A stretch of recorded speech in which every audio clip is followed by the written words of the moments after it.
What's up, everybody? My name is DeCabbageman Canned, aka Iron Leaf Cabbages, and we are back at Rogue Trader. So, I'm actually genuinely impressed with the fight against Aurora in the starport last night. I went back and reviewed the footage. Owlcat did an amazing job at it. It's a lot of little things. One, trying to wreak maximum havoc. He's running a, I don't think it's a heavy bolter. I think it's a storm bolter.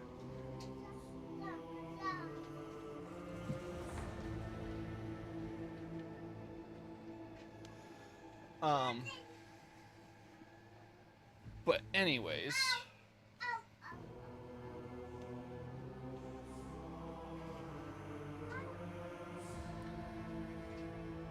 I honestly think, and I think this was by design, part of the reason I'm actually able to defeat the Marine in question, because I mean, an average Space Marine should be able to defeat about 100 humans easily. But it's literally the weakest legion physically.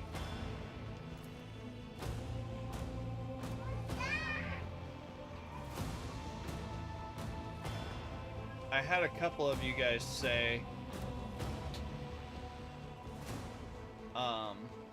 Aurora is a world eater. If he was a world eater, I would have died. Also, he probably wouldn't have used a storm bolter. He would have just murdered me with a chain axe. Since that legion loves what is it? Oh. Do you remember that old guy meme from a few years back? Like, almost a decade ago now. I'm here for the ripping and the tearing. I love it.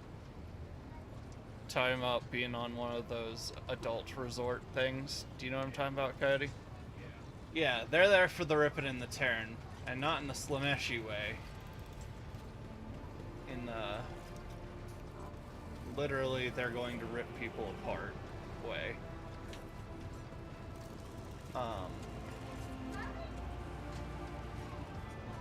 But he's not a world eater, he's a word bearer.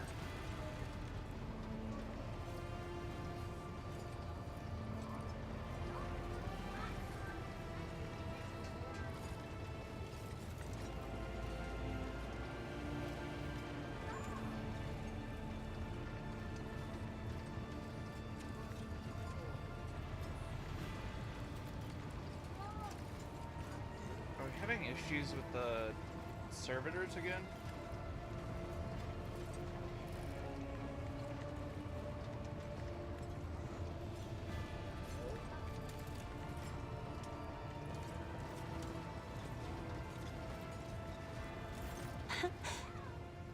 Words cannot describe how boring the bridge is without our stimulating conversations. Tell me about yourself. I am a part of House Orselio, an ancient dynasty of the Navis nobility. Since time immemorial, our family has served to advance knowledge, pushing at the boundaries of the dark unknown. The Starway Atlas contains 2,843 routes that chart the sectors of the Segmentum Obscurus and reach all the way from the Coronis Expanse to Holy Terra.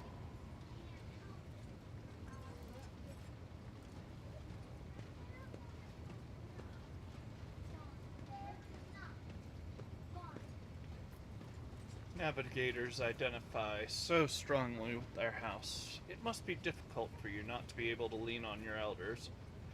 But you have not But you have my word that I will look after you. You will? That would be most appreciated, Lord Captain. So you've never lived anywhere other than Urek 5? Hardly. According to the chronicles of the house, I was born on one of the Orcelio worlds. Oh, what was it? Please forgive me, Lord Captain. My childhood memories are too vague. Sometimes I dream about the colorful birds that built their nests in the garden, or the servants dressed in purple livery, or the blue fog that rolled over the lowlands behind the palace. But everything is covered in a rosy haze. Perhaps it is my imagination, not my memory, that is painting these pictures. Perhaps.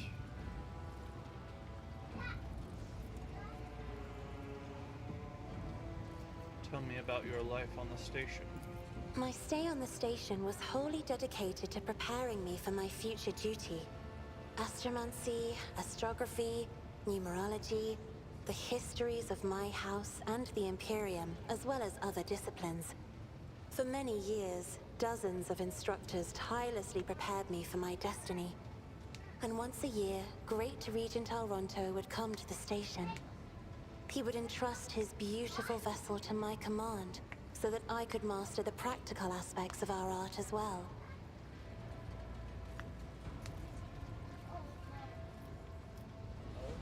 Do you have friends, someone you could turn to for a simple conversation, not a discussion of yet another lecture? The Regent gave me a bird from a sunlit planet once. I tried to befriend it and make it sing, but for some reason, it refused and died soon after. The instructors were too respectful of my duty to my house to waste precious time on idle chatter. Aside from them, there were only servants on the station, and you know they have their vocal cords removed, so they cannot break their vow of silence. And since the subject has been breached, Lord Captain, why do you not follow this honored tradition? Your decks are so garish. Apologies, I meant noisy. The rabble don't just chatter. Sometimes they shout and even sing. Why do you allow such a lack of restraint? Rogue traders are highborn, are they not?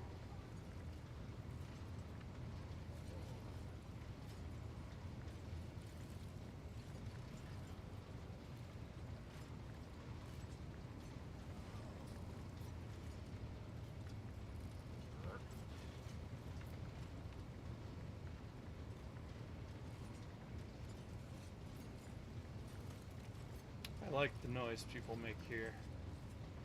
It fills the ship with life. With life?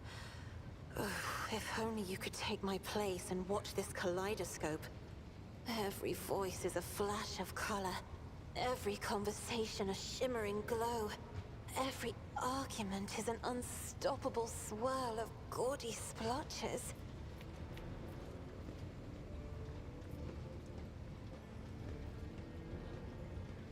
I noticed that your love of painting is reflected in your speech as well. You associate so many images with hues and colors. The Emperor graced me with a gift. I can see inner life in addition to the mundane. You cannot know that a fruit has rotten from the inside until a blade slices it in two. I can see the rot from far away. It roils like swamp mud, oozing through the bright peel. Anger and boredom, sadness and joy. Everything that people shut away inside themselves is revealed to me like colors on the canvas of my world. Your third eye. Do you always conceal it? The Navigator's open eye is baneful to whoever the warp's ruinous shine falls upon, and therefore it is the symbol of our power. We are the guiding stars of humanity, found worthy of an uncommon gift, and one of the duties that we bear is to guard our eye, even from wayward glances that may bear evil. Besides, I am aware that lesser servants of the Imperium may find our appearance repulsive.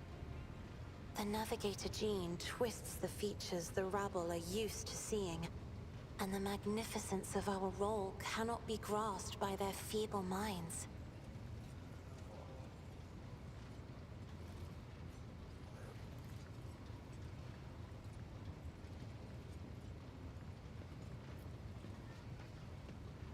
Alright, I'll flirt with her again. Normally wouldn't, but, you know. Hardly. According to the chronicles of the house, I was born on one of the Orselio worlds. Wait. The Navigator's open eye is baneful to whoever the warp's ruinous shine falls upon, and therefore it is the symbol of our power. We are the guiding stars of humanity, found worthy of an uncommon gift, and one of the duties that we bear is to guard our eye, even from wayward glances that may bear evil.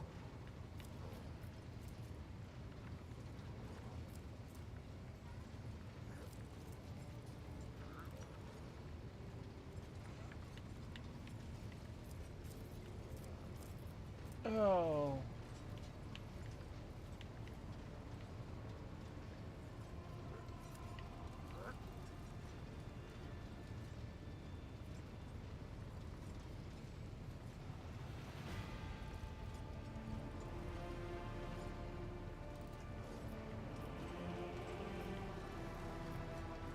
The Emperor graced me with a gift.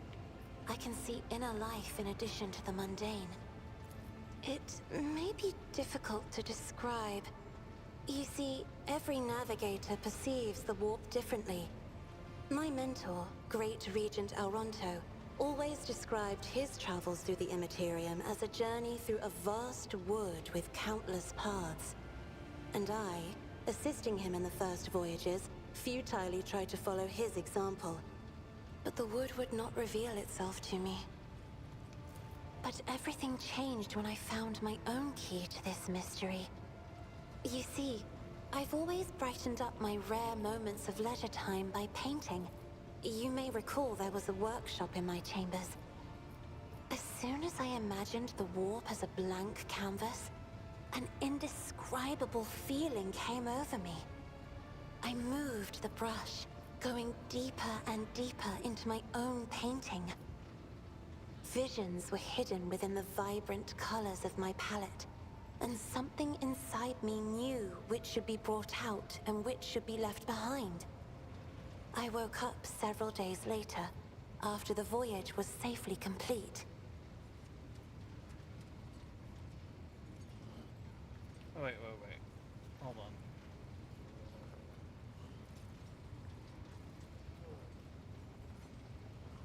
Oh, that's what her answer was. Cassia falters, her pale cheeks turning pink from embarrassment. Lord Captain, you are overstepping the bounds of propriety. I just hit the other button too quick. You will hear no objection from me, Lord Captain.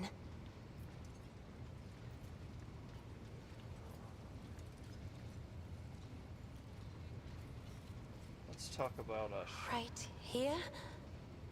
Are you sure? Let's discuss other Of things. course. Let us turn from personal matters to more pressing concern. Does it? Sister Argenta shines like a guiding star, inspiring resolve in those around her, seemingly inexplicably. However, I see a dark and ugly fog billow behind her, contrasting sharply with her shining light. It burdens the Sister of Battle. It drags her down. Yet Argenta herself is hardly aware of it. Seneschal Viserion is among the few whose colors are a pleasure to look at.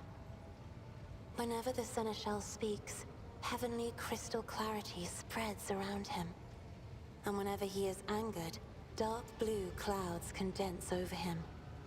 And in his rare moments of joy, a pure gleam of sunset pink caresses the souls of those near him. Out of your entire retinue, Lord Captain, he is the only one I would trust with my life.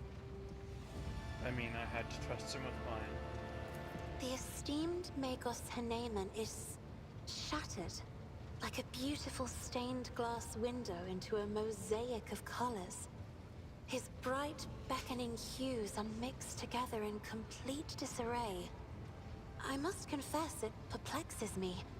Normally, scarlet and steel are all that fills the heart of a servant of the Omnissiah.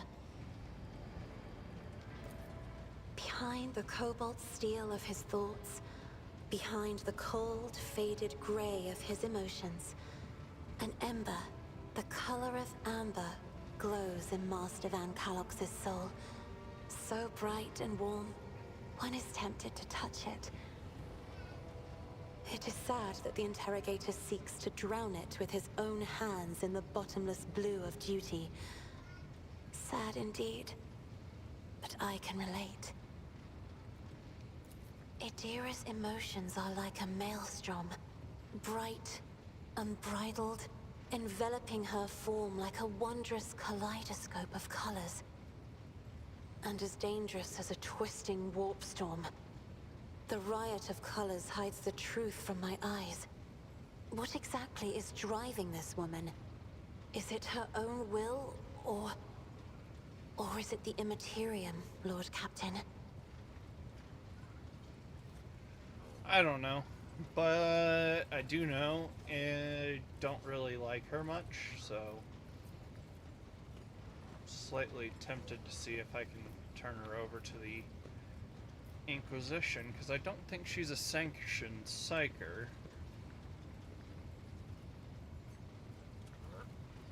And I already have somebody who can predict the future somewhat. So I must beg my leave. I have enjoyed your company. Thank you for the conversation.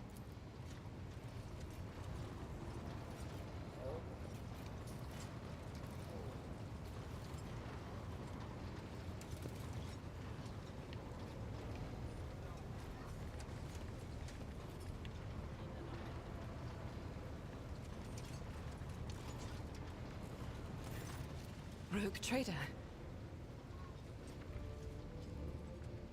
You said you had a personal request for me. I indeed have a request, Rogue trader.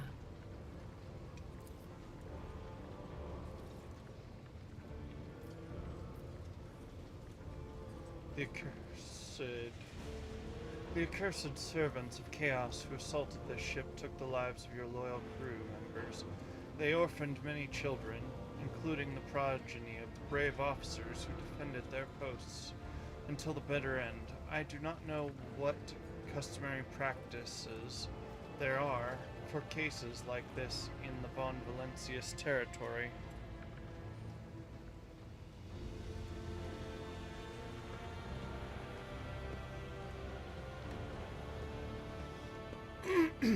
But in the world I'm familiar with, the children of such brave souls could expect to receive some special consideration. Perhaps the rogue trader could meet with the orphans?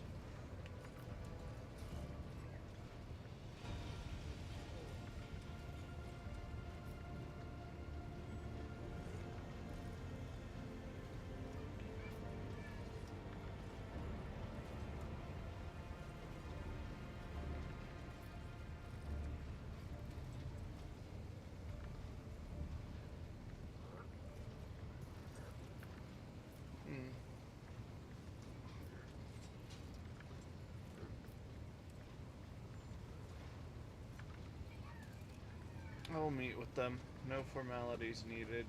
These are the children of people who gave their lives for the Von Valencius dynasty. My consideration is the least they deserve. I'll pass on your instructions. Thank you for taking my request to heart. Wait, now I have to go deal with it, or...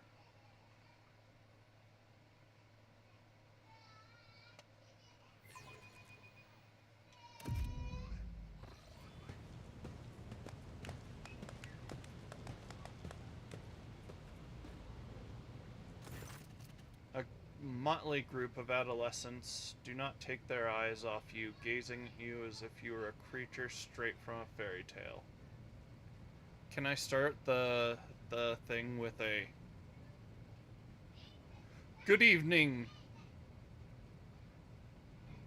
Raise your hand if you've got parents. Now raise your hand if your parents are alive. Put your hands down, guys. No, I should. Argenta is standing to the side of the group. At your approach, she perks up and announces, her voice ringing. Brave ones, the master of the ship has appeared before you, the one who guides it through the darkness of the universe by the Emperor's will. Greet your Lord Captain, Dad? the rogue trader of House von Valencius. What? Joseph peed in the potty. Can I give him a piece of candy? Did you pee in the potty? Yeah, he did. I watched him. Huh? I watched Okay. him. What?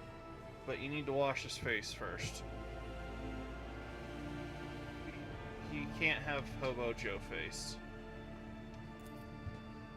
Heinrich Montag, you notice Infernus Master Heinrich Montag standing a few paces away from the orphans. He watches you with approval and bows respectfully when you meet his gaze.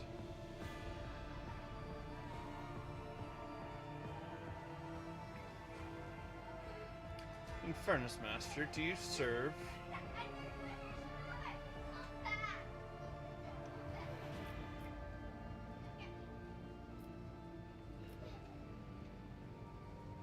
as a teacher in your spare time? Not at all, your lordship. I'm just looking out for them. It's the Infernus way to help folks in trouble. It's our job, after all, so we chip in rations here and there and make sure nobody gives them a hard time. We take the older ones into the clan's care if they want. Many of the guild are not our family by blood, but by circumstance.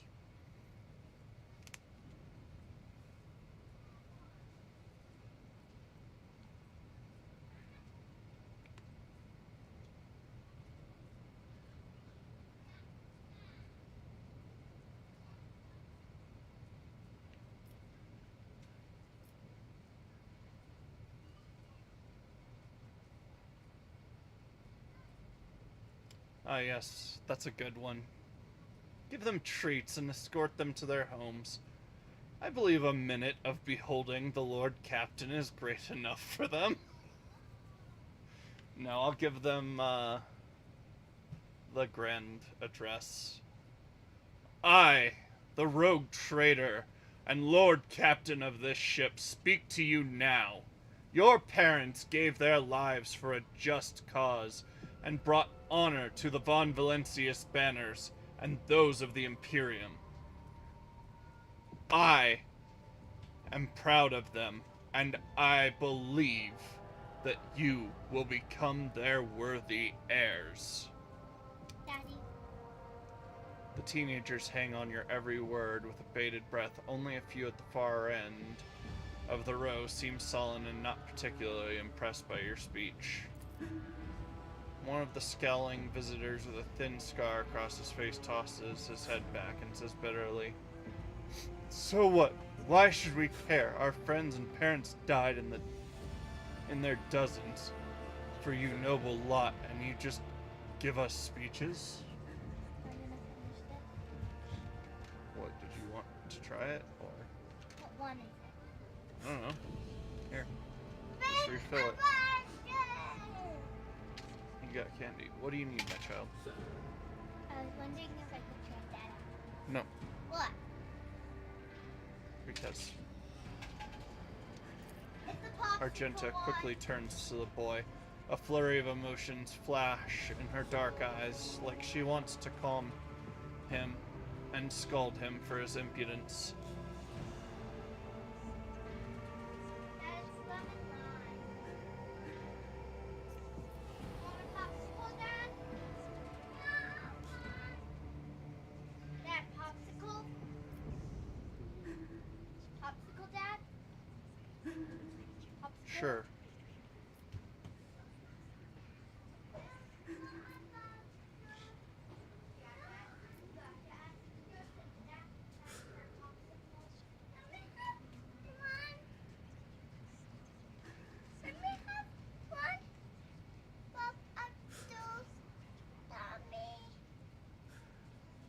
What?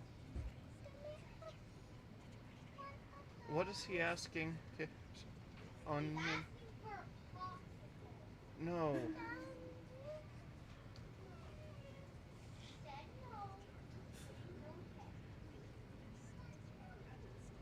It's got too much salt for you, kiddo. It's not a real popsicle.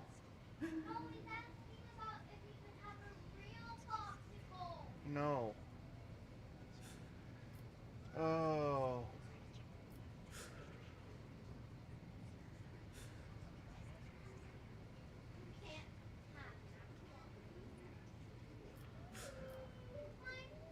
If you have things to say, say them without fear. I will listen. Try and calm down a little bit. The boy smiles grimly. It doesn't matter what we say. It won't bring our parents back. And it won't change our fates either. We'll keep slaving away on this ship until we drop and die like our folks, or worse.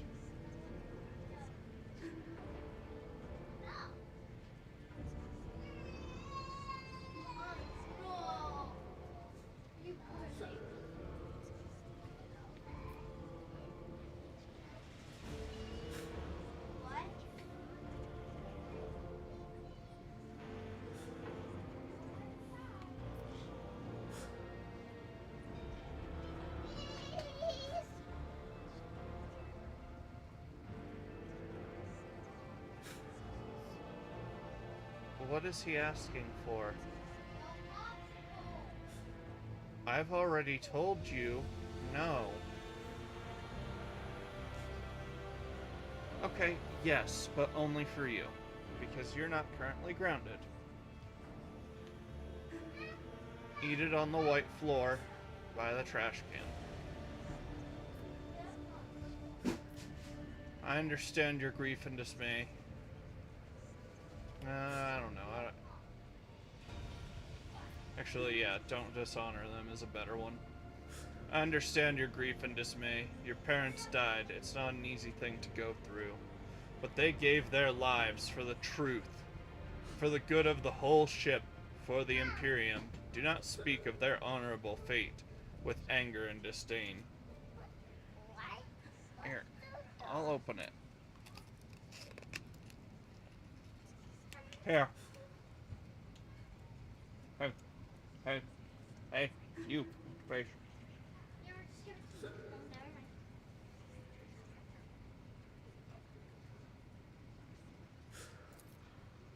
You heard the rogue trader.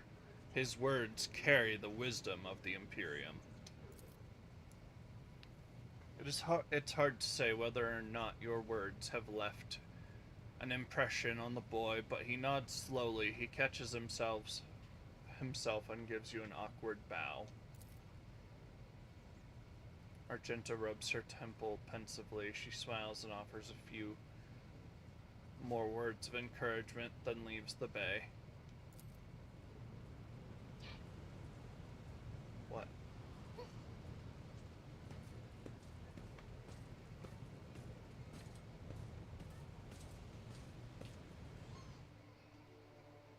I wish I could have given them something else, like, hey, why don't you double their rations for the next 2 weeks?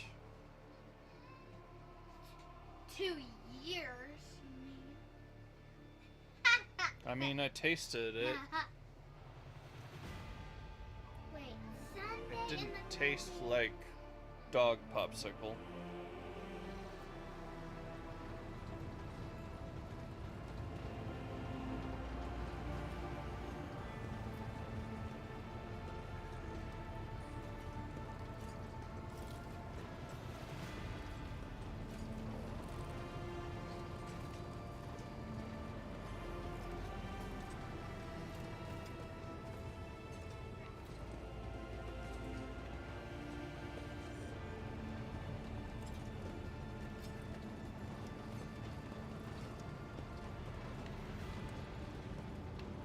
Hey, Abel's here.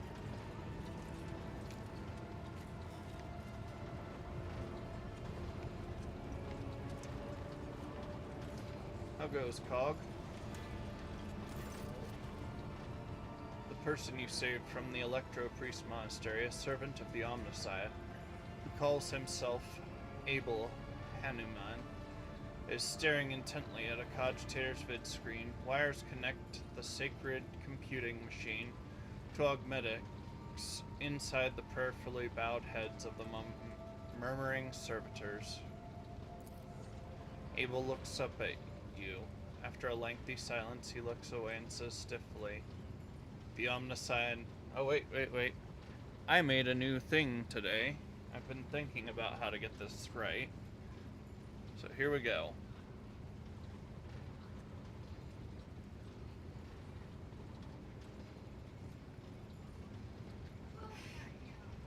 The problem is that there's not any air escape, and so if I put it too close to my face, it can suck on and pull at my lungs.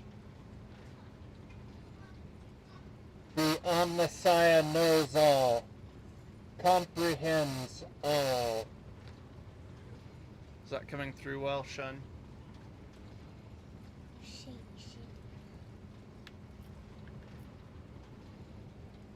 Can I try, Daddy? No. Why? Because... Please don't interrupt me. Oh. How do you talk? Why do you and Pascal have the same name? Wah! Abel freezes. From his vox synth, barely audible through the static, come the words. The naming is an index to the text. The naming of names is the text.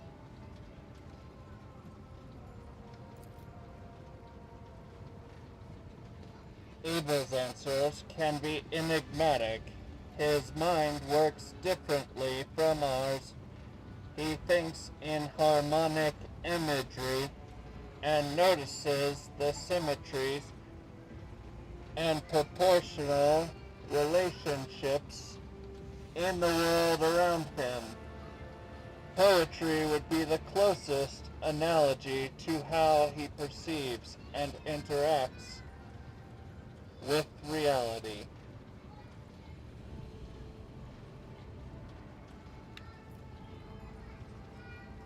Pascal, do you understand what Abel is referring to? Negative. However, I will hypothesize.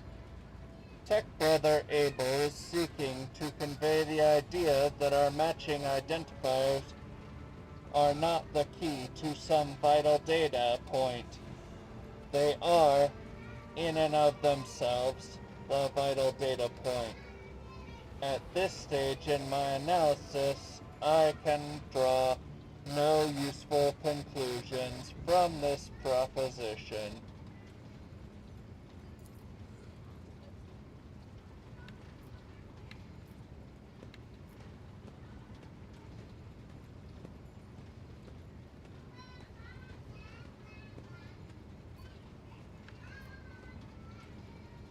Are we overthinking it? It doesn't matter why your names are the same. It matters... What matters is that they are the same. Is that what you mean? At this point in time, the cycle has been broken and reshaped into a rising spiral as Amaranth Nat envisioned.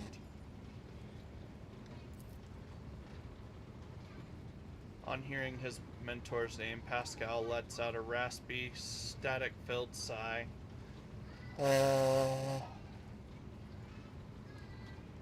They are connected. My hypothesis regarding Abel's connection to the blessed Amarnat has been confirmed. What are you working on?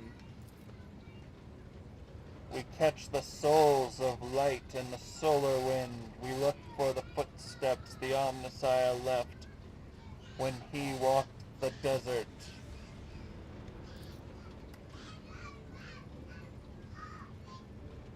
This is the omniromantic computation procedure. The depersonalized minds of these machine servants are in a data dream. Oh, dang it. It came apart. It is not the best just yet. It's a prototype. Oh no.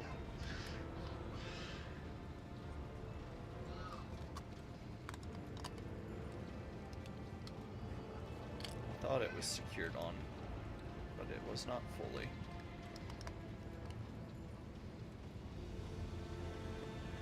Are in a data dream, processing enormous arrays of assorted data and aggregating them.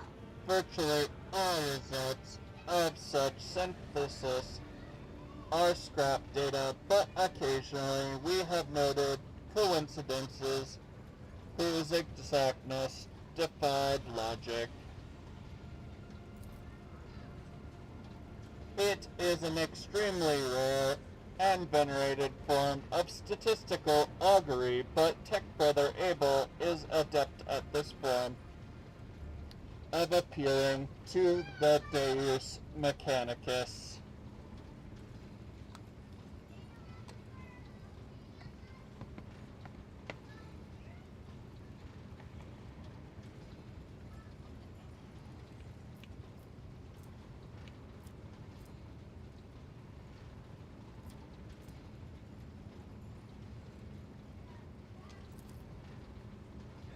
Most of the ruins are devoid of any meaning, but you notice a few among them that combine into a formula in computational graphs. Abel peers at you inquisitively, then shifts his gaze to the vid screen, and you could swear that a smile lights up on his face, or lights up his face under his respiratory augmetic.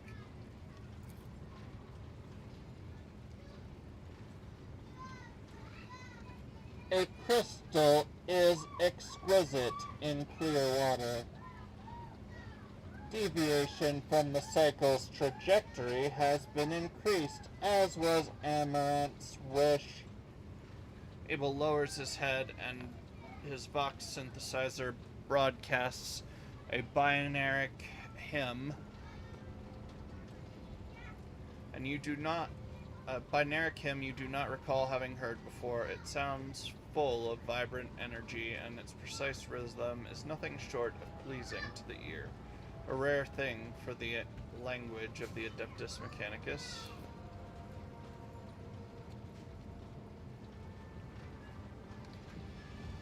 Tech Brother Abel has dedicated a lesser aria to you.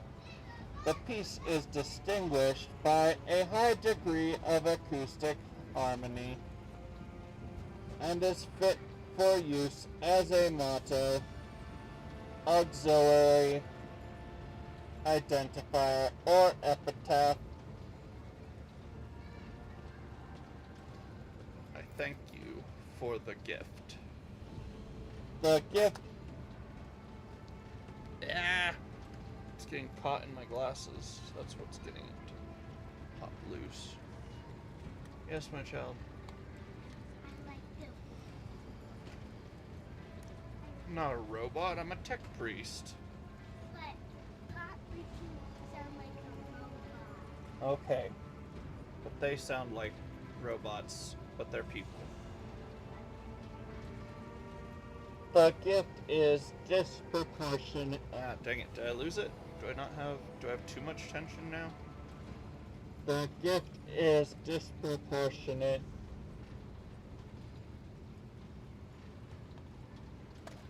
That's tighter than a drum right there.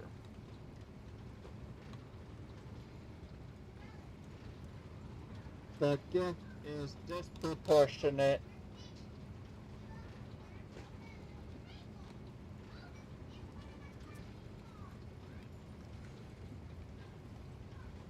But it does signify a personal affinity. Why do you do it? It is how we execute the quest for knowledge in the hope that the machine god grants us an epiphany so that we may discern a logical connection in a mass of absurd data which will propel our comprehension forward. Yeah, my voice and my interest in the subject has been exhausted. Abel goes back to intently watching the calculations with curiosity. Did you hear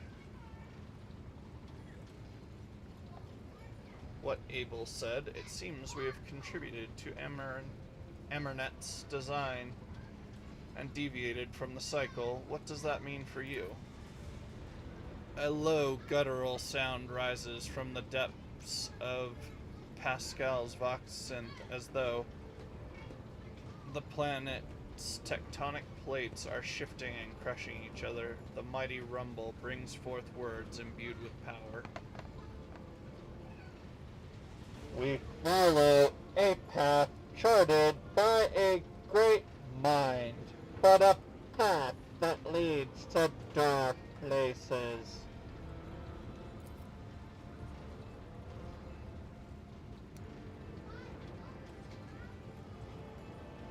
The cycle has the advantage of predictability, but abandoning it will plunge the collective into a perilous space of uncertainty, which will inevitably lead to disasters and the risk of universal annihilation. The doctrine of discontinuing the cycle may herald good things to come, or it may be a death sentence. Only the Omnissiah knows and comprehends all. Others are mere prophets who interpret his wisdom as far as their own comprehension permits.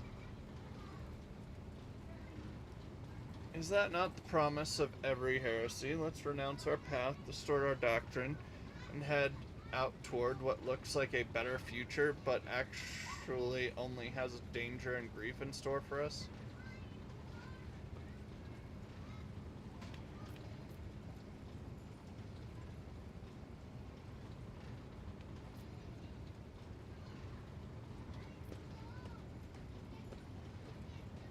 I am no prophet. I will not presume to make pronouncements on the future.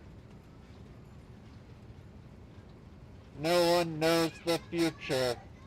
Every analysis has its margin of error, and the horrors lurk in these margins. The tone thundering profundity drains from Pascal's Vox, giving way to his familiar sibilance. Must take my leave.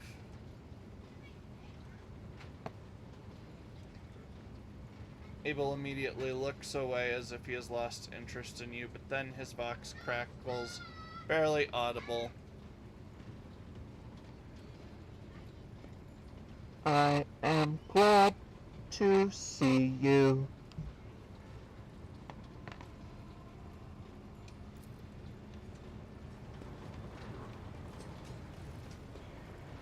Ah. What the thud?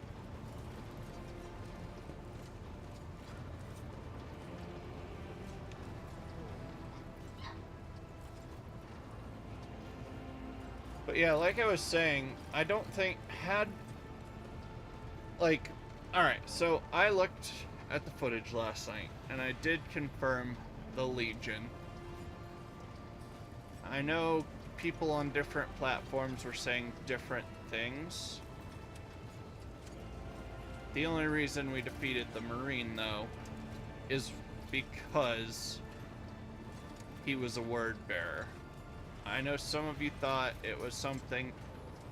I know there were a couple of names, but I caught a look at the pauldron on one frame, and it's clearly the word bearers. And they're the weakest. If it was a World Eater, I would be dead. If it was, oh, what was it? that renegade chapter that was mentioned, I would be dead. Word bearers are very strong spiritually, but not very strong in might of arms.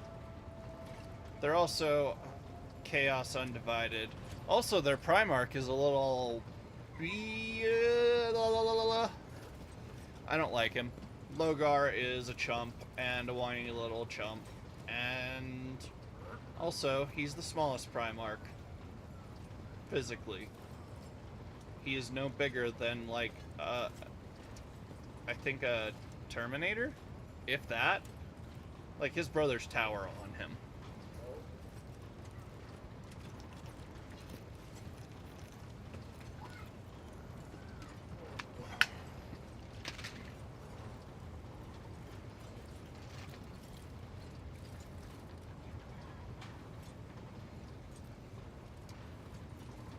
So, actually, like I was saying, Alcat did a really good job. I don't want to talk to Adira. Nope. You're a technomat. I like that they stop. Like, if I see one moving, I'll try and show you. Hold on. Whoop! See, they stop and salute. That's right, you do. I'm gonna go to my quarters and access the...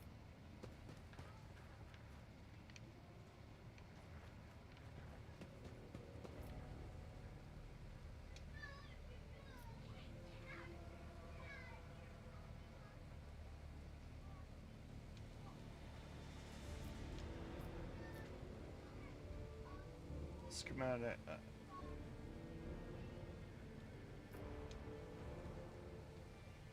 You've been granted permission to enter.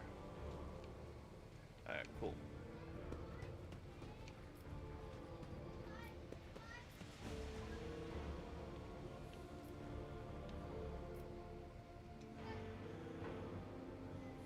The light glinting off the polished skull of some unknown Xenos makes it seem like the bony face is mocking you. What do you mean, unknown? Coyote, look at that. Tell me what race that is. You're not even that familiar with 40k. Yup, 100%.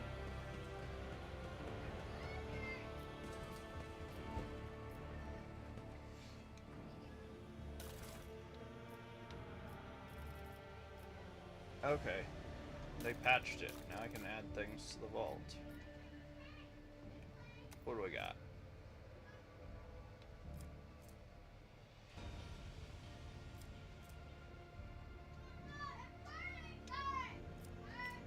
Wait, can I just not add these to the... Oh, wait. Okay.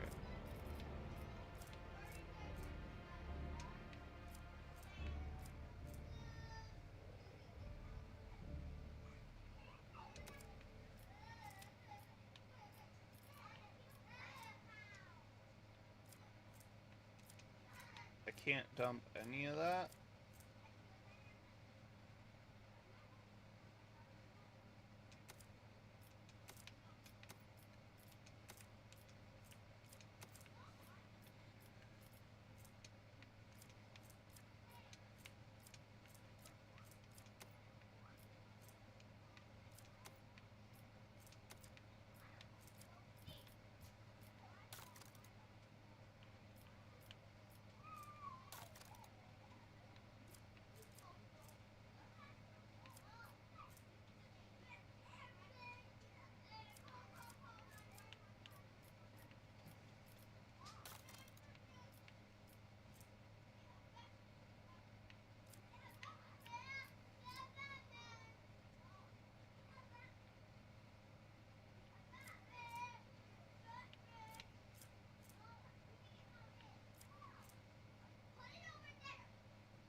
What was it I took off the other... So this is a charged staff. Modified bolter. Bolter.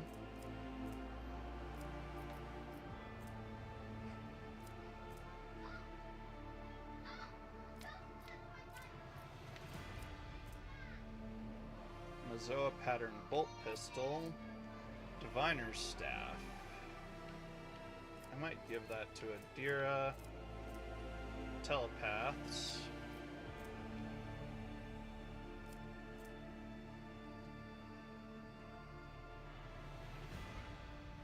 Bringer of Terror.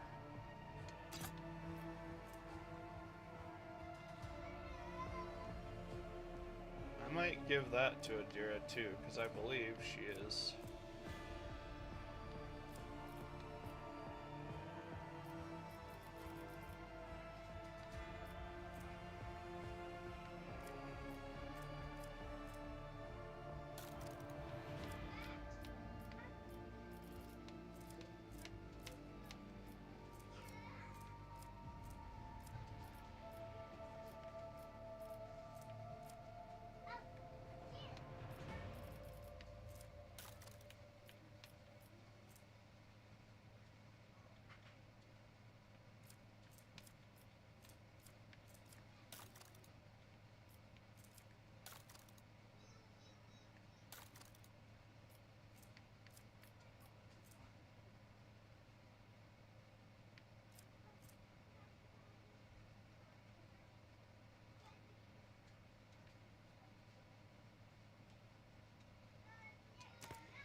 Hey Shun, are you able to tell me, add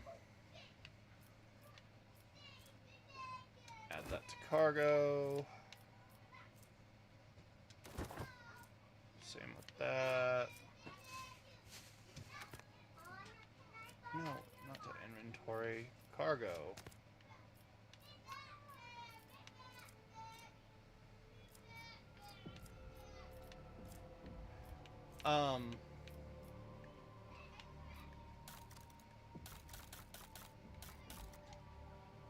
Do I have a maximum inventory space or no?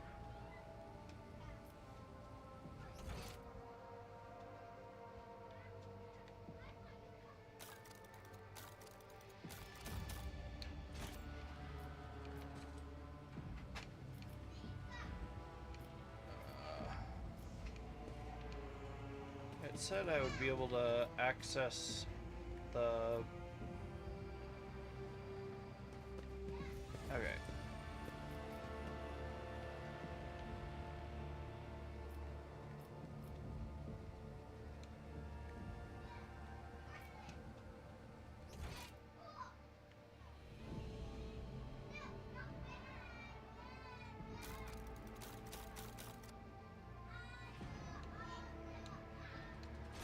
How do I access the top one?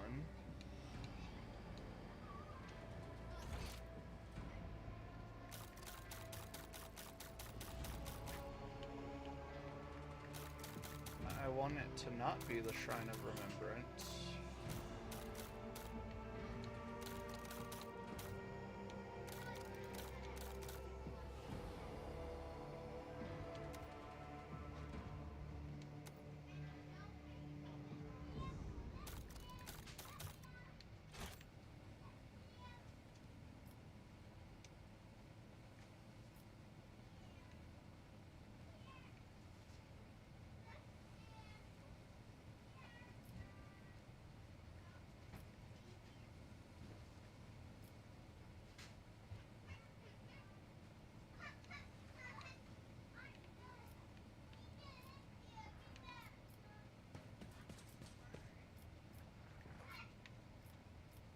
Or am I just missing something?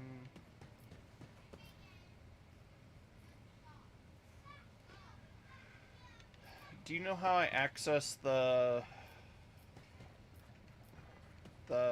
computer? Because I know uh, Pascal was saying that I was entered in as user 2, and I should be able to access it, but when I go to do it, it's not letting me.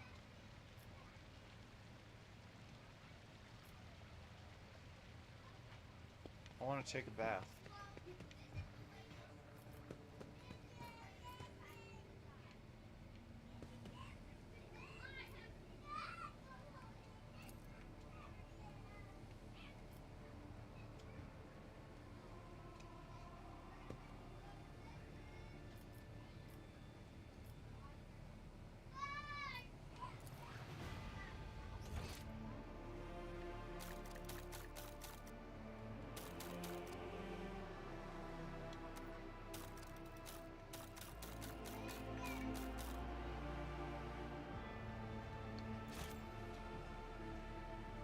So,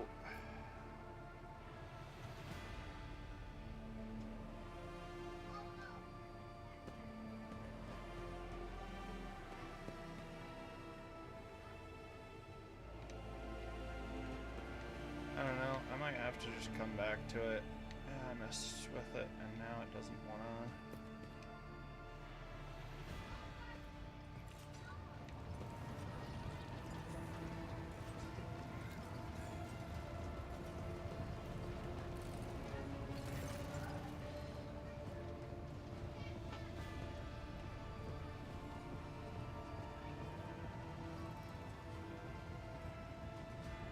I know nothing about you, Heinrichs. Could you tell me a little about yourself?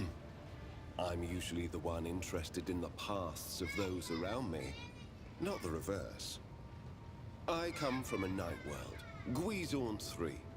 I belong to a branch of one of the noble houses until my exceptional abilities were discovered.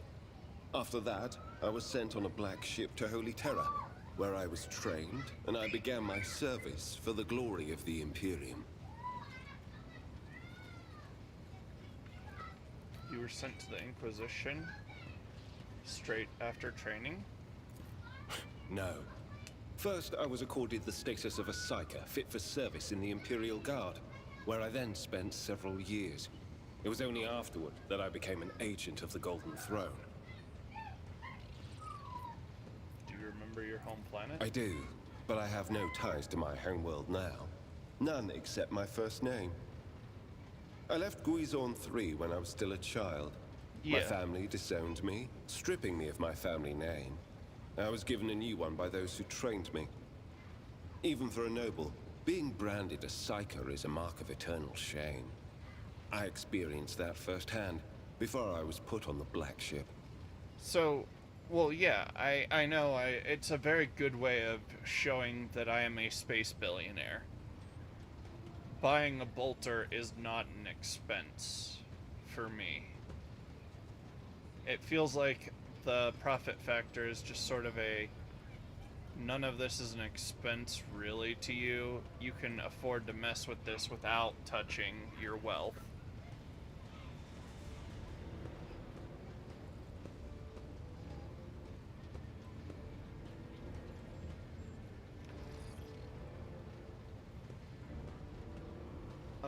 For a millionaire, buying a house is an expense. For a billionaire, buying a house would not dent it.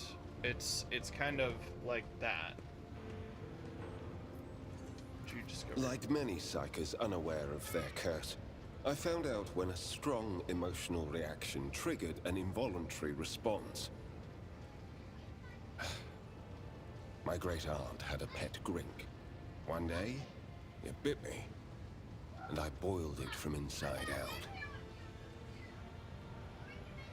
And when my great-aunt slapped me for what I'd done, I boiled her too.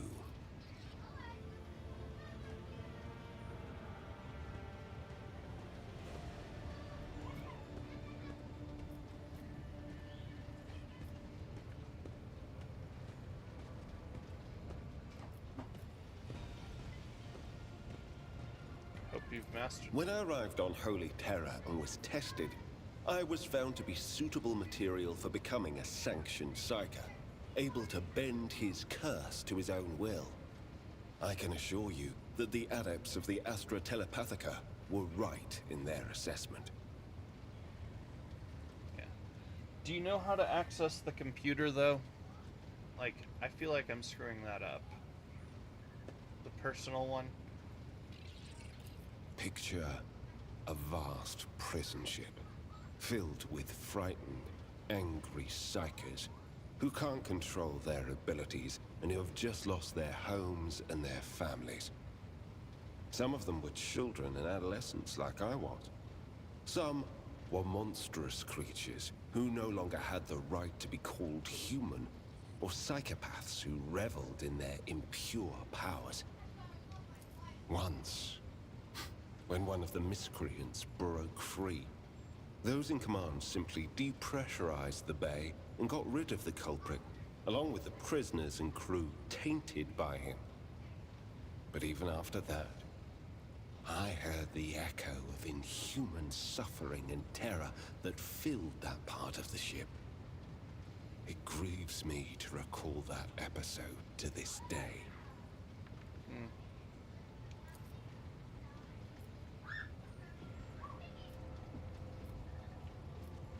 Let's take my leave. Alright. Because, like, that's the last thing I want to do before I,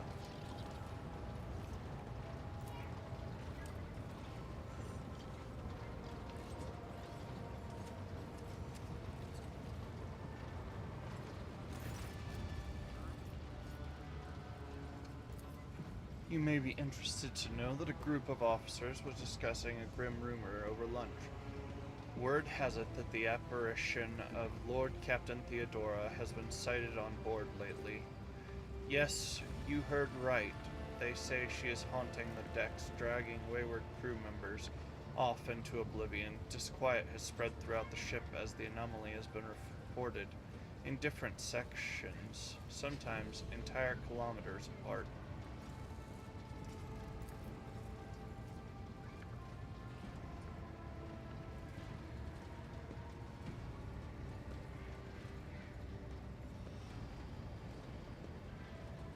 Master Heinrichs van Kallax expressed interest in our communication stations and box nets a short while ago. The interrogator appears to be very well versed in the matters of sacred technology, and it worries me. A man of his knowledge in his line of work is capable of discreetly planting his own devices in our systems. We will be vigilant, Lord Captain, but you should try to be more careful as well. Your appearance is unique. You are Voidborn, are you not?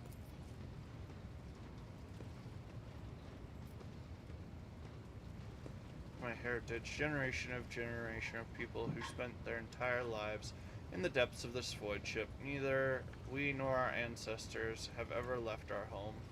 The same can be said about many denizens of the Imperium's many worlds. We use the silence of the cosmos and the voices. We are used to the silence of the cosmos and the voices of the ship. That there are thousands of us, but we dwell far from the Lord Captain's upper decks and remain unseen. We are the Voidborn.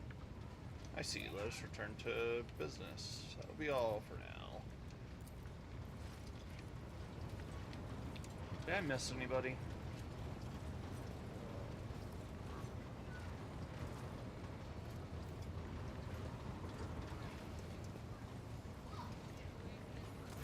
Greetings. What is it that's keeping you in my retinue? This ship was targeted by heretical pirates, which means that my presence here and the assistance I provide to you are my sacred duty. Sooner or later, I will likely have to return to Footfall to protect its reliquary. But for now, I wish to remain a part of the Rogue Trader's crew.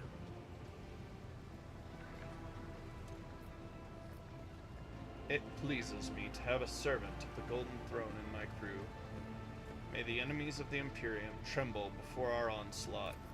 So they shall.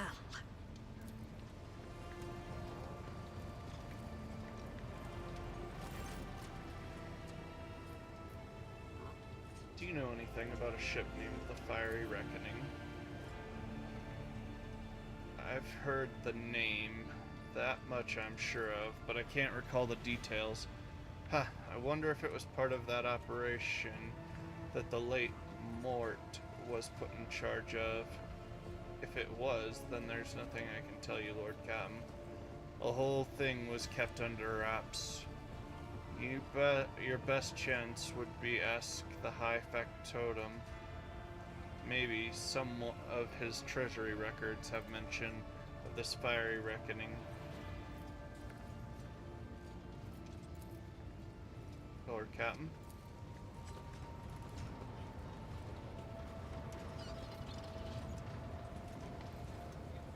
So are you finding anything or not? If you can't, I understand.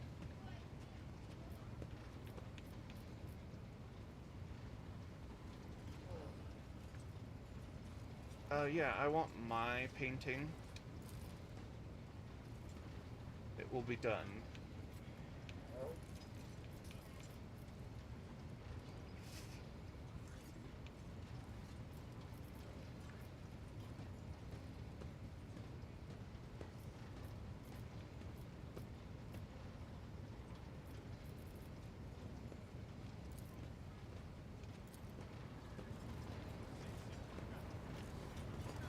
So wait, have we hit real space or no? See, the computer in my quarters is the one that Pascal mentioned earlier, and I really want to get at it and do stuff. See, it says my personal cogitator, but also Von Valencia's ancestry records, which I get they want to make the people who pre-ordered and did all the stuff like I wish I could do happy. That's a really cool thing, actually, that all these people get to have their name in here is really cool.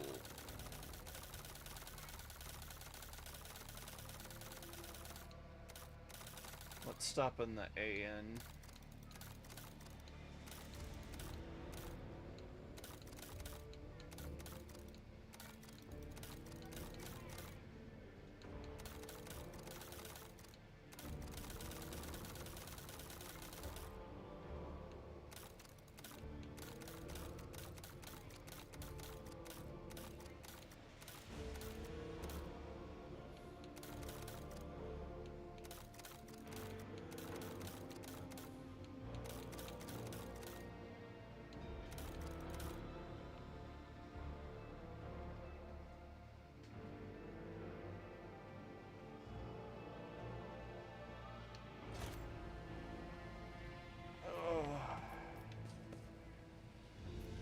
So if I can't do that, I think I'm just gonna go see if we translate to real space via the map or something.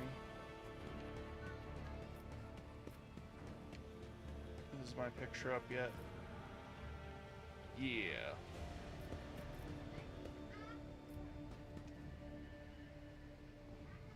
The Mask of Aurora, the prophet of the archenemy, who foretold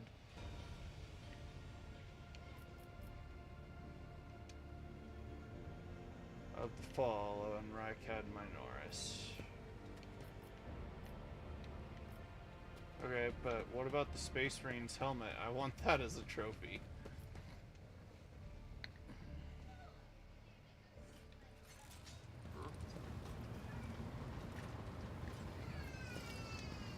Where are we?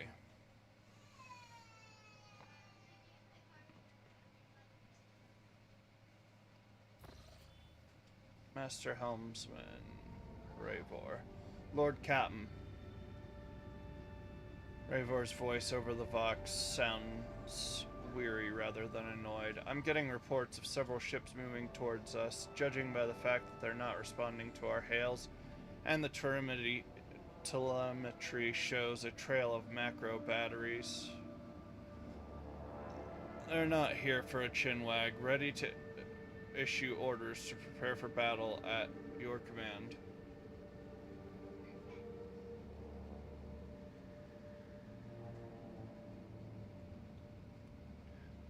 Where did they come from?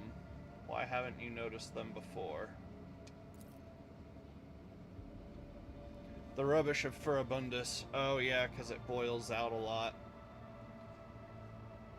And I'm not talking about these wrecks that are about to open fire. I mean the remains of meteorites, gas cloud, refuse from the shipyards. It all bunches together, and the smaller ships hide behind it to harass ships as they emerge from the warp. On my order, all stations get ready for void combat.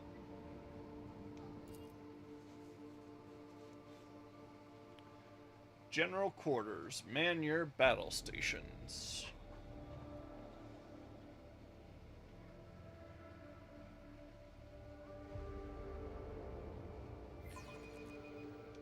Mighty machine spirit, lend us a modicum of thy power.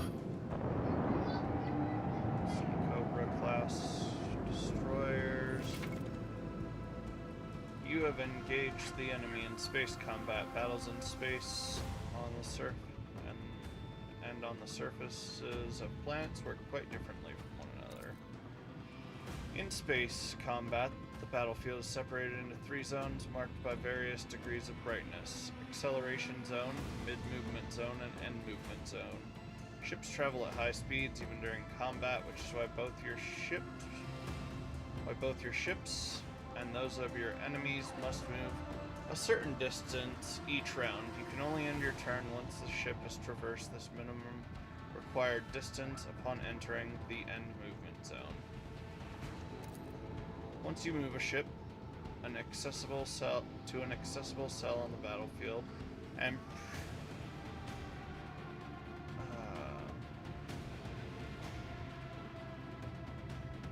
once you do, you will see a hologram of the ship that will allow you to evaluate the efficiency of future attacks and actions from a position, just as you would in regular combat. Press A to confirm your choice and command the ship to move. Alternatively, you can press B to remove the hologram.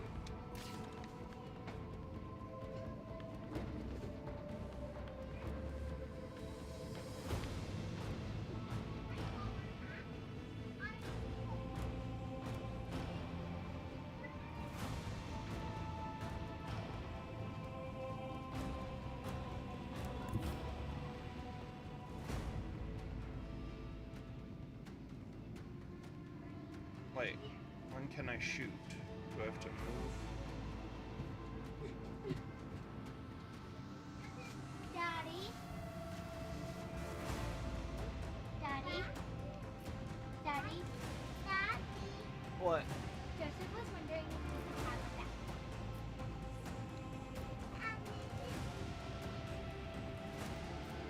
Mezzo land. Did you not hear him?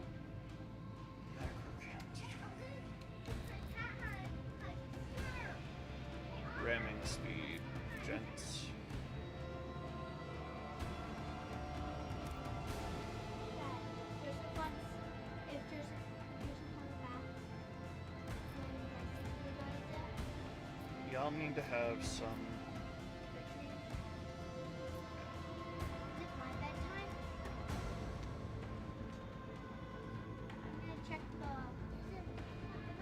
We have a destination to reach. What?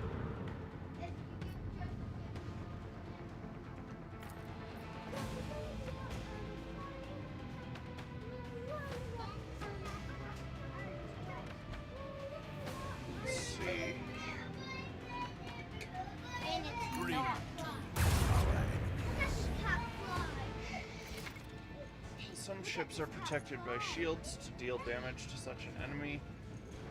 You must first pierce their shields. 2 shield arrays cover the ship's sides. 1 protects its bow, 1 on its stern. 1 for you, sir. Nope, don't eat it out of my hand. You're not a dog. Come on. Fifi. This cat flies up. Let me see him. Get the bigger ones. He's a nice cat. I know. He's a nice Oh, cat. look at him. He's so broken. He got him a little bow tie, though. See? Bow tie! Yeah, Show looks everybody the bow tie. looks snappy. He does not want to be held much anymore. From you. All right, let's see. When facing an enemy ship equipped with shields, choose your angle of attack wisely and direct your fire at a side where shields are weakened or completely depleted. Note that the enemy's shields recover each round. You're not supposed to give me mine yet. Alright, Give him a bath. you may give him a bath. You two need to get to bed, okay? Yes, Riles, you and Fifi. No! That's for Onion in a little bit. Come on, buddy. Bath time. The Rogue Trader's flagship is likewise protected by shields. If the enemy attacks you from a side where shields are weakened or depleted, the ship will take damage. Flagship's damaged shields do not recover at the start of the turn. Instead, they can be restored using the restart shields action on the panel at the bottom of the screen. Restarting the shields reduces the flagship's combat efficiency. On its next turn, it will have reduced movement speed and firing range. Well, yeah, I can only tax the reactors so much.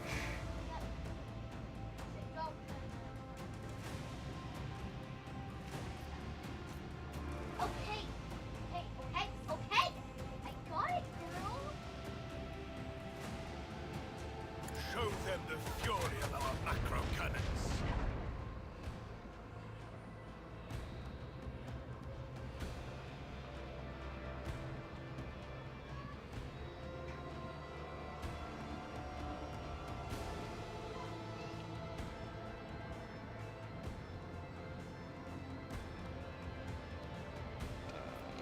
What do we got on the dorsal? That has a pretty solid angle of fire. Unleash a barrage of destruction. Got him.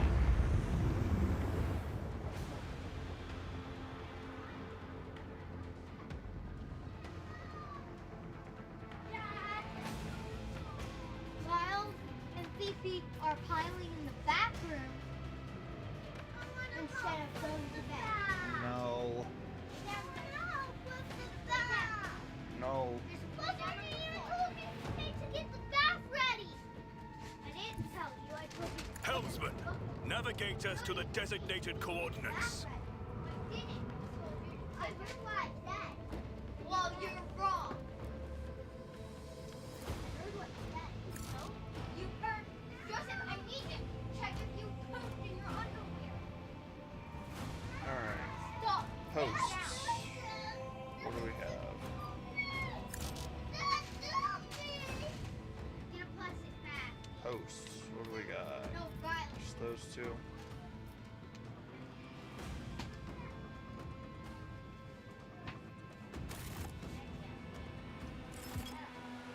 And I'm taking it out. No one else. No. Listen, it's still bright out. Oh, you're gonna try and go rear shields, huh? Right, Dad? Boy. It's right. You go to bed. Why would somebody go to bed when it's right? It's almost. It's going to be almost 8 in the morning. We have a destination to reach. No. I know it's bright. You don't have to go to sleep. You just need to be in your bed, child.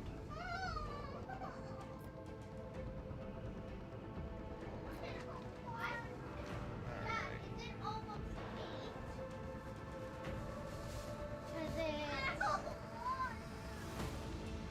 How come all you think is out? I wanna help my bedtime. My bedtime is later than yours. Stop, or you're going to bed right now. Can I touch your door, Dad?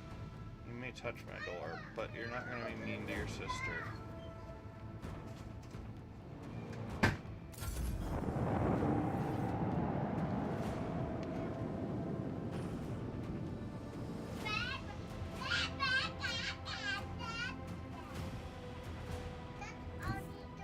Helmsman, navigate Navigate us to the designated coordinates.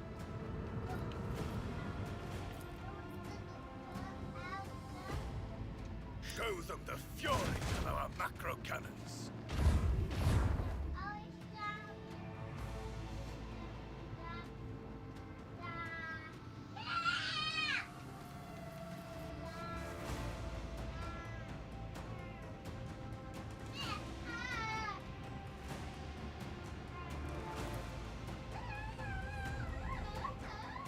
Oh wait, what did I do?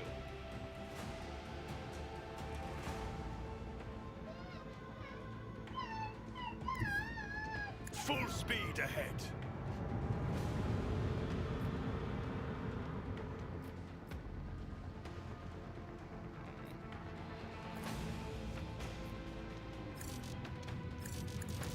I mean, no line of sight to the target. Oh, you're just out. Okay, I see it.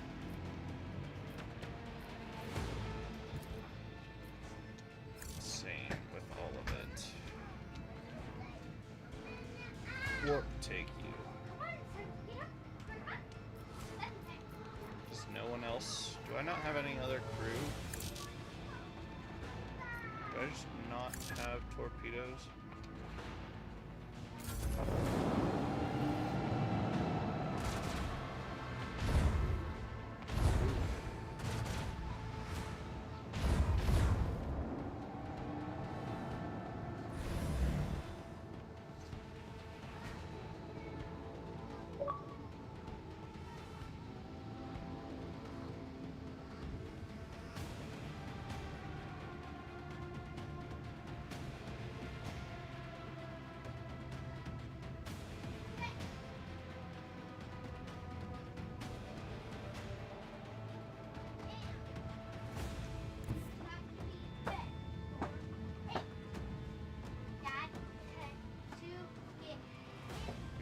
Turn real hard. Set course with all haste.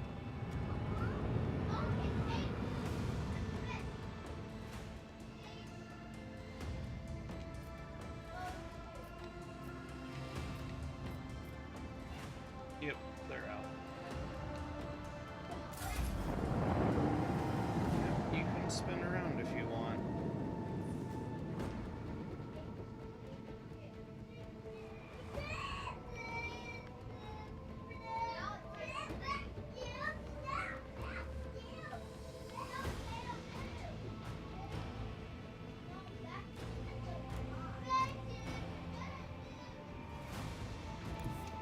Full ahead.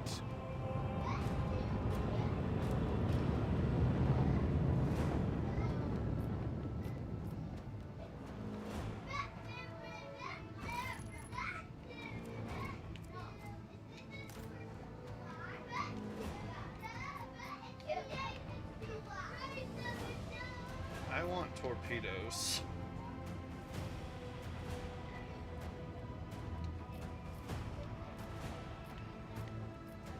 I should be able to get him next turn. He's gonna try and stay on my tail, but I'm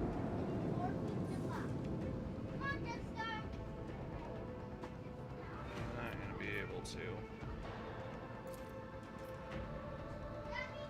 Let the macro cannons sing their deadly litany.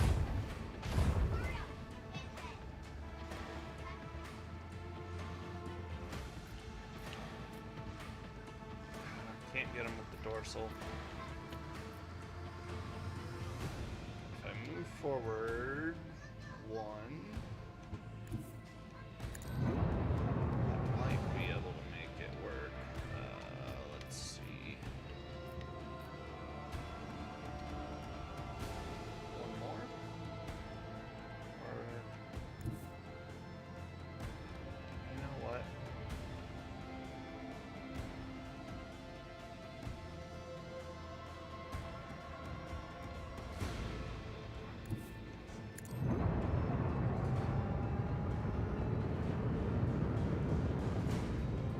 What I'd really like to be able to do right now is a, dang it, I miss.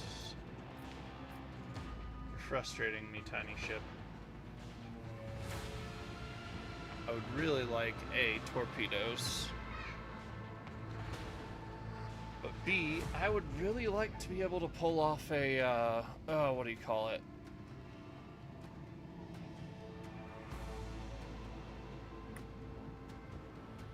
A bootleg. Where you, well, I don't know. There might be a way to do that in space.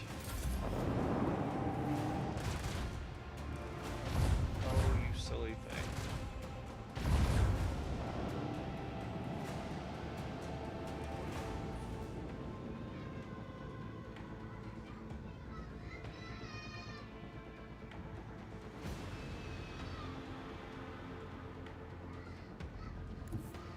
Set course with all haste.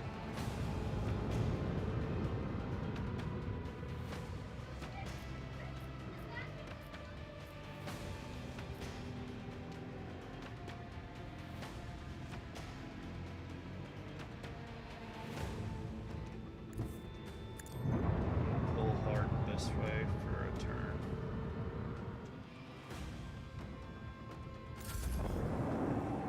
Make him turn.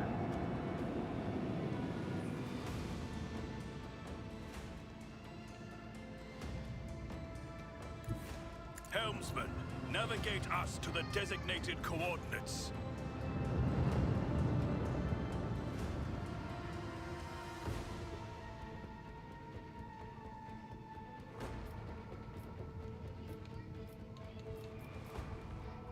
I really hope the torpedoes work where I can just dump them and they act as their own thing.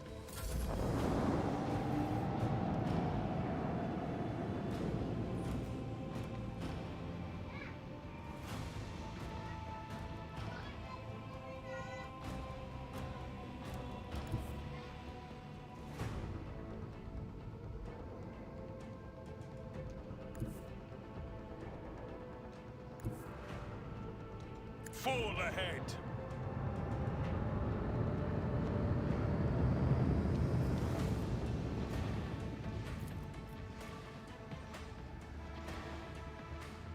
Deliver their demise. All clear. Congratulations, Lord Captain. Yay. What do we got? Ancient machinery.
Yeah, I thought we had a swing run.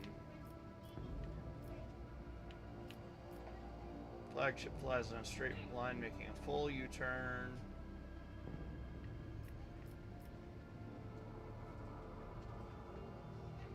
Okay. I'm gonna have to figure that out.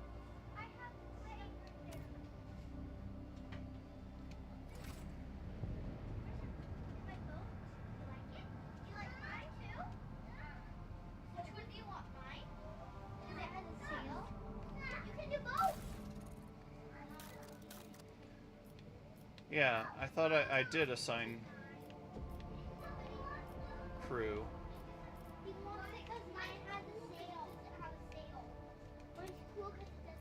No, you're not Supreme Commander. I'm Supreme Commander.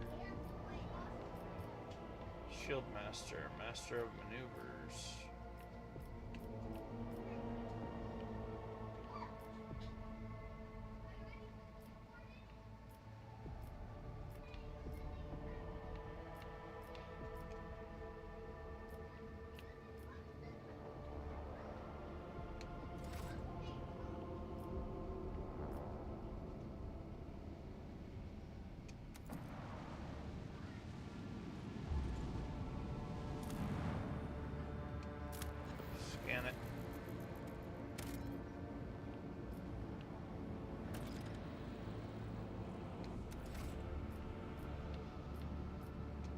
Drusus Blessing.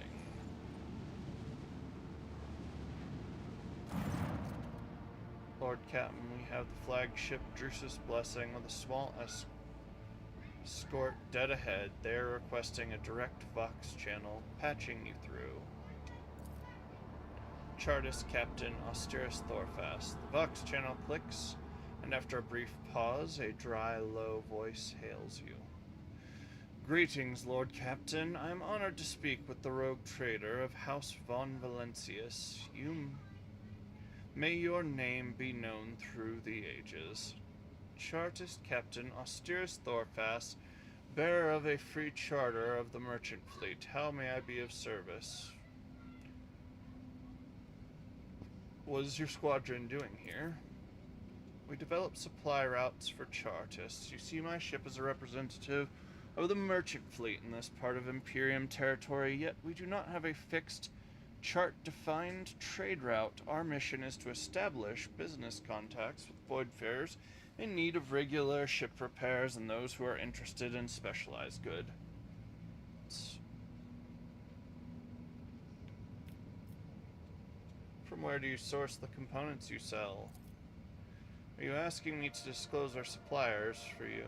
Well, frankly, they come from both everywhere and nowhere. We get our wares either from lucky voidsmen who stumble upon an abandoned or dilapidated ship somewhere in a neighboring system, or from unlucky ones whose sorry tub arrives on Footfall in such a state that it's easier to take her apart than restore her. I want to take a look at the components available for purchase. Ooh, this is the Imperial Navy. What do I got? Do I got anything good for you guys? I got Void Pirate trophies, my dude. Oof. You don't want anything I have.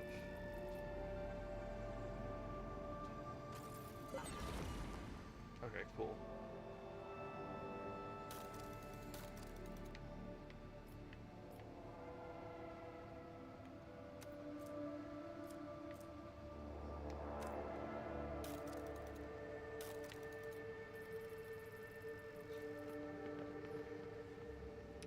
Oh, I have to sink, well, destroy other ships.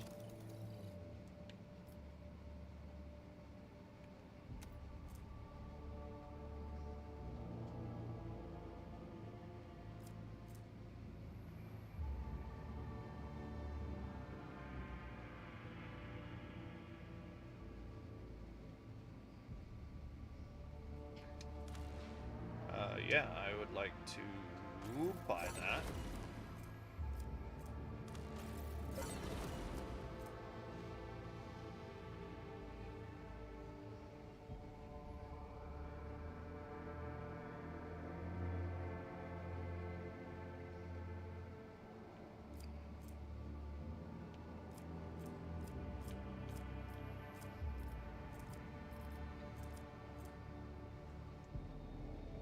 I want torpedo tubes.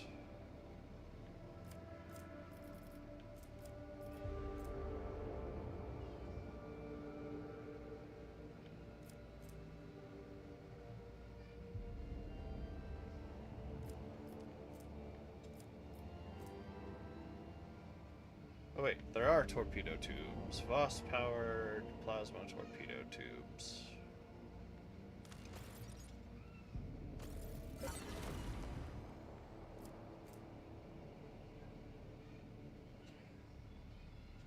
Alright. I don't need those. Alright, let's...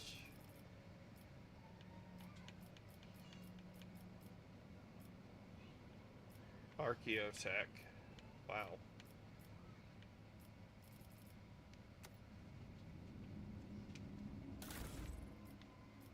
A.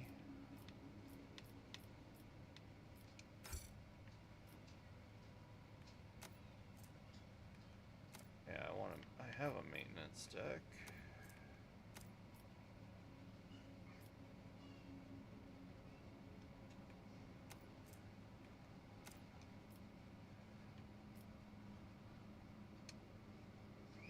All specs. Engine.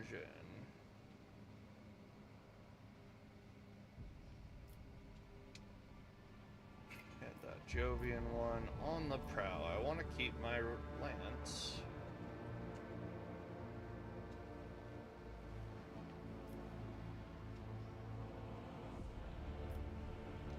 But I want these.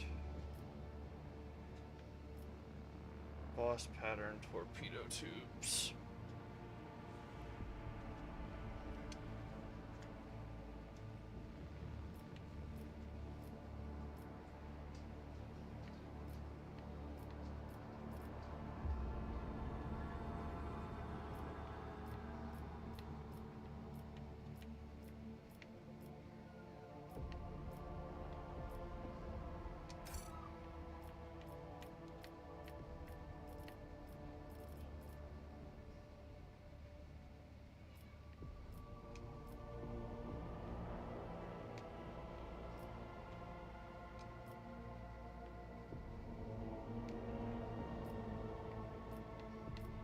Alright.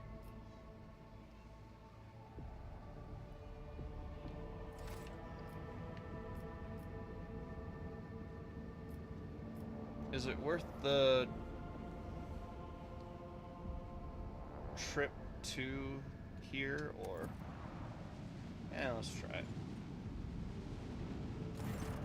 Lord Captain, the station's airlocks have been sealed from the inside. A Vox recording is stating that the priesthood of the Altar Templum Calixis EXT-17 Sanctuary have no desire to communicate with the laity and are refusing access to guests on the basis of the Adeptus Mechanicus's privilege of inviolability, granting them sole jurisdiction over their sacred sites. Alright, guys, we're gonna take a quick break. I gotta run to the bathroom. Be back in a minute. Be back in a minute.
But if Potter is here, they don't want to...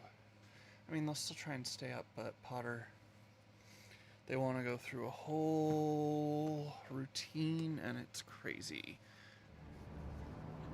And we're back.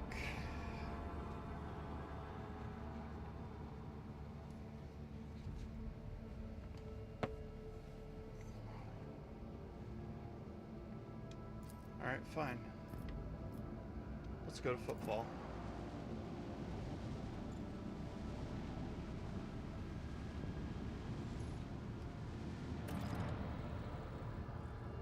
What do you mean make planet fall on Footfall? It's not a planet. It's a bunch of crap stuck together.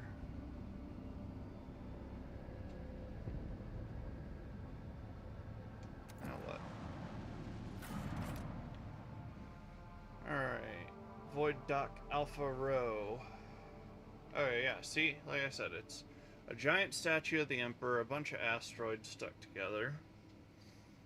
Good stuff. Well, I mean, I'm going. I guess we're taking Adira because we need to.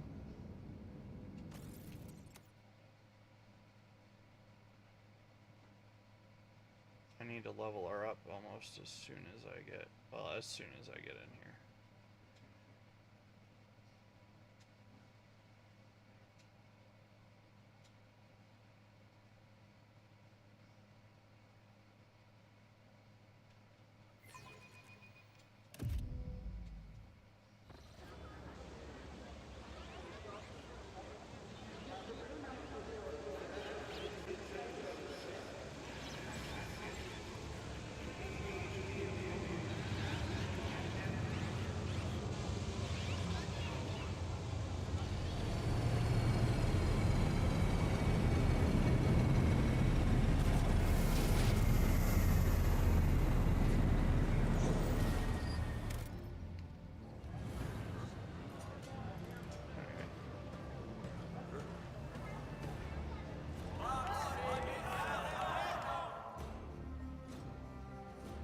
Liege representative. The welcome procession is not particularly long, but it does attract attention. Everyone is dressed in their finest apparel, every button gleaming. Standing in front of the others is a woman with clearly expensive implants. She bows down in a solemn curtsy. Rogue trader, Footfall welcomes you on behalf of Liege Lord Vladimir Tokara. Allow me to express my joy at your arrival. The Liege awaits you at his residence, but should you have other business to conduct on the station, I will be honored to serve as your guide. Cassia's lips curl slightly. This is so familiar. Behind the amber color scattering of words of welcome, far less appealing hues lurk, murky and diluted. The look of someone accustomed to lying and hiding their intentions. Someone's coming, and they're coming for us. And they're coming for us. Watch out, Lord Captain.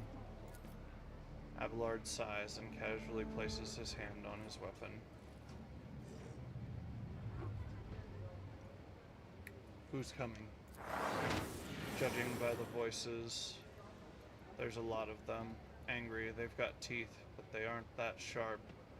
Their strength is their numbers. Pray, what are you talking about? What could she mean by such a cryptic She doesn't get to say the rest. Hey, newcomers! How's this for a warm welcome?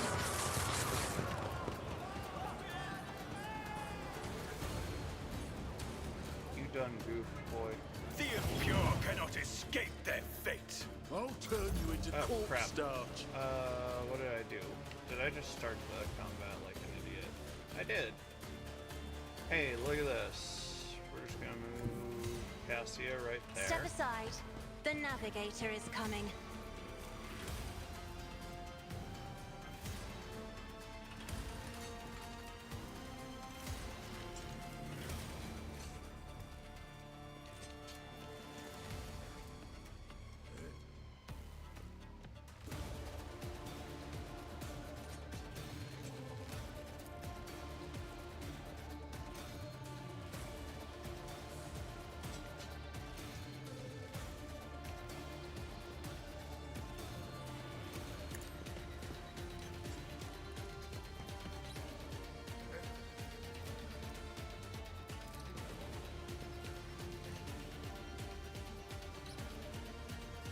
That is foolishness.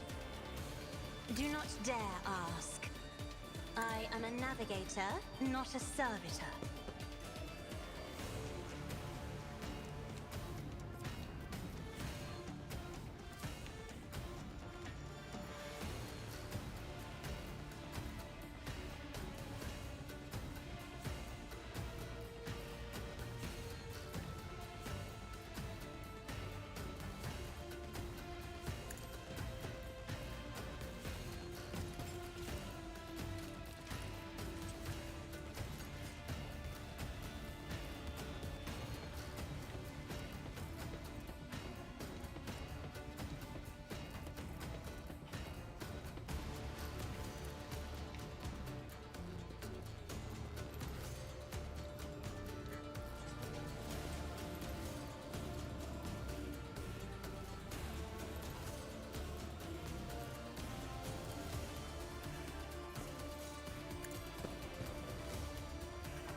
If I may.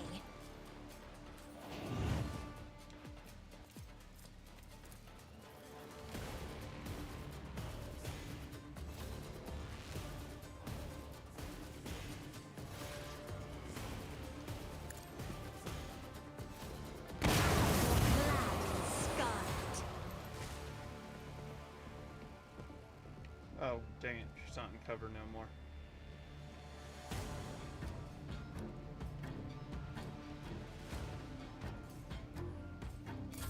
Let's get to it. Someone. Let's make it quick. Just a minor setback.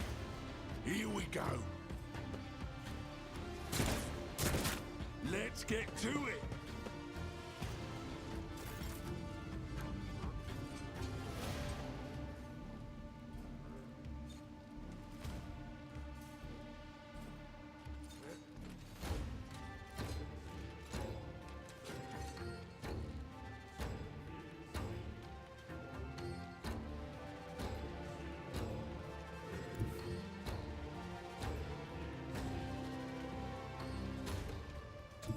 God Emperor, move through me.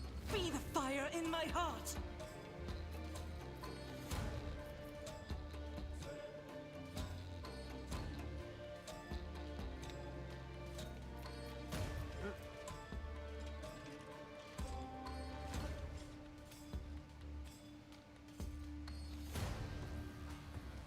Oh, now I'm having to mix class stuff.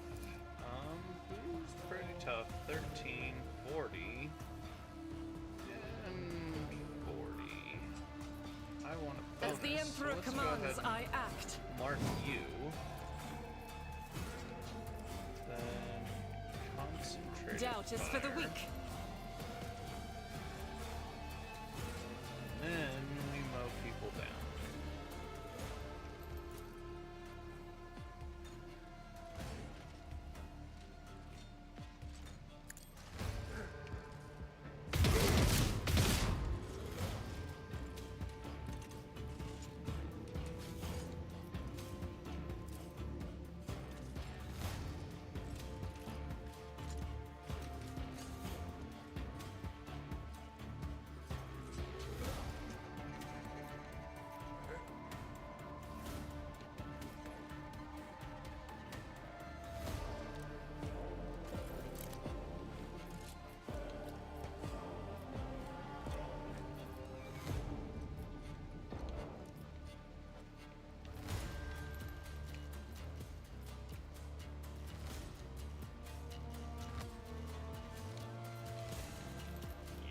Gonna remark this guy. As the then Emperor we're gonna shoot. commands, I act.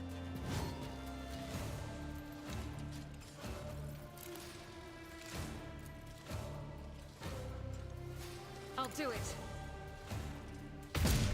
Oh.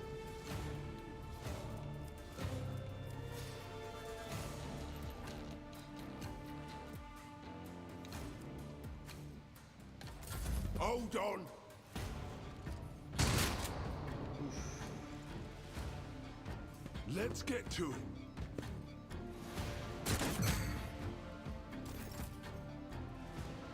Alright.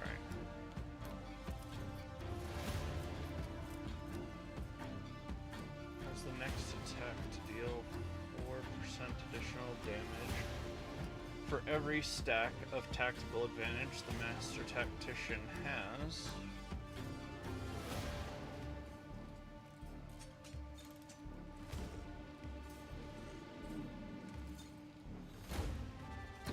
This is half their stacks. Round it up. Rejoice in service!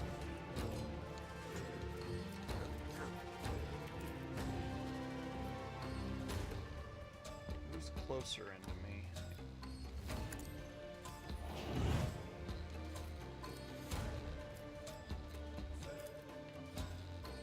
The Emperor commands!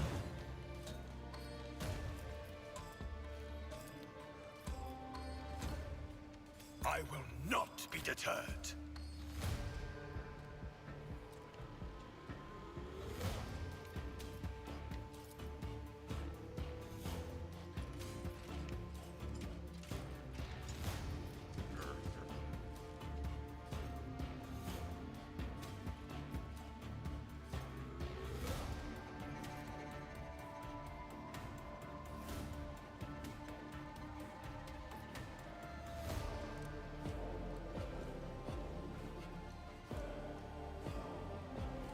As the Emperor commands, I act. You, Emperor! Not another one of these mistakes.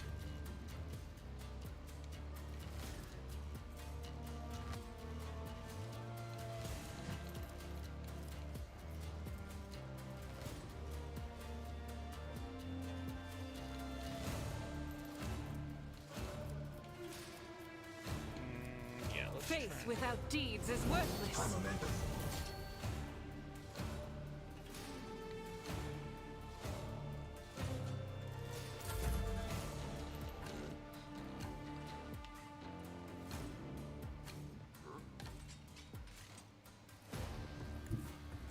My enemies shall be crushed like dust beneath my feet.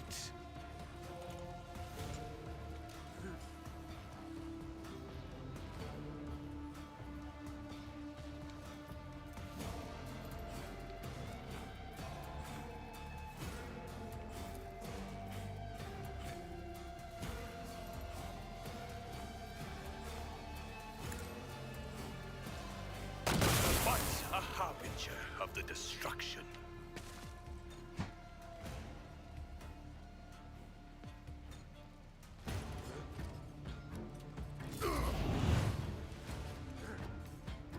Don't touch me!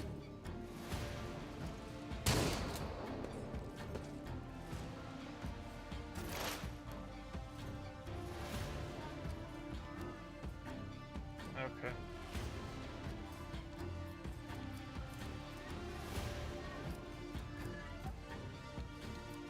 Use my bathroom.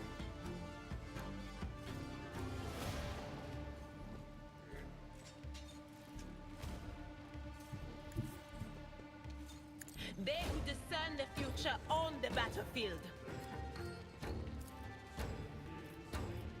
Will do.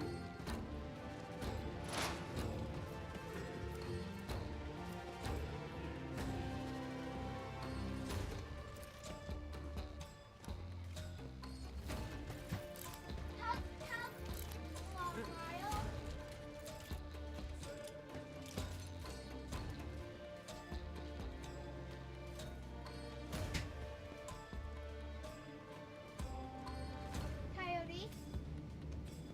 Coyote. Use your towel as long as I put it back up.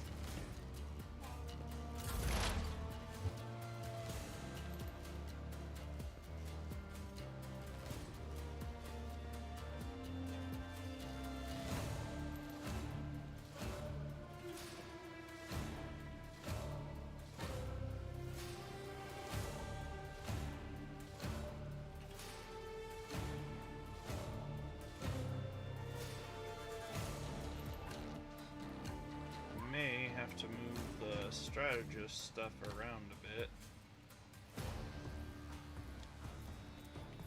first, let me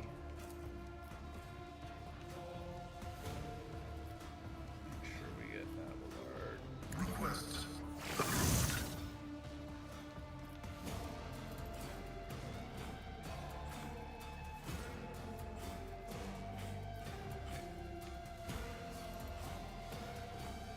Running binary override.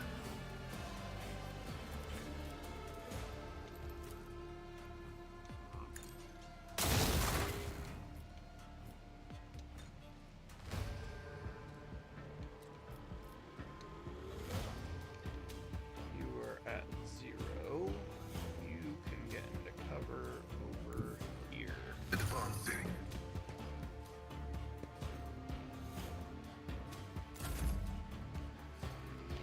Abelard, I need you on the front line. You know what? I need you to just move right.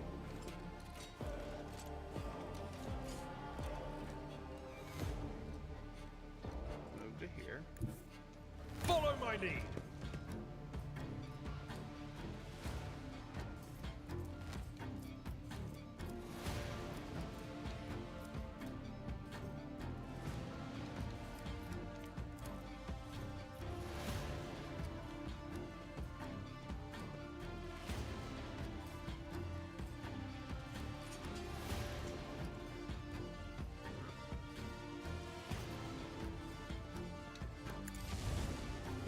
I took care of this one.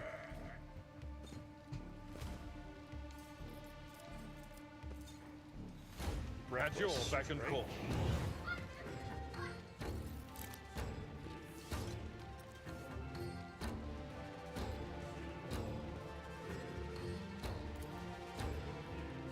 It will be done. The more the better.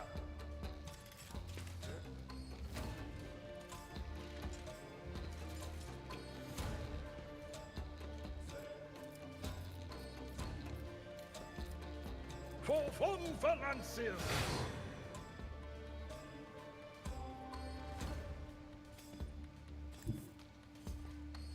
My place is at the fore.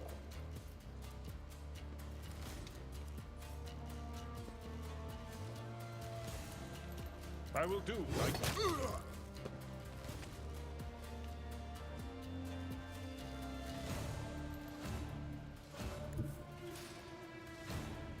Tried and tested tactics are the best ones.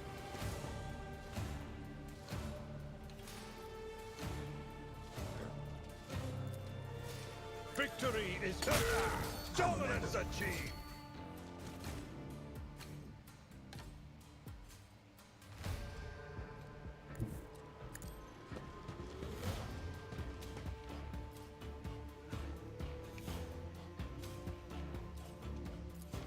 Indeed. Reduced to dust.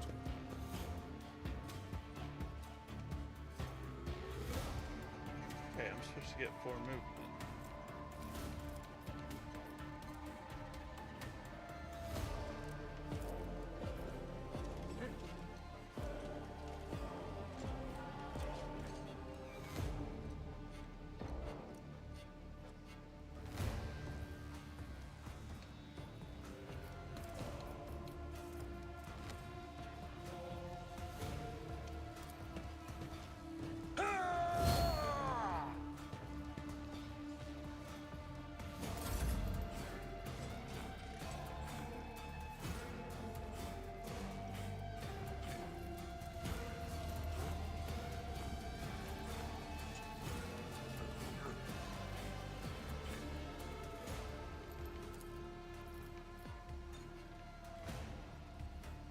If only that were possible.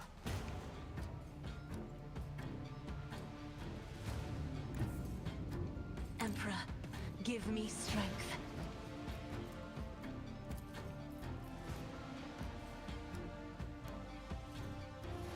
Isn't this a job for the serfs?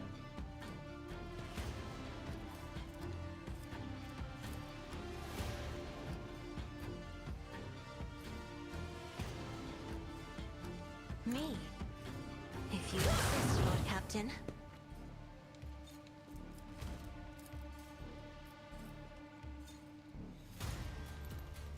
Isn't this a job for the serfs?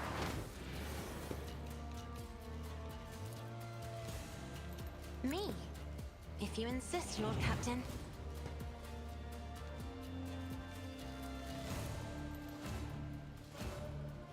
Isn't this a job for the serfs? Possibly, but you're gonna do it anyways.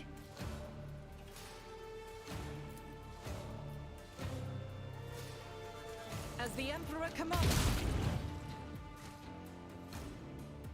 We shall see.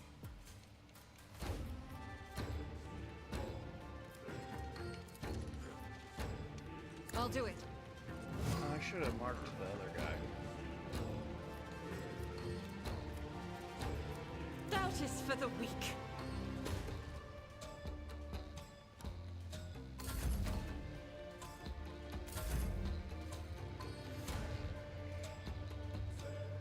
Oh, I should have moved that too. Guided but, hey, by whatever. faith.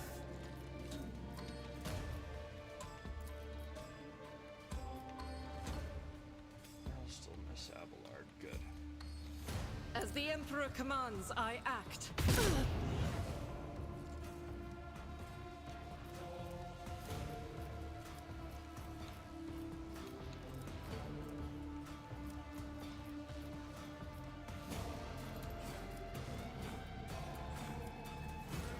I am his will made manifest.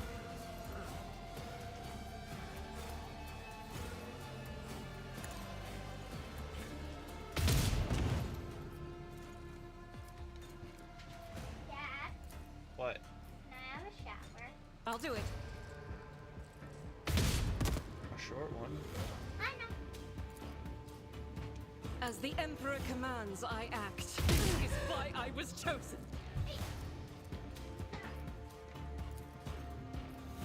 I'll do it.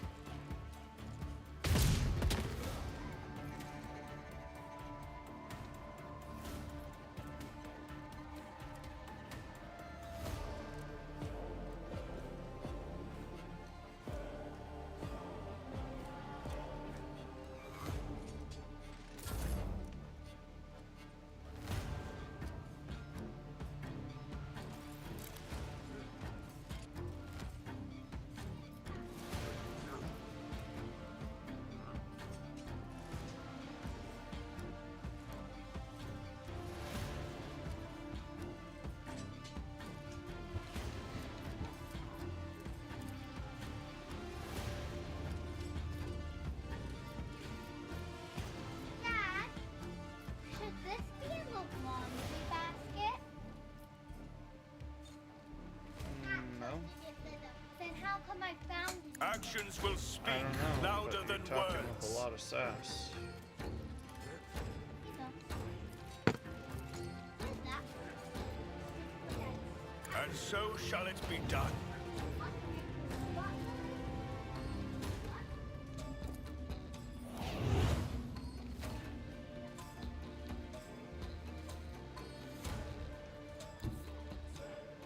May the Divine's will be done.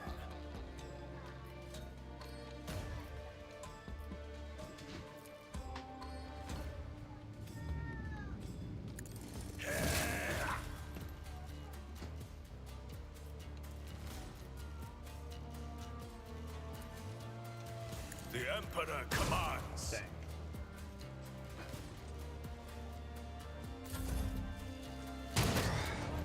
Brace yourself, Abelard.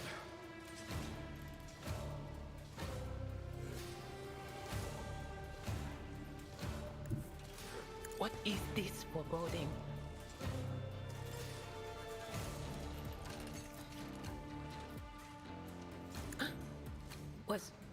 Was that you?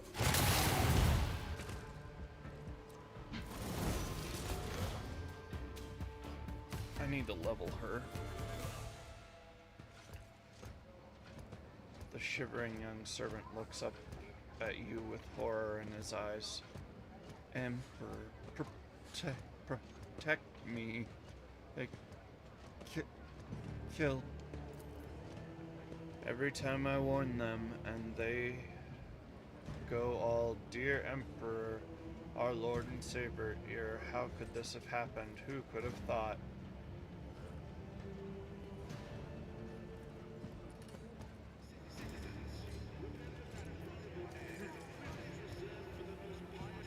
Fear not, young man. We took care of the attackers. Do you know who they were? Your lordship, these guys were Anvers. They're a gang. They're the worst. I'm telling you. They're scared of no one. Not even Liege Tokara. He glances around like he's expecting more bandits to appear.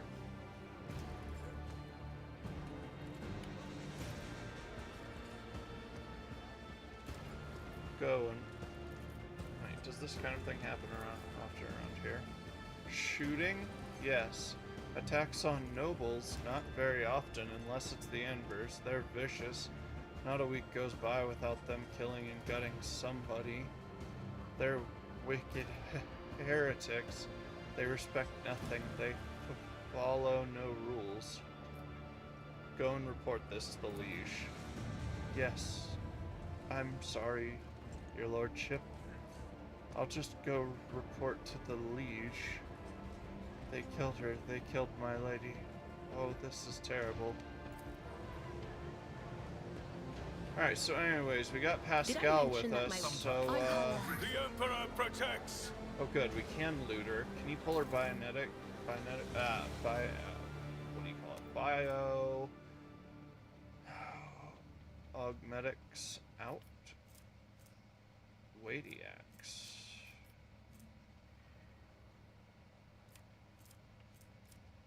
Alright, first of all, combat shotgun looks nice.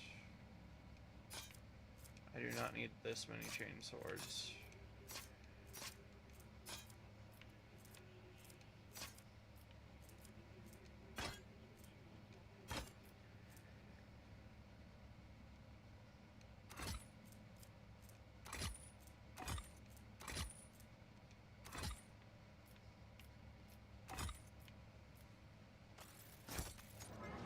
We shall reclaim what is rightfully ours.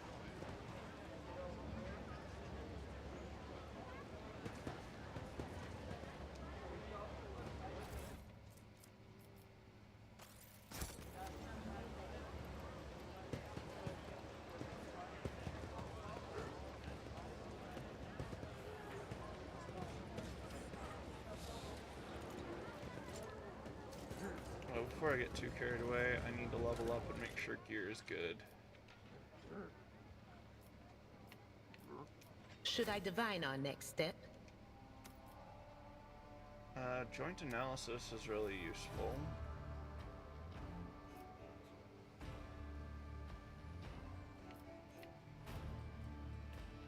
Or... yeah.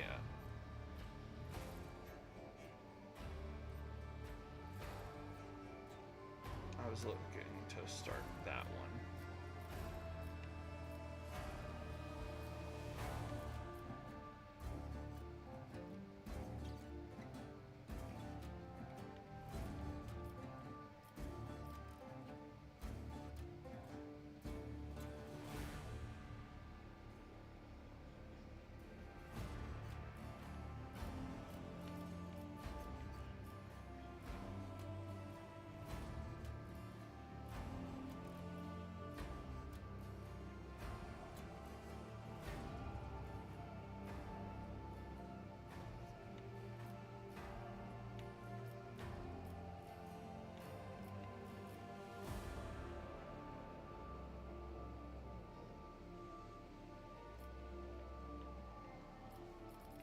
Wait, which one requires the psychic?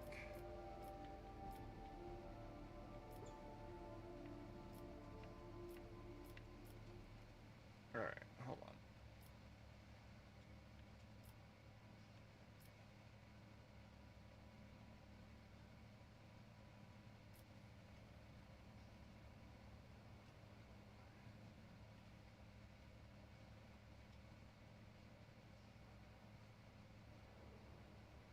So we're going to go with tactical knowledge.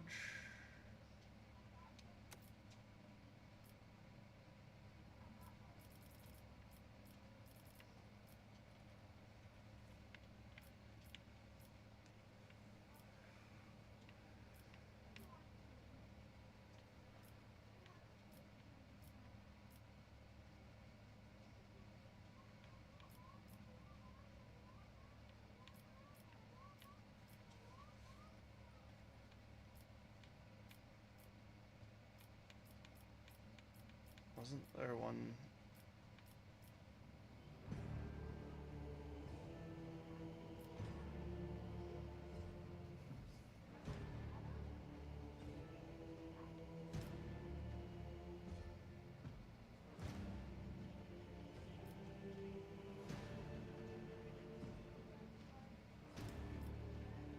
Well, the Psyker is not in the target's line of sight, or the Psyker is in cover. All resistance tests of the target suffer.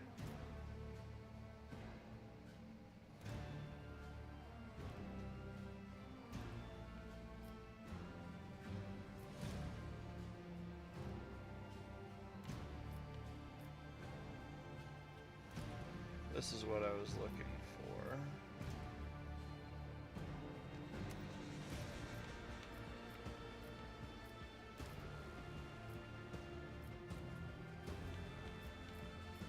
Because there's some stuff I want that requires... Oh, wait. Dang it, it's Psyker Minoris. Next. Tiv.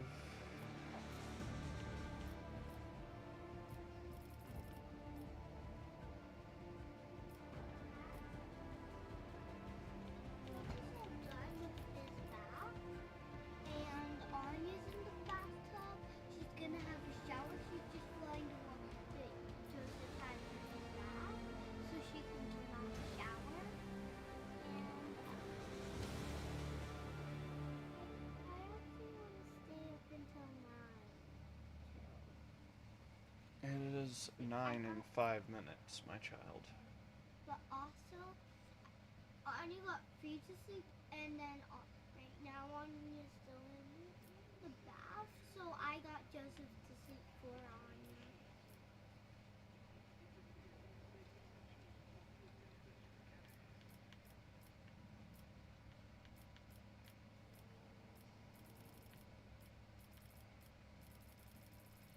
So Joseph's already asleep.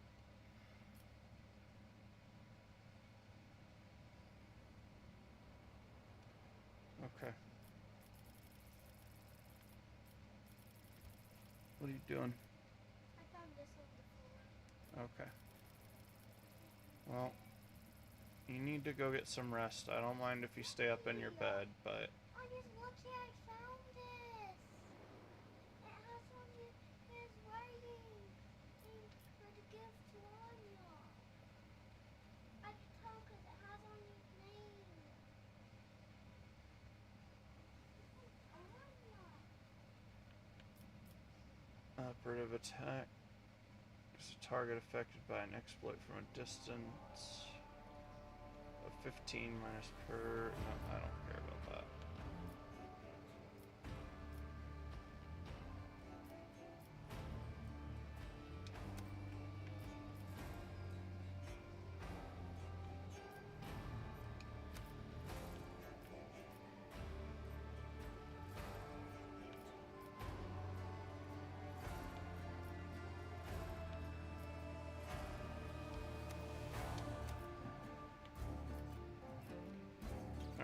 Let's see, weapons skill, ballistic skill, intelligence.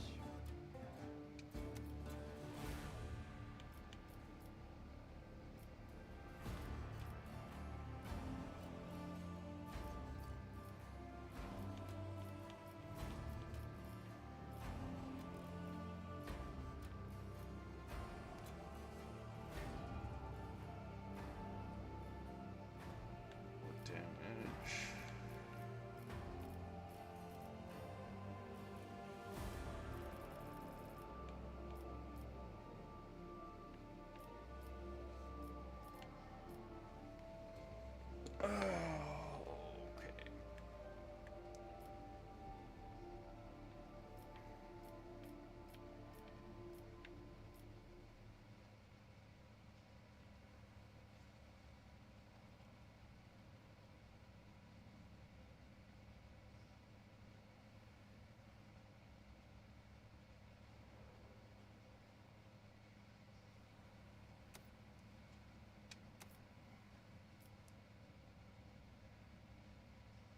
cripples the enemy, reducing their weapon skill, ballistic skill.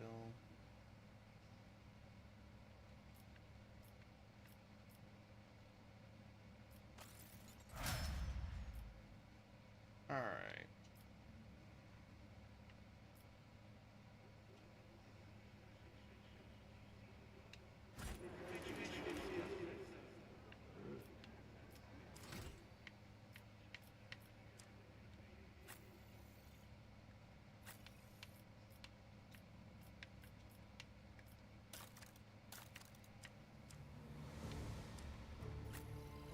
He's a vanguard, she's bounty hunter, grand strategist, which I'm not a big fan of, assassin.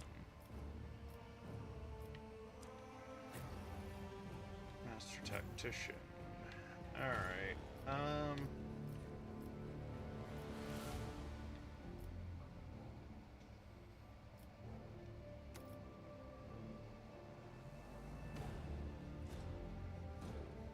I like the idea of a psychic assassin. An attack assassin.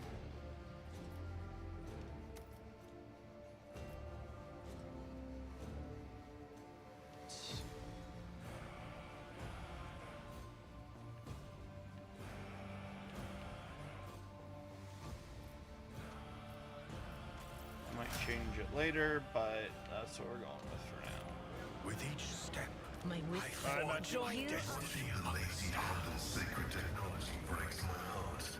Figuratively speaking, my cardiovascular augmentation can withstand much more than high blood pressure.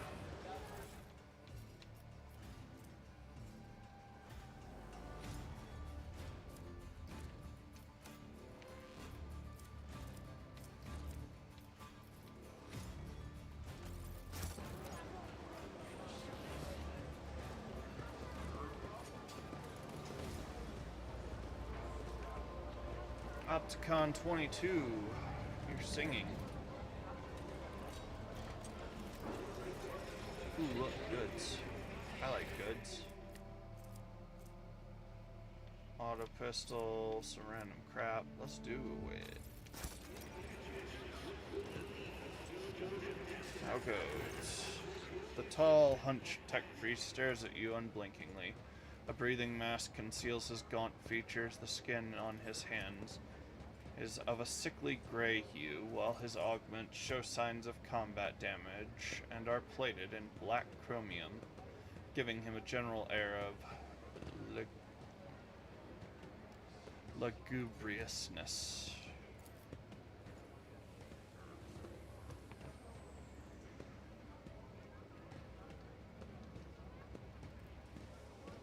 Initiating identification procedure. This unit defined as Logos Opticon 22 and is a fully authorized representative / structural part of the Cognizance Fleet and the priesthood of the Adeptus Mechanicus.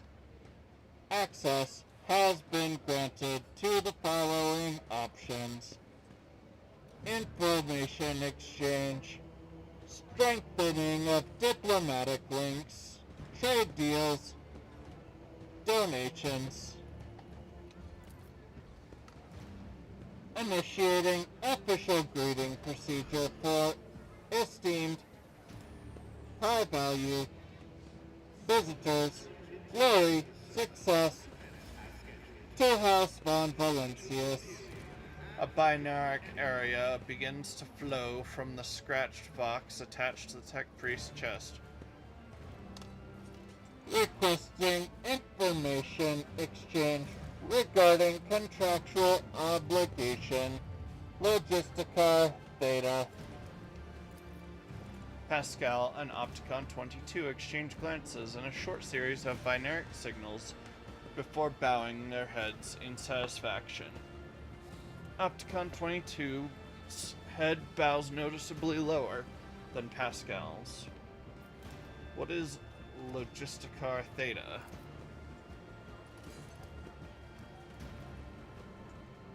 Under the contractual obligation in question.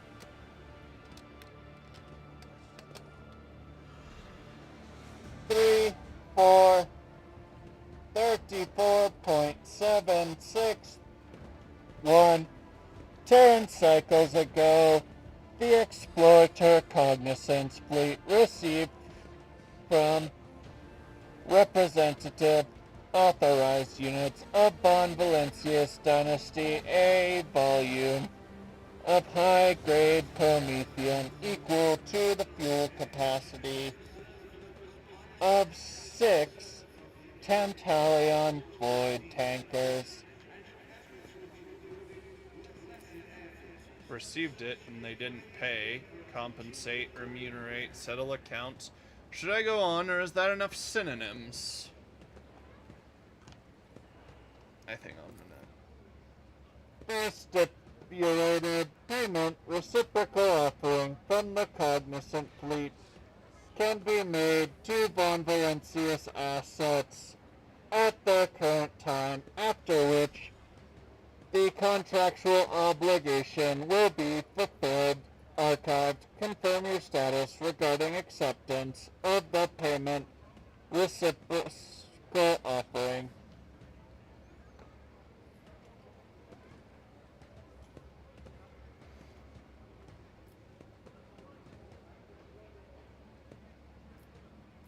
You're saying that my dynasty has had extensive business dealings with you? Now, what kind of payment can I accept? Universal Mobile Orbital Deployment Extractiums Astra Aerotor Processing Complexes in the quantity stipulated in the contractual obligation. Each unit has undergone a cycle of maintenance liturgies and has been assessed for conformance to the sacred standard template construct. Great creations of the Messiah, blessed be his beneficence, which has bestowed upon these complexes industrial might and a full cycle of reproduction and life support.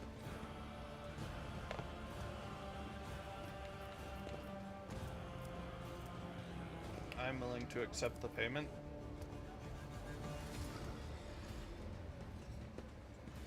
The request is accepted. The sacred machines will be loaded into the hold of your vessel.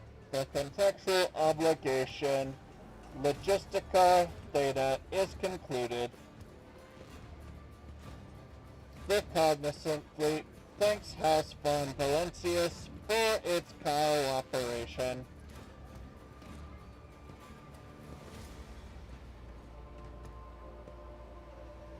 I want to make a trade deal.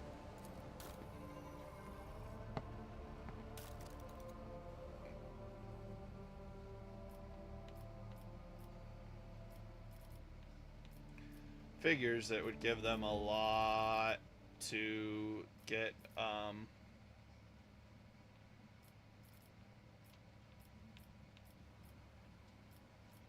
like holy gifts and heretical trophies.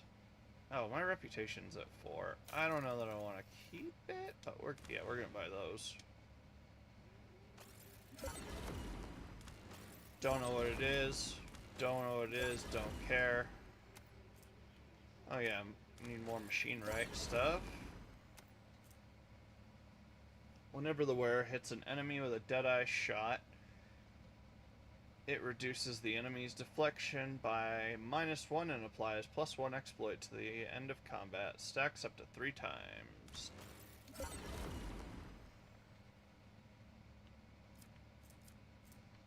Oof, I need that money.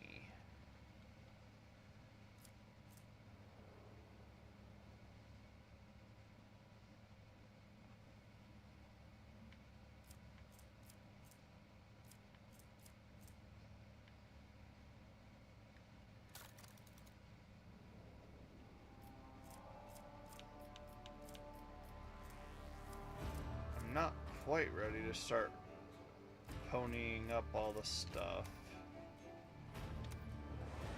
We are bound by the blood of martyrs.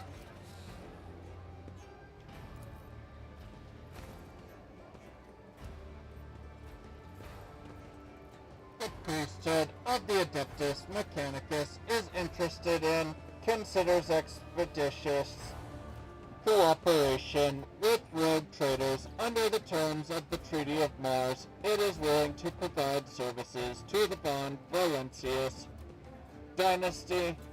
The priority of service tasks can be raised if diplomatic links are strengthened.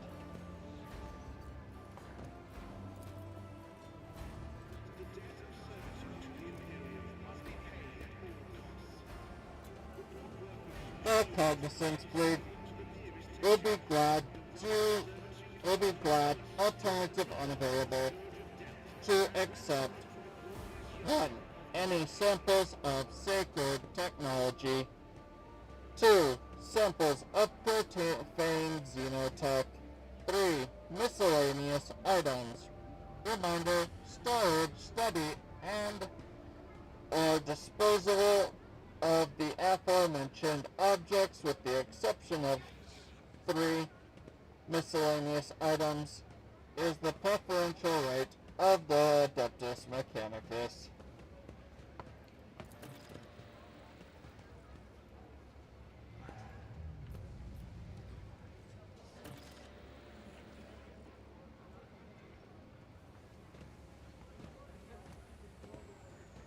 The experimental fleet will also accept information about planets in the Coronis Expanse that have not previously been recorded in the planetary register. Why do you want information about planets? Omnipresent study of the Coronis Expanse is the sacred mission. Operational objective of the Cognizant Fleet. Information about the planets and star systems of the Coronis Expanse will be compiled, studied, and transferred to the most holy repositories of Mars upon completion of the Great March of Exploration mission. This process increases the totality of knowledge and decreases the totality of ignorance in the universe.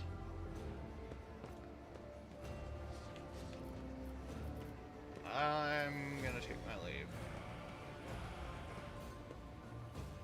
The Omnissiah knows all, comprehends all.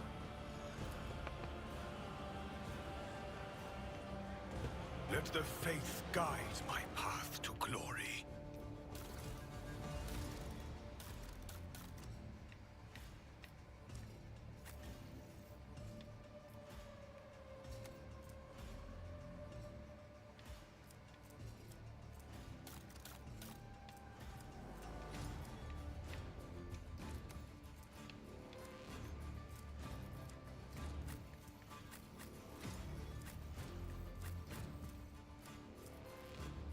Oh, you could totally wear the...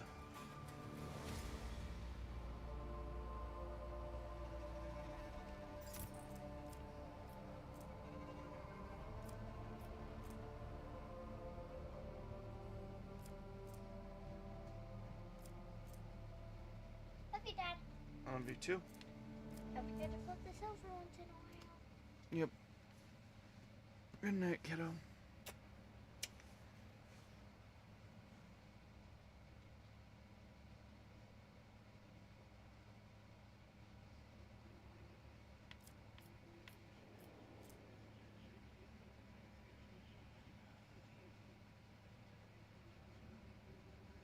That's not too bad. I'm gonna have to think on that one.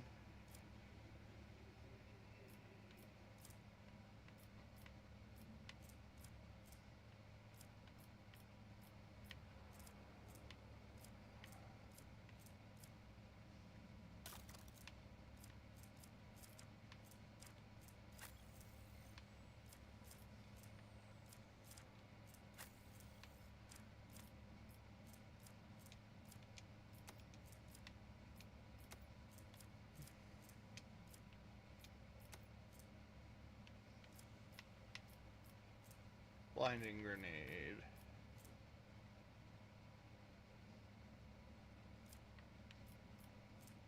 Force grenade. Alright. What's Herald Servo Skull?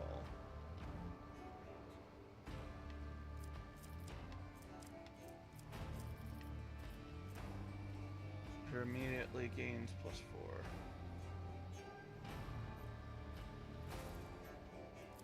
Oh, spicy stuff.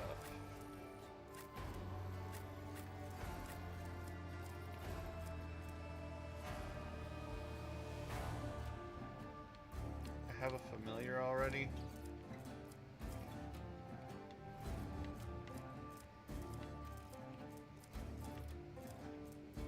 Oh, yeah.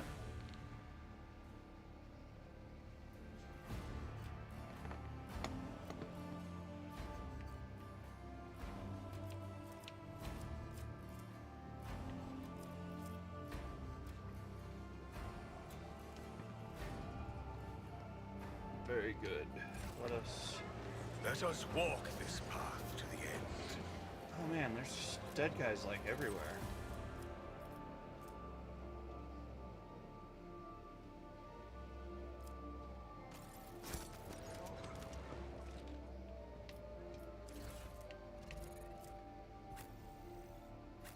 Wait, can I wear that?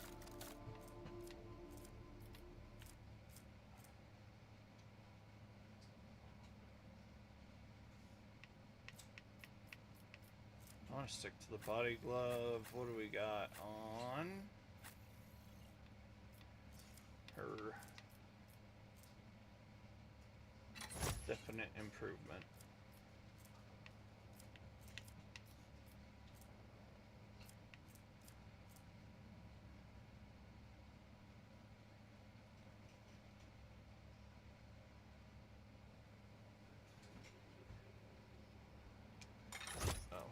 We're gonna give that to you.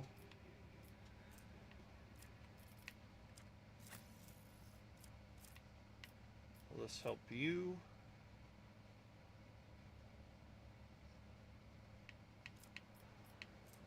No, it'll hinder you more than help you. Hey, heretic, you want some mesh vest?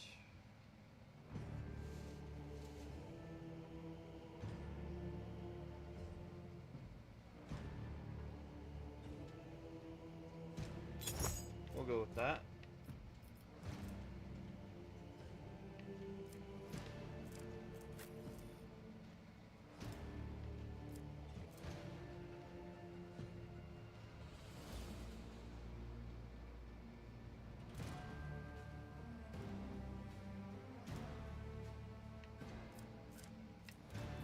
Hey, I got my agility up, so that works well.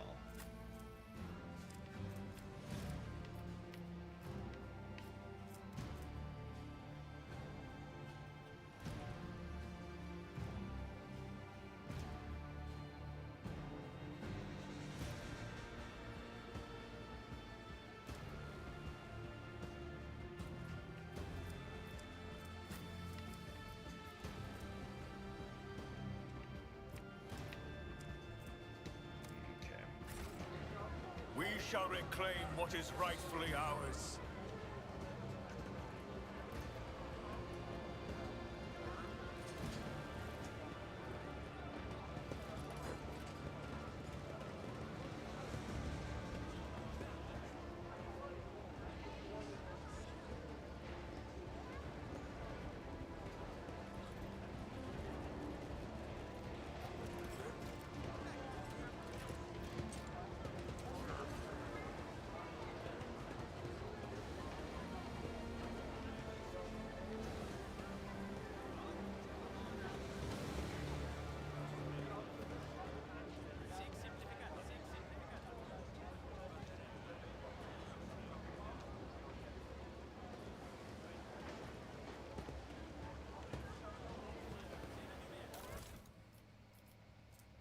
I'm going to inform you that 2 days ago the discharge was interrupted by a raid launched by the Anvers gang.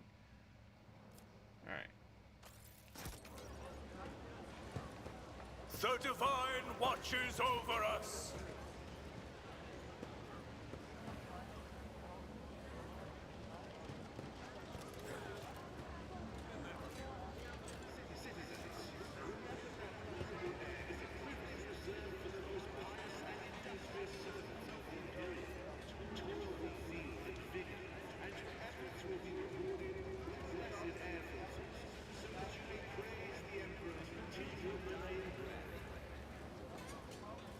Just gonna do what I can here. Rank 5 functionary.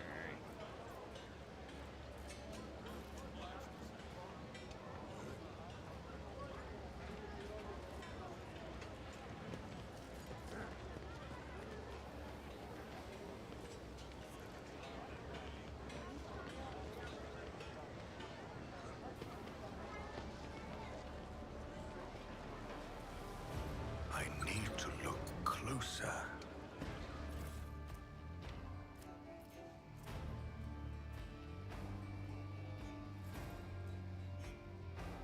Oh, that is just too good of a cloak. Immune to the grenades of the thrower. We are bound by the blood of martyrs.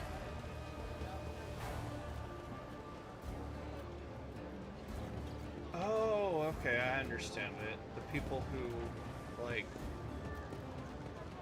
don't own starships have to stand in line. Got it.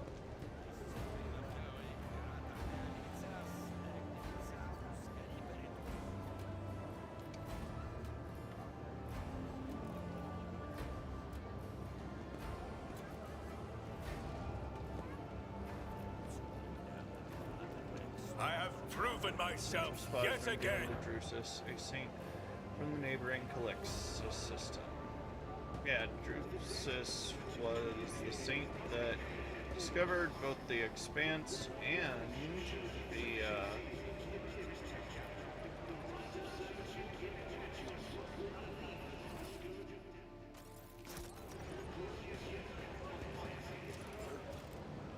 halls of the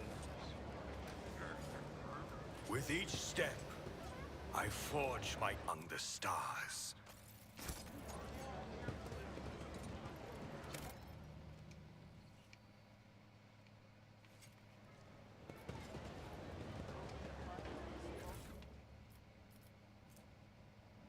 that holy book by the offer, that customs guy, he's always on duty. Does he get any time off? Guess what? Hanger by the window. Remember to bow to the Emperor through the window.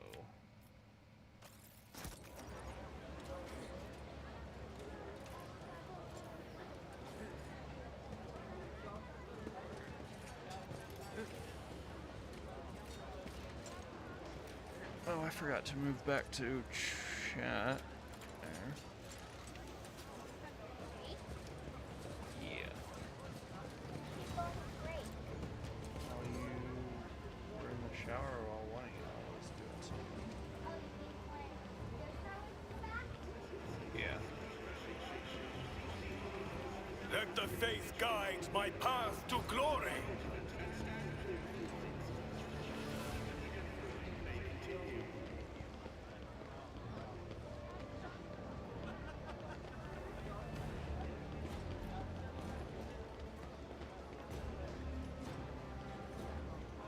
I want to look at the item.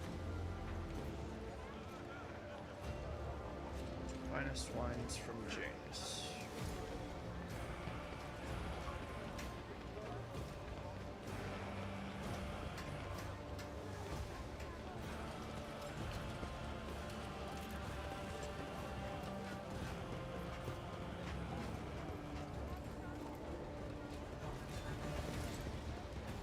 No, the aristos are poorer than me.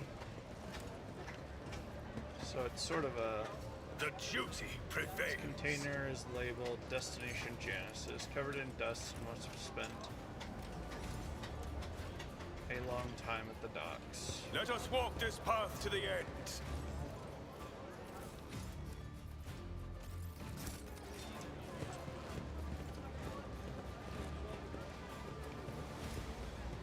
Oh, look at this. I can just walk straight through.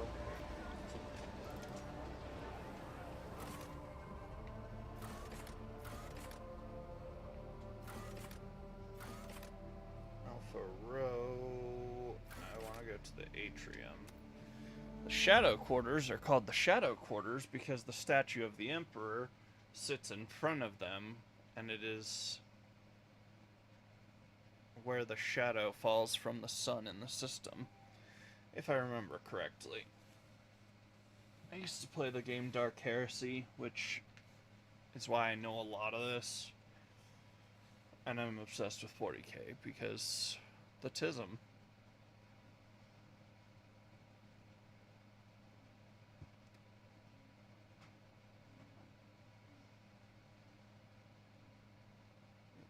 Come on, let me go.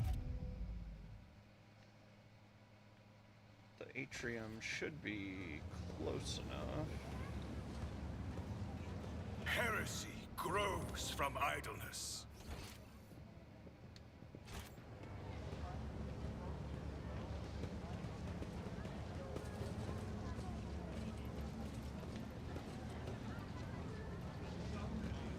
I don't know what that thing is, but I like it. Abelard, buy me one and have it sent. Know your to my duty. quarters.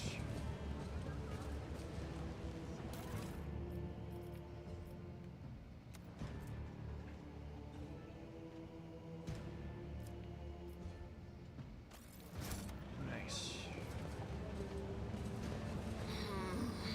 Every time I come here, I nearly go deaf.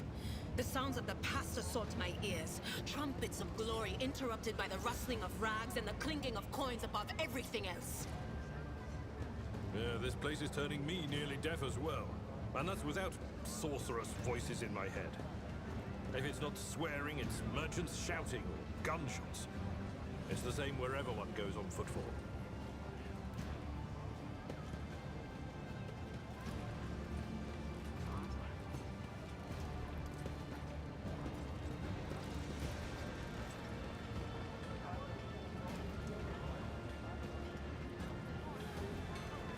We shall reclaim what is rightfully ours. So this cherub, it just follows me along, around. Gunsmith's Guild, this is where we're looking for stuff.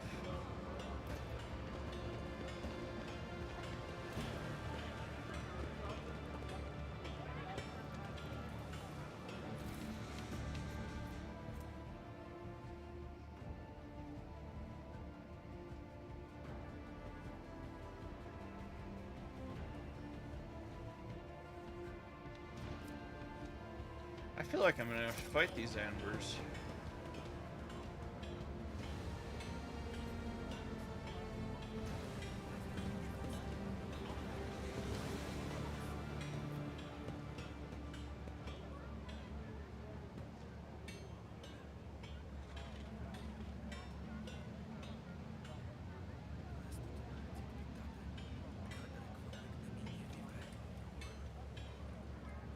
The heart of Footfall is a colossal statue of the Emperor, carved from a single asteroid.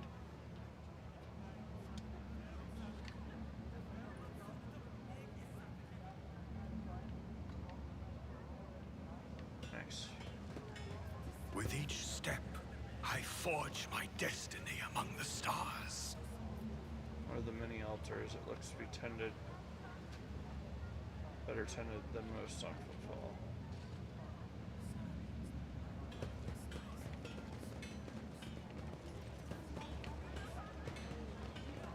Alright, this says Gunsmith's Guild. Does that mean it's over here?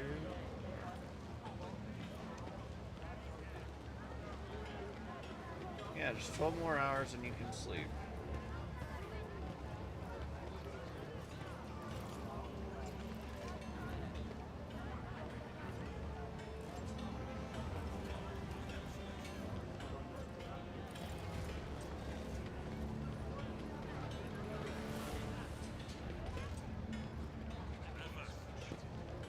Who's the guy?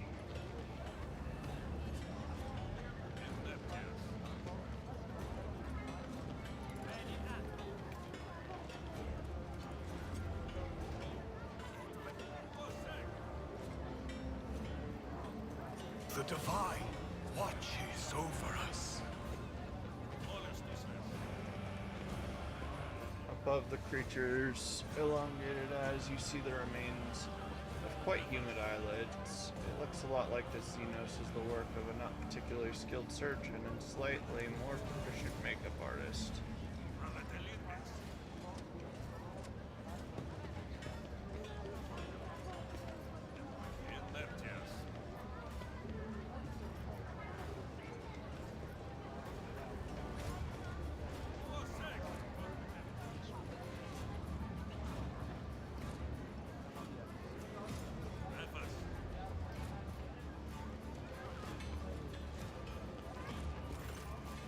This young man is clearly making every effort to look dapper. His fashionable clothes are practically new, and his hair is well groomed. What ruins this impression is the poorly scrubbed off oil stains from his leaky implant, and the fit of his jacket, which was clearly made for someone else.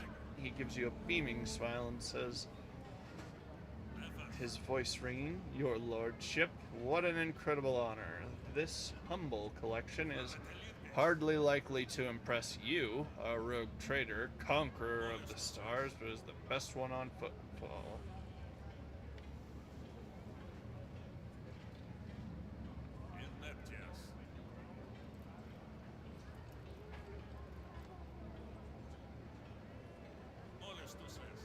What kind of collection is this? Dangerous, vicious, ruthless Xeno beasts caught red-handed as they were attempting to commit evil against the Imperium. But right now they're harmless. Our cages can withstand their rage, but I wouldn't recommend getting too close. Haha. These aren't...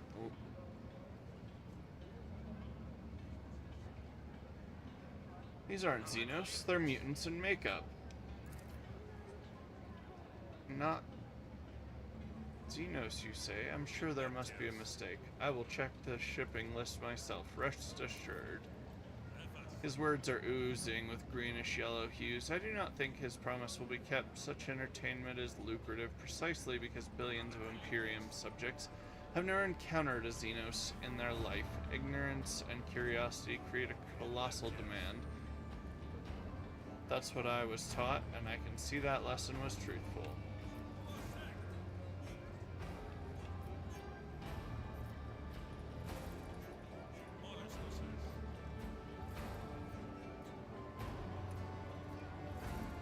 Well, yeah, we're gonna do that one. But wait, please.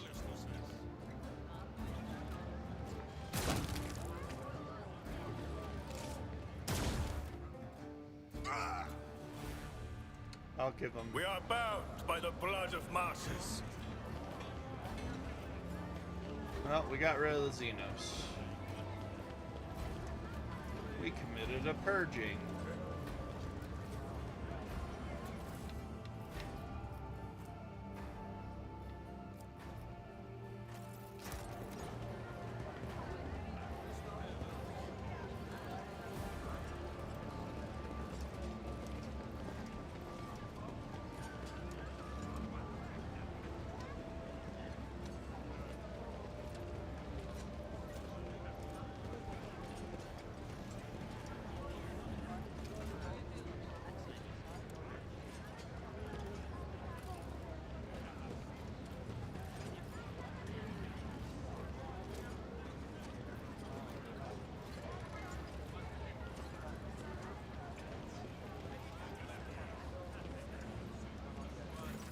Buzzing crowd has closed in on several harried-looking individuals.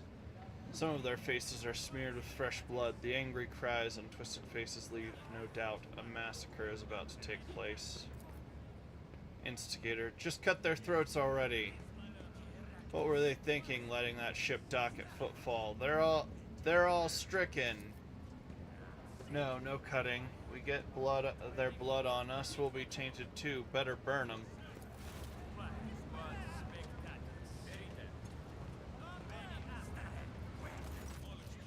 Hieronymus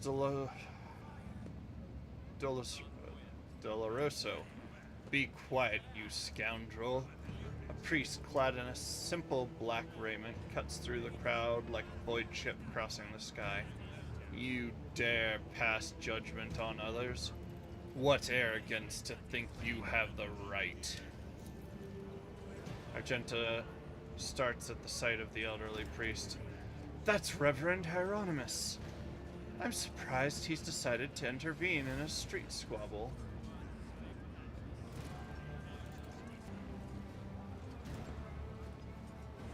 What is going on here? And who are you supposed to be? I'm Uriel, rogue trader of the Von Valencius dynasty. The rabble-rouser's expressions change completely, and he makes a clumsy attempt at a bow, then crumples to his knees. Your lordship, I'm sorry for not recognizing you. You see, it's just that for the first time, it's your first time on Footfall, and we didn't know. We were rooting out heresy here. These scrawny ones, they're from the ship that came from the bowels of the Coronis expanse. They've got the plague there, and mutants, and now they're spreading that rot everywhere, that taint. They're all... Silence! You must be completely out of your minds. A band of woeful, dim-witted reprobates who think themselves bringers of justice? Who are you to pass judgment on anyone? All you ought to be doing is suffering and repenting till the end of days. And what's so wrong about that, Reverend? We just put these heretics to death. Or we just want to put these heretics to death. We're not heretics. The haggard man is on the verge of tears. We're refugees. I swear it on the Golden Throne. We served the Imperium faithfully until they hung us out to dry. Where were the protectors that were meant to shield the lands of humanity from nightmares? Traitors and heretics, the lot of them. A murmur runs through the crowd. The people gawk at you, at the priest, at the wretched group huddling in the center. How tiring, the motley sea of colors that fills this restless crowd is hard on the eyes. So many hues, but most of them are acrid yellow streaks of fear. Their red buds swelling, ready to burst and paint all who are gathered here.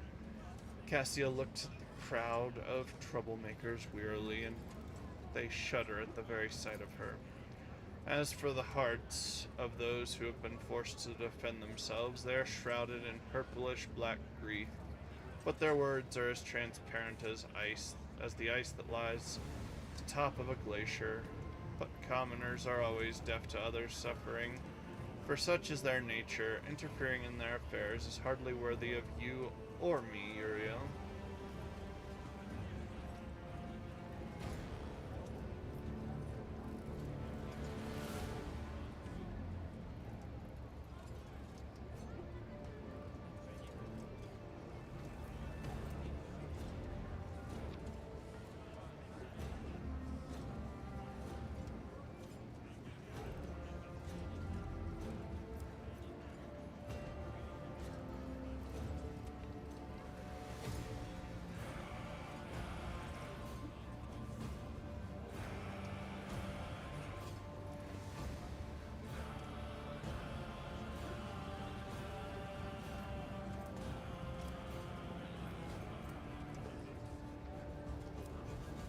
I'm master of Kiava Gamma, and if these people are my subjects, then I am the only one who can decide what to do to them.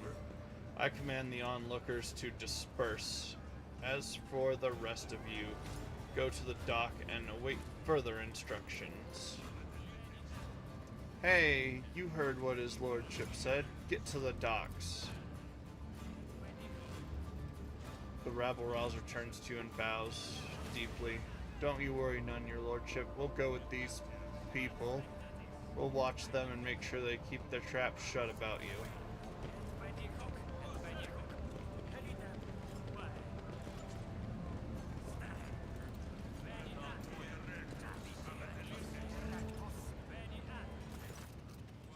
the arrogance and self-righteousness of a malefactor.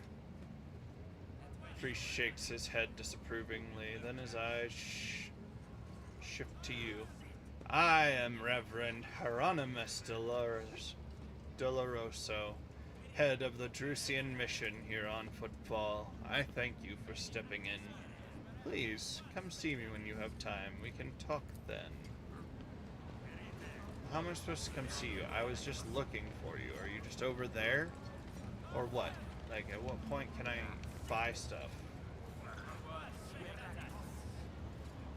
Let the faith guide my path to glory.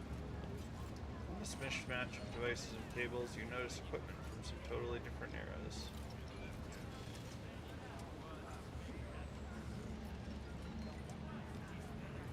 Some ancient, some merely old, and others hastily tossed together in the most recent years.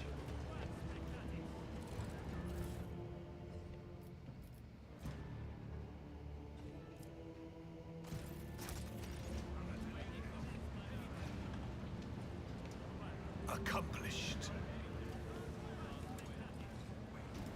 Legendary rogue trader who founded it.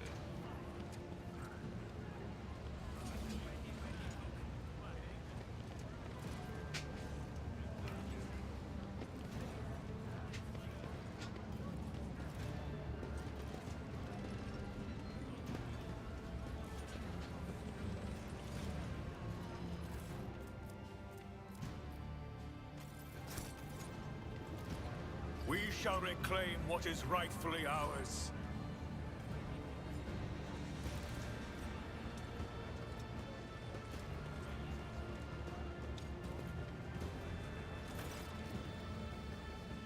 The man with a face so drawn it appears to be made of nothing but skin and bone fixes his unblinking bird-like eyes on you. The priest's simple black clothes have no adornments, and they do nothing to mask his unhealthy gauntness. In a cracked voice, he says, "The Emperor protects."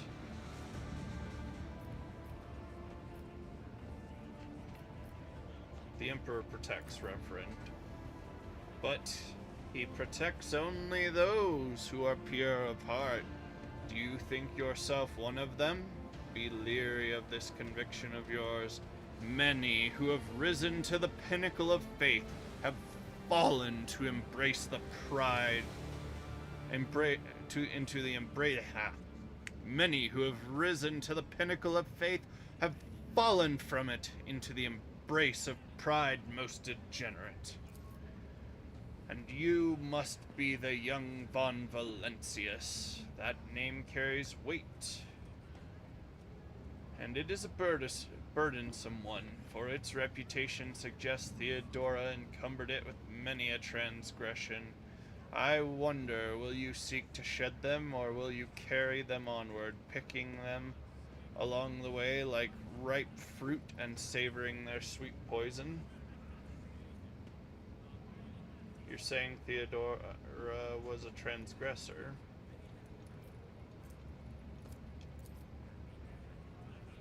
A woman of great gifts, but few considered virtue to be one of them. People whispered that the power had corrupted her, made her believe that she was entitled to anything she wanted. It is known that she showed cordiality to Xenos, broke taboos and violated dogmas. Then again, so do nearly all rogue traders.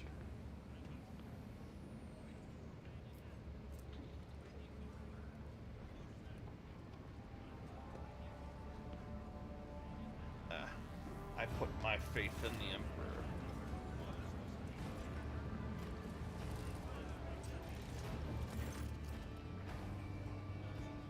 He gives you a scrutinizing look, then his tone softens. Well, then be twice as diligent, for this sector will seize any chance to test your faith. He looks at Argenta, who is standing nearby, and his voice softens lightly.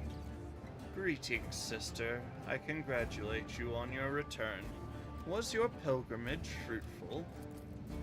It was, Reverend. Let it be known to you that Theodore von Valentius' ship was attacked by servants of the archenemy, who appall the heart of any righteous souls, she says, nearly hissing with fury. And not all of them met a fitting end. Some fled, and more than that, their blasphemous words clearly pointed to this attack being part of a larger design.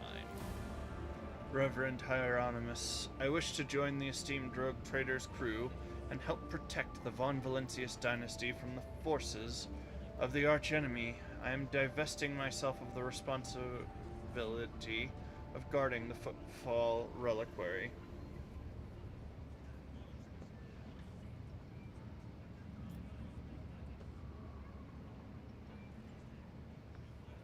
Sister Argenta stood by my side during the assault on the ship, and I could use her assistance going forward.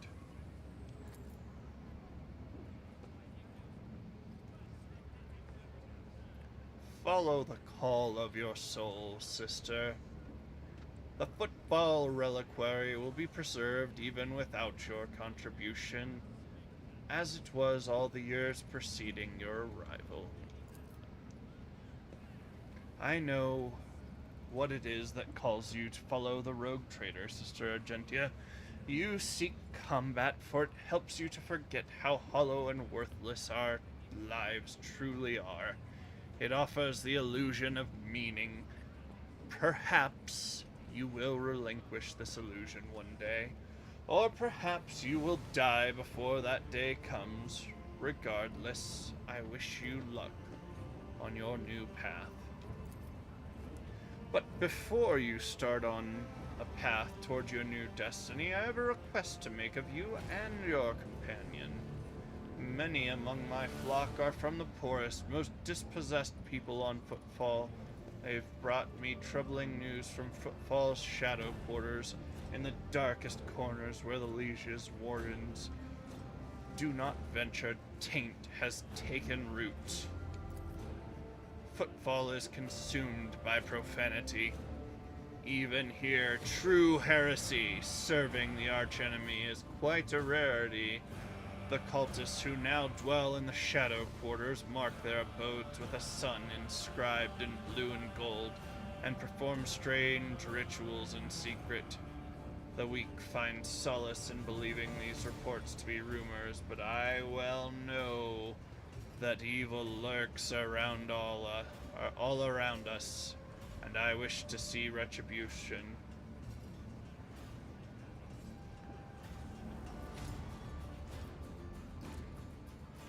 I come across heresy surprisingly often these days. Indeed, dark times are upon us, and wretched souls grow ever more eager to embrace heresy, both on Footfall and elsewhere.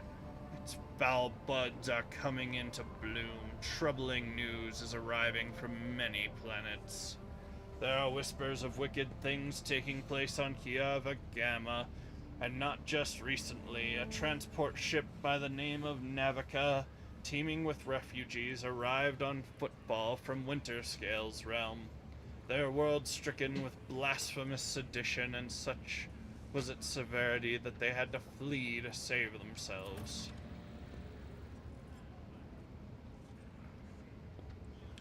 The Liege refused to accept them, and so they headed for Foulstone, a desolate cloister of the righteous. It was wise Hieronymus. We will verify this rumor, Reverend Hieronymus. With great pleasure. I almost wish for the rumor to be true. My heart yearns to battle some heretics. This is where I bid you goodbye, sister. Noble Uriel, is there more you wish to ask me about?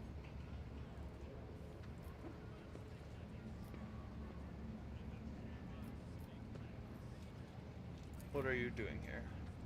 What am I doing in this den of blasphemers, pagans, and the vilest of souls, you mean to say?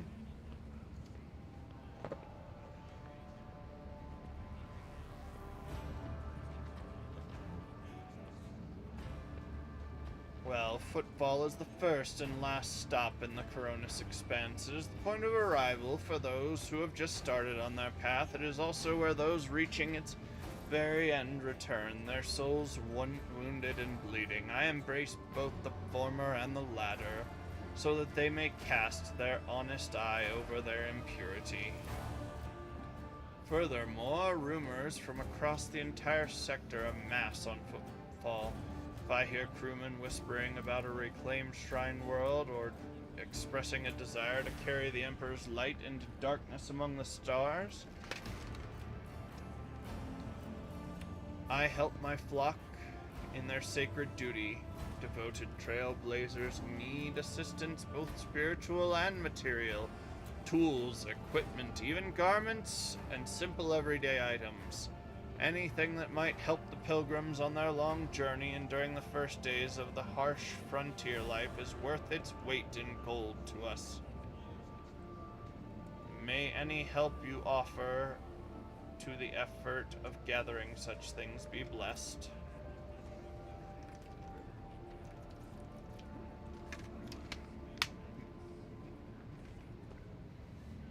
The path of true believers leads into darkness, to search for worlds that have lost his radiance, steeped in depravity. Blessed are the deeds of those who give themselves into the void and the warp in hopes that their actions might bring light into the darker reaches of the expanse and deliver a previously barren world into the Imperium's service. And all the more bitter is the realization that not all brave souls will succeed in their mission. Footfall still awaits news from the Wasteland Wayfarer, an ancient ark of a ship headed for distant stars. Her last astropathic message was sent from beyond Serenius Maleficum, and the stars have kept her fate a secret since.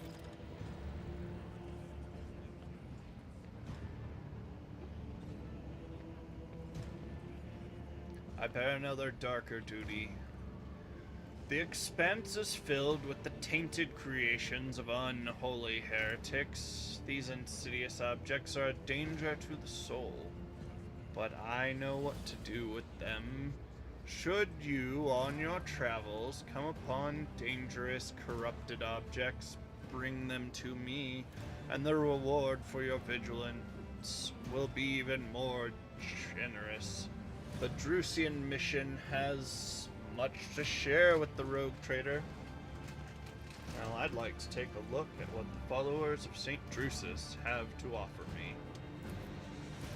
Let me see. Medkits. Need 'em.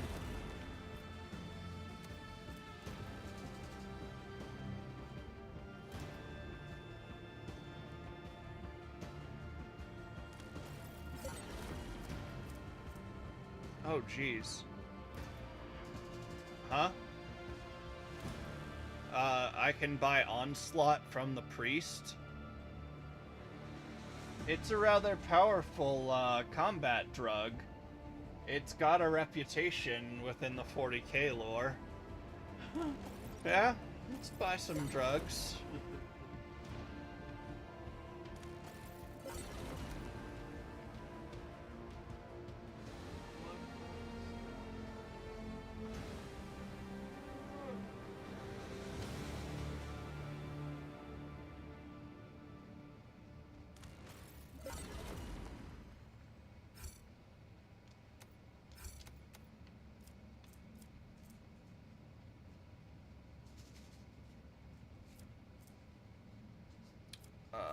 I need stuff.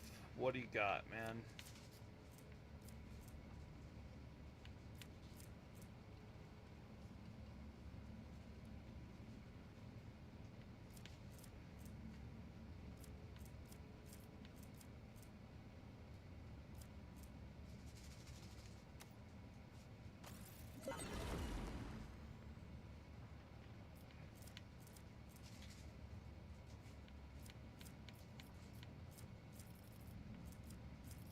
I have holy gifts.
I need this. What if I give you everything?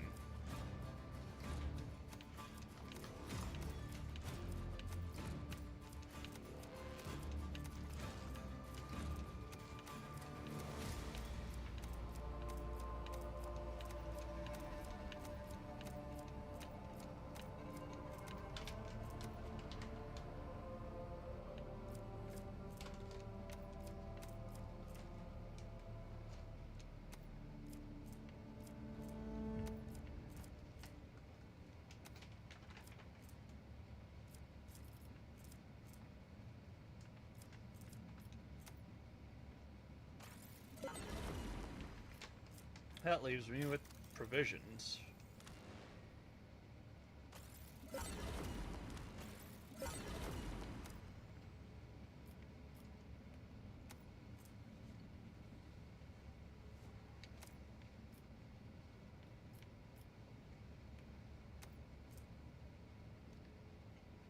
I want it.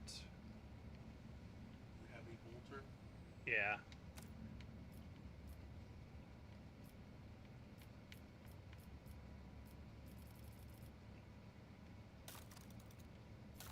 Man, they have really With good each step, stuff. I but forge my it's destiny really among the hard stars. to get advantages with, or get, not advantages, what am I looking for? Abelard, I have stuff for you.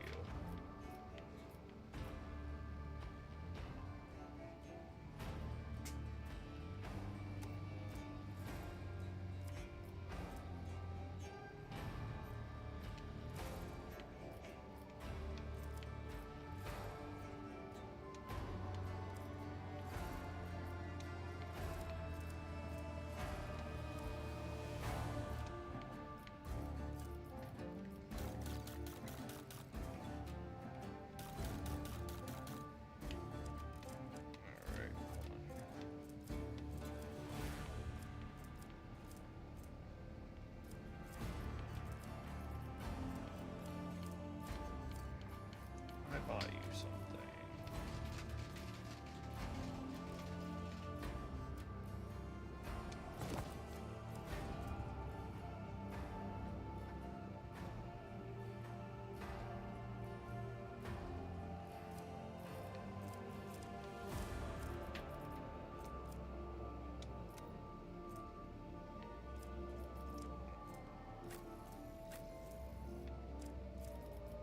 Don't say I never get you anything.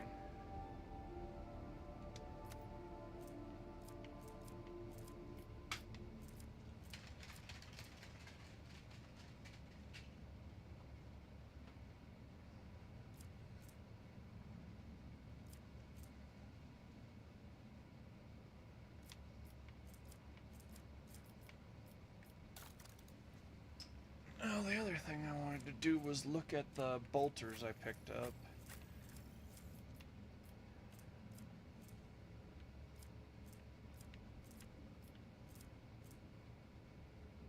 Let's see.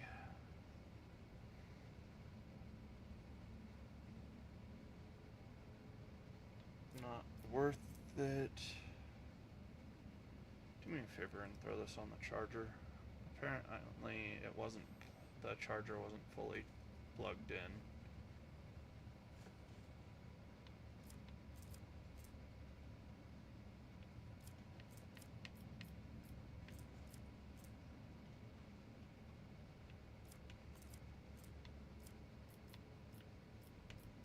I thought I picked up another one.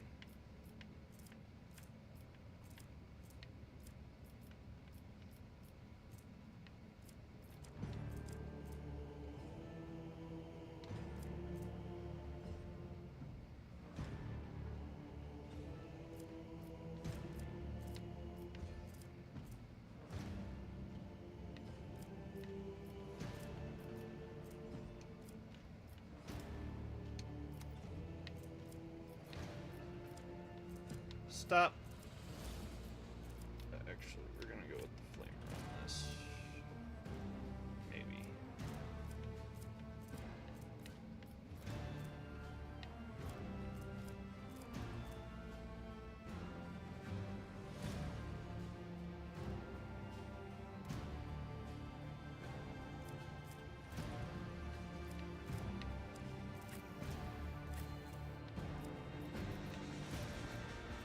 Oh, well, heck. She can run a pistol and that.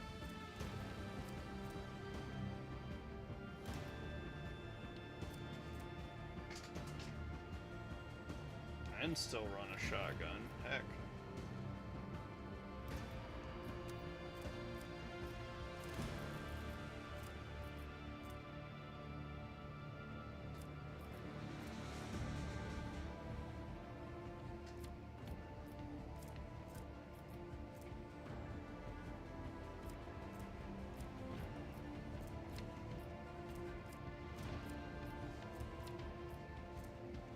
Improved auto pistol.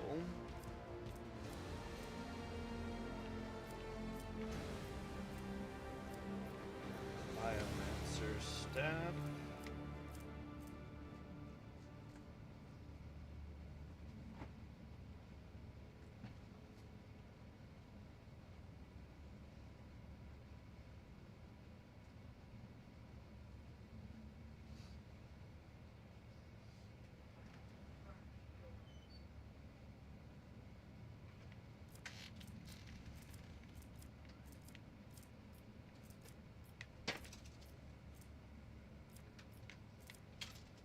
Psychic staff.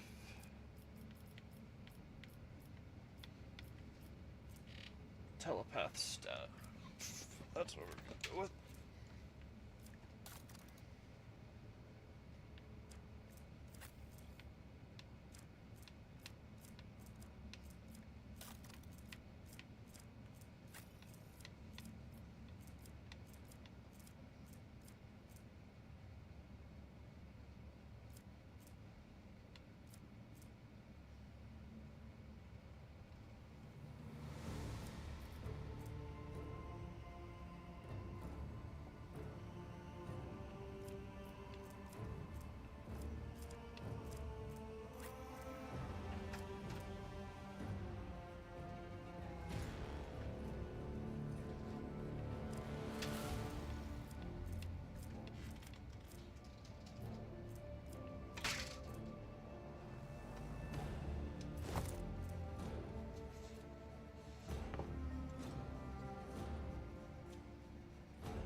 Let us later. walk this path to the end.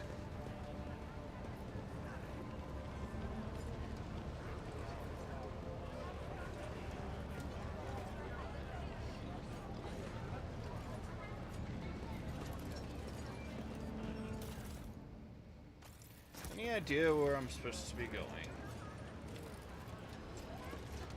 An expected result.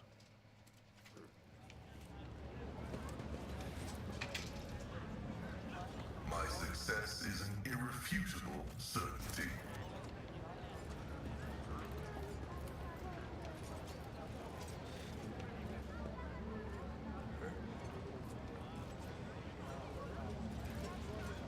Likely prairie flowers overgrown with weeds, the halls of Footfall.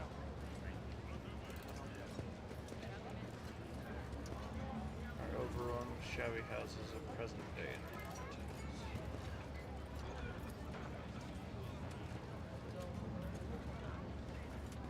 This explorator is blessed with multifunctionality. The Divine watches over us!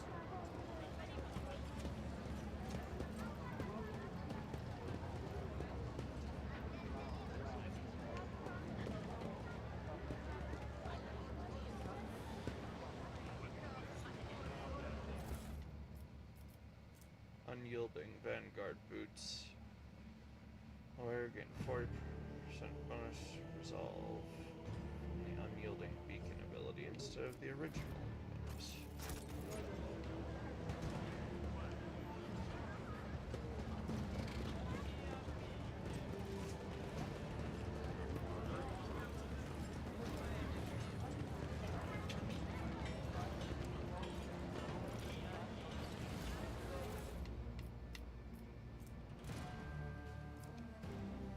Man, they're really, mad. The machine god grants me insight. Your duty. Am I able to get up there?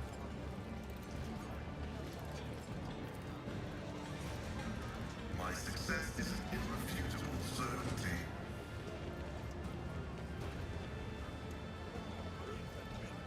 Let's check the map, make sure we haven't missed anything. We missed a lot. Give me the cursor, what do we got? To the rest of Footfall, to the Liege's Palace, so that's where we need to head. Hieronymus, some loot. Okay, cool.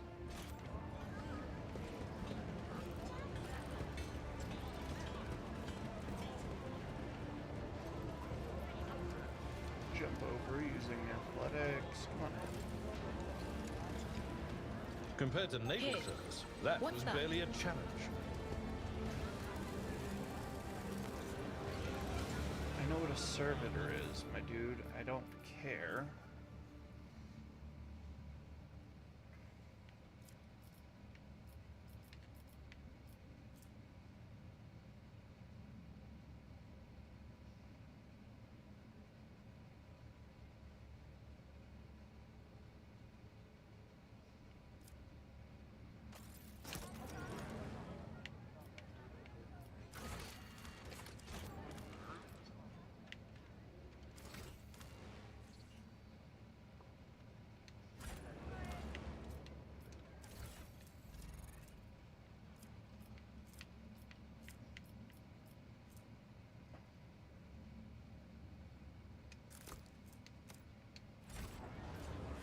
We are bound by the blood of martyrs.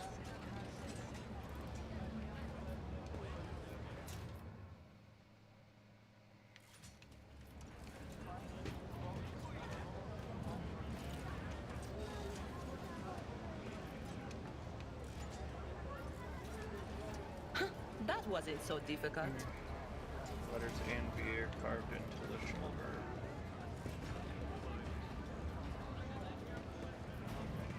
Alright.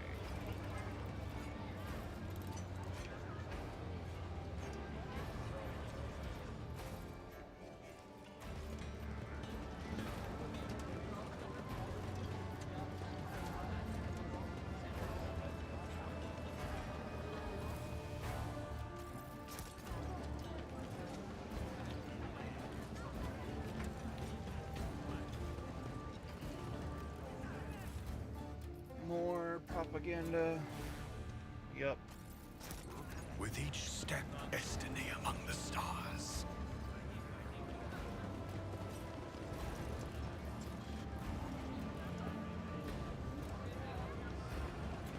So I can't buy anything from shopkeepers, which is sort of weird. Oh, hey, what do we got? The low hum of voice is quiet. A dozen gazes shift to you. First mate Dagon, a tall man with a shaved head, is rubbing his hands together nervously. His opulent clothes are nearly bursting at the seams on his muscular body, and his expression is forbiddingly grim. Still, he's trying to put on an air of friendliness. Greetings, you must be Lord von Valentius, your lordship. I heard about your arrival on Footfall, of course, and about Lady Theodora's passing, but I wasn't told.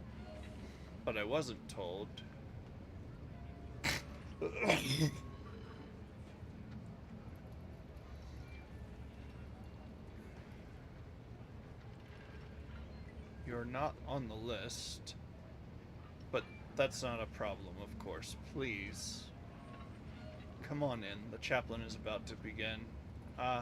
We're waiting for one more attendee to arrive, Fidelio. Without Fidelio, it's all been for nothing.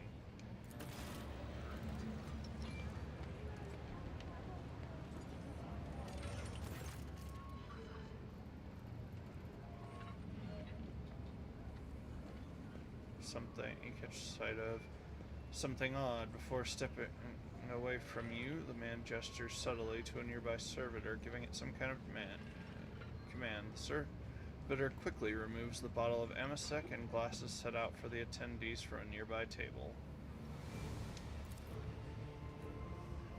The gathering you found yourself out seems refined and respectable at first glance, with decorations and the attendees' clothes speak of wealth, and so does the location, which isn't far from the liege's residence. But you notice that most of those gathered are of a rather imposing physique. Post-physique. Many of them have scars and military-grade implants. Several of the guests look like they're covering the exit. A few are clearly carrying concealed weapons.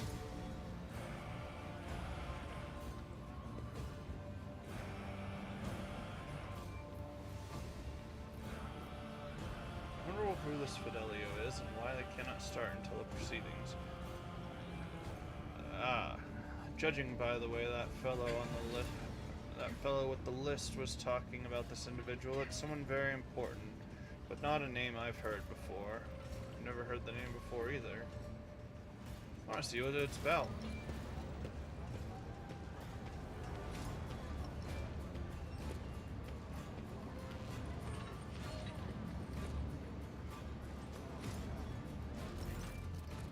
Clerk.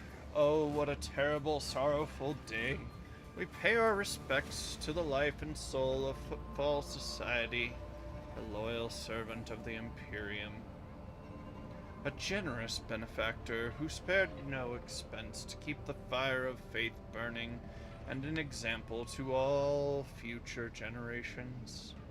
Most noble and unforgettable Master Bellarado.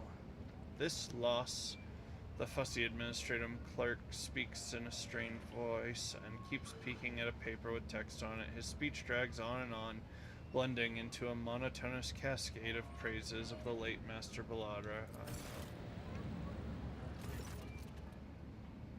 Time past 20 minutes. So let us offer a prayer to the Emperor for the repose of Master Bellarado's soul and the prosperity of his heirs. I now pass you over to our most reverend chaplain. A formidable-looking man dressed in the attire of an ecclesiarchy missionary glares at the gathered crowd. And here you all are, you vultures. Let's offer a prayer then. But if you think that the Emperor, or a messenger of his will, in other words, myself, does not see you in your vile souls, you're sorely mistaken. The chaplain looks at you and gives you a slight nod. I wasn't referring to our esteemed you all too... The rest of you I know all too well. So go ahead, pray for Bellorado's soul. Soon the flames will take him. A fitting end for a life like his. May the Emperor keep his soul. Without another word, the chaplain makes the sign of the Aquila and pointedly turns from the attendees. Let us walk this path to the end. Whoever prepared the body of the gray-haired man lying in the coffin, they did a good job. Even in death he looks majestic. Abelard maintains a grave expression befitting the occasion. Until he sees the face of the deceased, he frowns, peers at it with suspicion, then he gasps. Astonished, almost dazed. I'll be, this is quite the meeting, if it can be called such under the circumstance.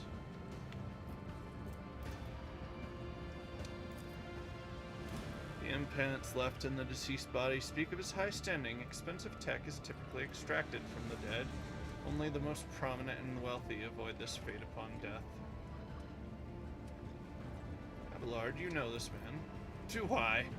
I would tell you all about this man, but the words I'd use would be improper for a funeral. This, your lordship, is Jerry Candens, known back in the day as one of the most notorious pirates in the Coronis Expanse.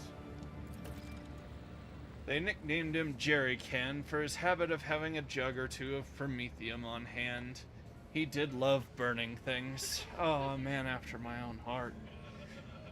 Oh, yes, he was a menace back then. How long was it? 60 years ago? I was serving my last days in the Navy when news came of his latest attack. Abelard distractedly runs a hand through his hair.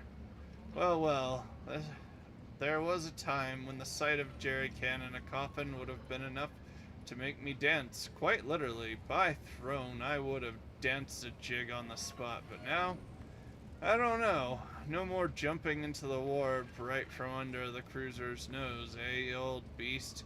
Who would have thought I'd be at your funeral? This is very grand for a pirate's funeral. Is this normal for Footfall? Folks on Footfall are known to turn a blind eye to many things, but even the locals aren't so unscrupulous as to honor pirate scum a few paces away from the liege's residence. But no one has heard of Dens for so many decades. I barely recognize him myself. And I've seen his face on pics a few times back then. I assume he retired and started a more or less honest life under a new name. What was it they were calling him? Master Bellorado? Now I remember, Reverend Hieronymus mentioned that the name Master Bellorado is one of the biggest donors to the temple. The divine watches over us.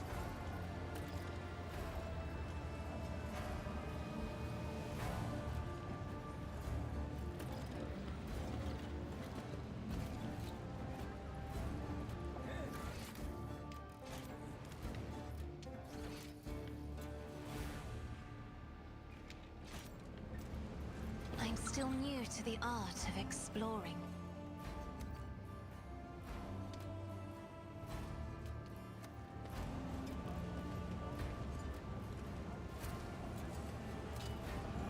Duty prevails.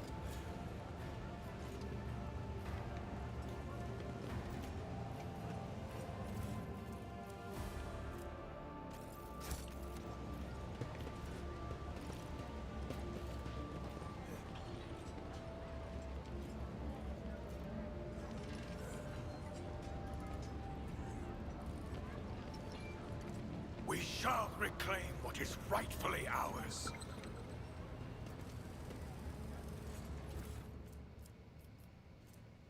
Shredder shotgun.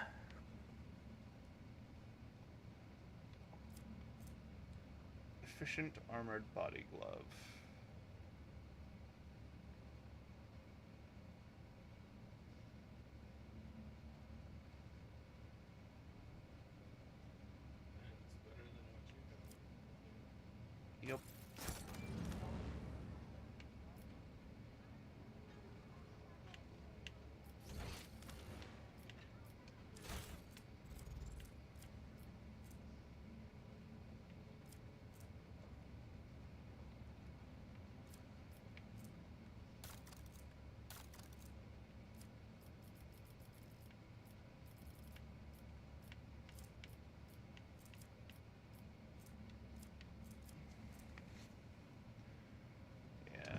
switch over to that.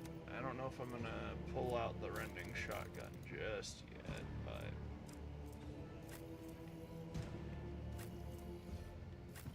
oh wait, what was the other thing? The armor, yeah. No, I need my armor.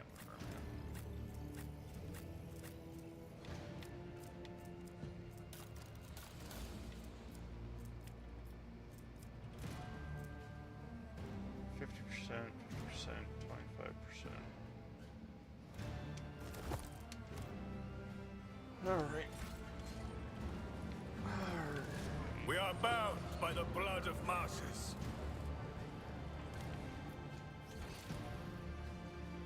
There's one more thing of goods somewhere up this way.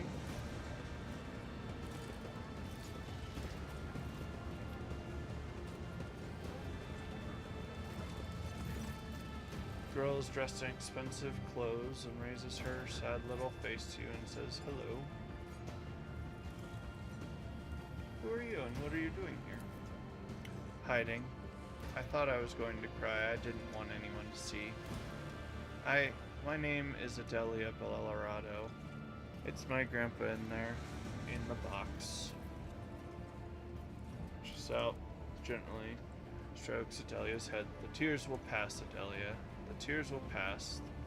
The strength will return and your courage will never leave you.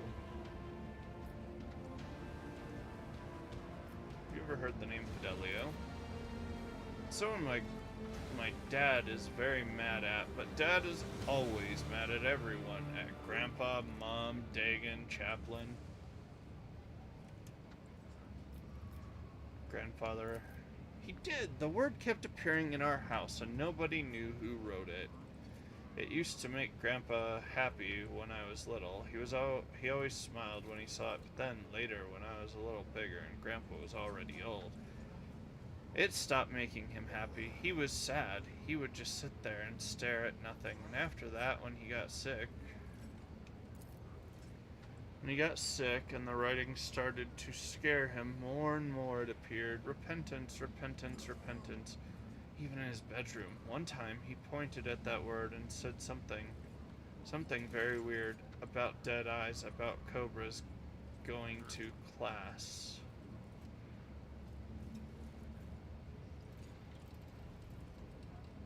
Cobra class destroyer? Her last phrase stirs your memory. No, this naive child's tale has nothing to do with reptiles, class, cobras. It seems her mind is distorted. Late grandfather's words. He must have been talking about a void ship, more specifically, a Cobra class destroyer.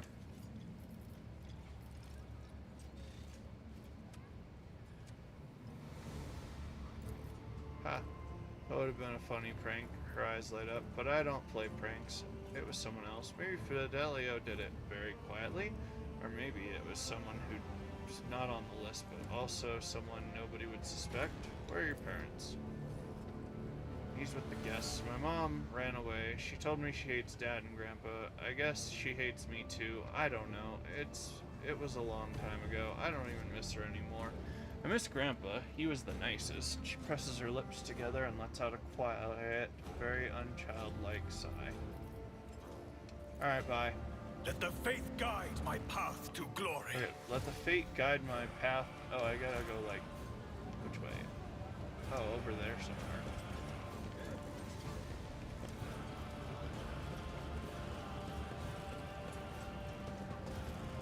Porta Dynasty mission.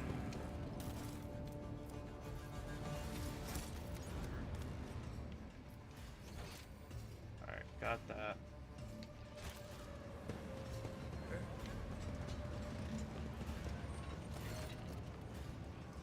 Tall man who welcomed you at the entrance is shifting foot for foot and keeps glancing around with a gloomy expression.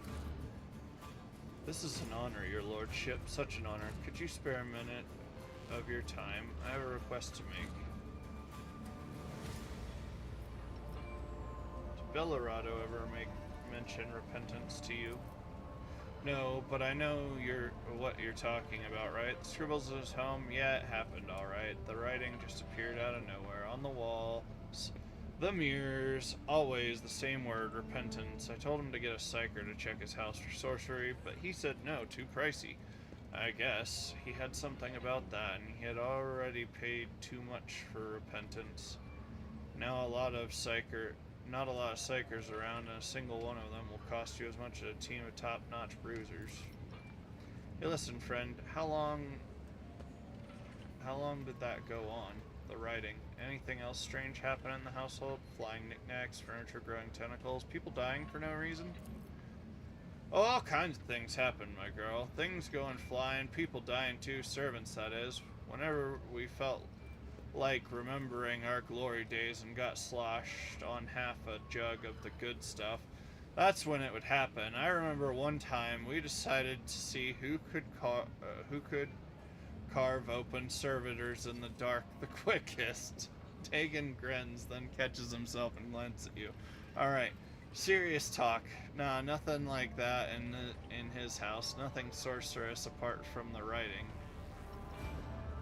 As for when it began, Xenos knows 10, 12 years ago. It'd be good to look at that writing. But if I had to guess, it doesn't sound like warp influence to me. If something really did take up residence in that house, it would have made a bigger splash in 10 years, like a dozen corpses big. You never introduced yourself. Oh, Dagan Othello.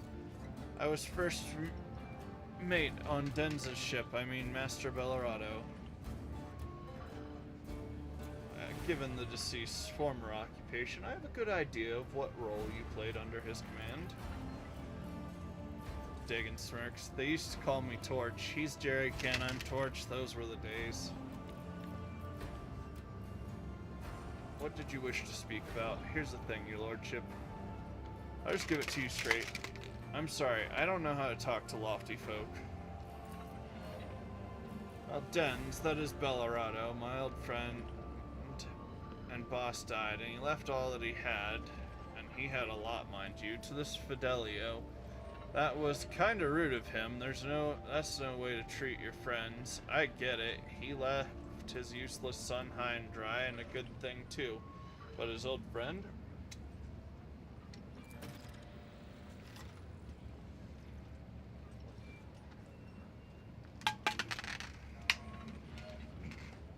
So I'm thinking maybe you can step in and set things right. Intervene on the matter of the inheritance, or I don't know.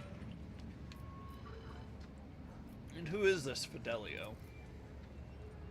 Dagan winces like he has a toothache. I wish I knew. I first heard the name when Denz kicked it. Maybe Fidelio is a whore who put a smile on his face in his golden years. And so Denz decided to give them the whole kit and caboodle. Why'd Denz leave you out of his will? Old age, you know, his head wasn't the same anymore. Yeah, it's gotta be it. It was too unfair to fly with him for 10 years and then get nothing for it. What do you want from me?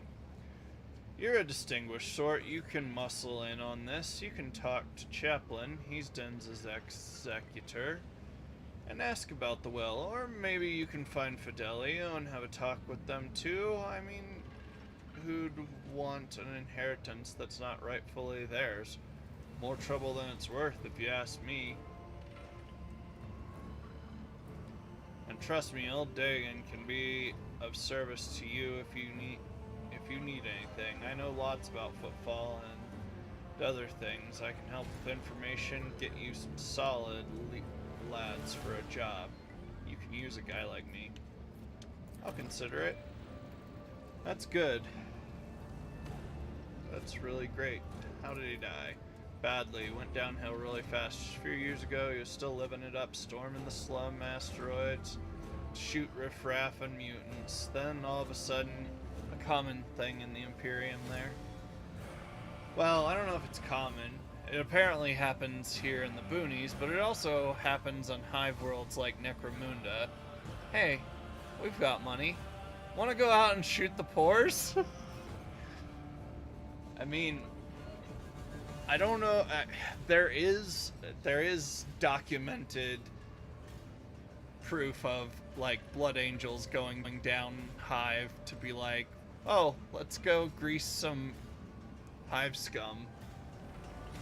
Man, it was crazy. This old wound caught up with him, and he had plenty of those, both from the old days and more recent ones. Like when somebody tried to bump him off 12 years back, I think it was. I must take my leave. With each step, I forge my destiny among the stars. Ready to...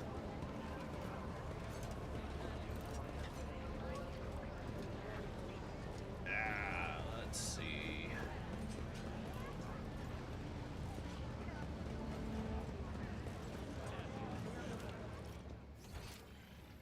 I want that loot.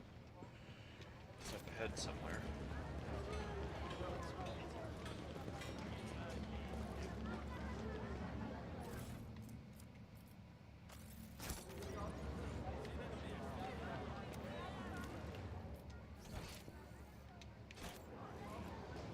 There you are.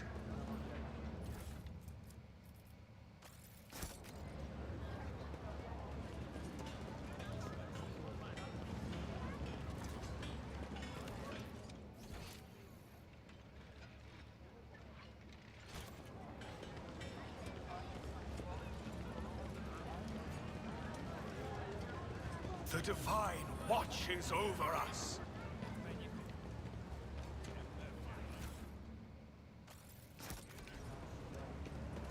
Oh, right there. Got it. Operation Pop it. successful. Alright, let's go see the governor.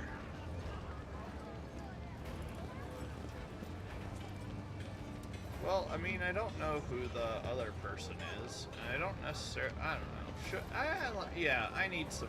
let's grab some muscle. That's probably good. I mean, a rogue trader's just realistically a legalized pirate, so a privateer. And he is kinda right. I don't disagree with him.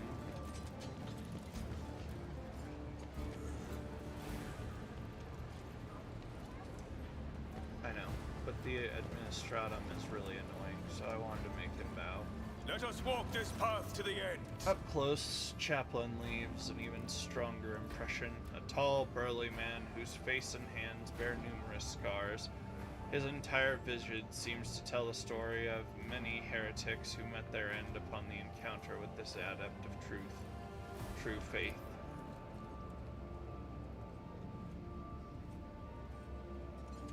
Chaplain gives you a respectful nod. May St. Drusus protect you from illness and misfortune.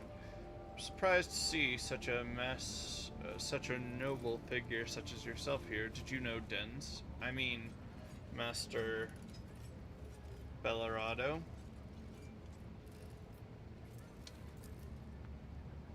Interesting. I knew he kept secrets even from me, his friend and confessor. Then again, meeting you is not the only secret I discovered. I still don't know who this Fidelio is, the person who Dens made his heir.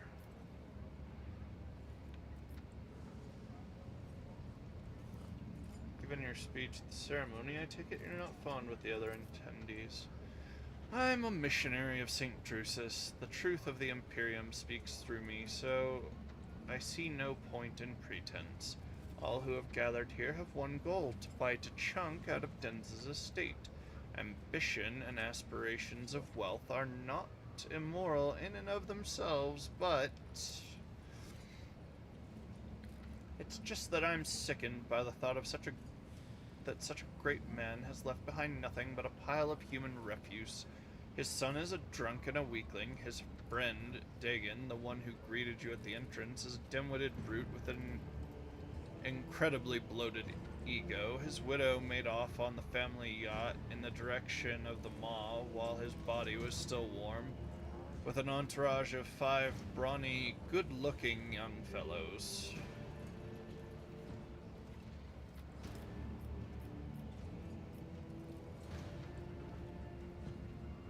I wish to intervene in the matter of the inheritance left by Master Bellarado. You are a rogue traitor and Denza's friend. If you want to intervene, then do so. Oh, name the heir yourself, and if you like, I won't voice a word of protest. There may be issues with the Administratum, but I know which palms to grease to make them go away. Let me ask you, are you sure you're ready to resolve everything now? Maybe you'd like to talk to all sides, form your own opinion of the claimants, find out who Fidelio is, if nothing else? Yeah, I'm gonna go see the governor. What is rightfully ours. I think. Where's the dad? Oh, hey, look. Over. It's not smell to this homicide. It's very likely that the drink has been poisoned. Oh, he was gonna kill everybody else off.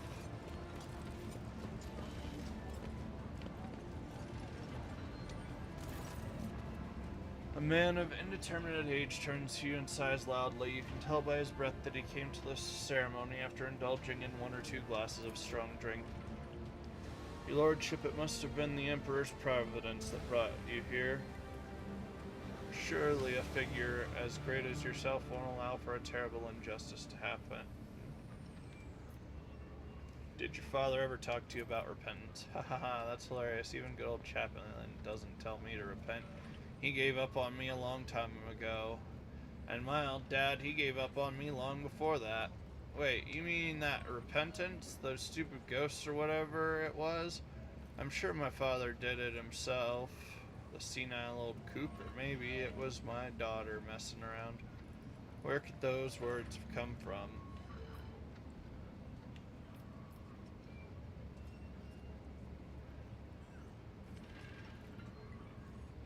And what is this injustice I'm supposed to be?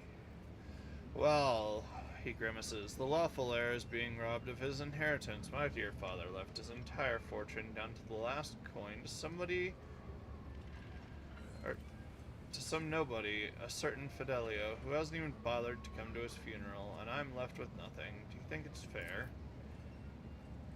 Your nobility, you of all people must realize just how wrong and unacceptable the situation is. I thought maybe you could lend me a hand somehow, for the sake of friendship with the future keeper of the Bellarado fortune, and for the sake of justice.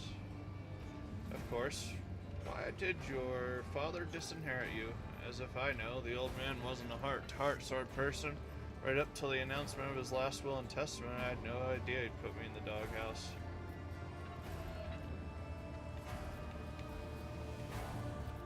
I will consider your offer.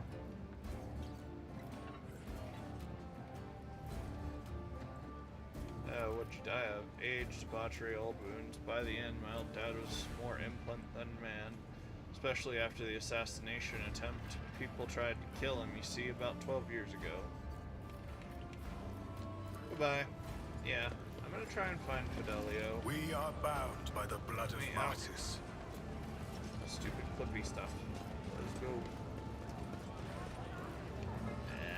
Oh, that's why.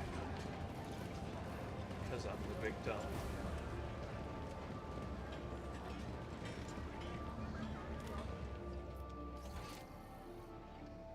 Alright, I got everything. We're heading to the governor. He might know a little bit more. Vladime will be as slippery as a snake, like any seasoned operator. I don't need any voices in my head to predict that. Yet you still have them. Some leaders hold onto power with an iron fist. But Takara isn't the type. He's an opportunist. A brilliant opportunist.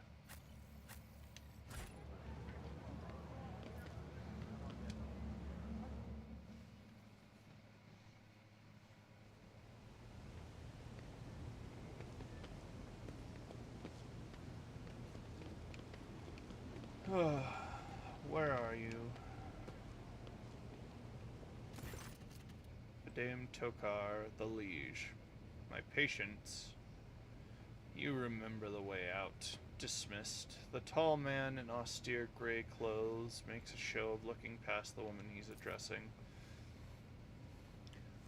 Vladame, Vladame, Vladame.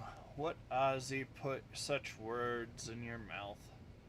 You talk like you're an Imperial clerk, not one of us. The woman who is standing with her back to you lets out an ostentatious sigh, then her tone changes dramatically.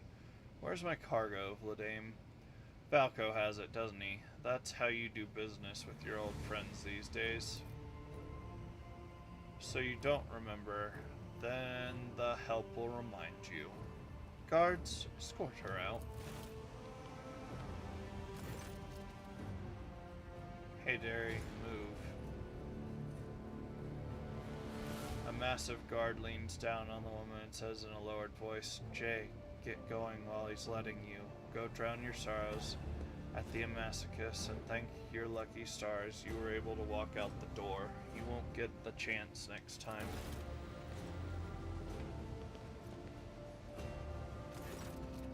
Well, that's a good name, the Adeptus Ammassacus. Ammassac's a drink, sort of, I think like cognac. It's a fine drink, for fine people. First an insult, and now threats. I see courtesy and tact are no longer a valued commodity on Footfall. Oh well, I'll find myself a better deal.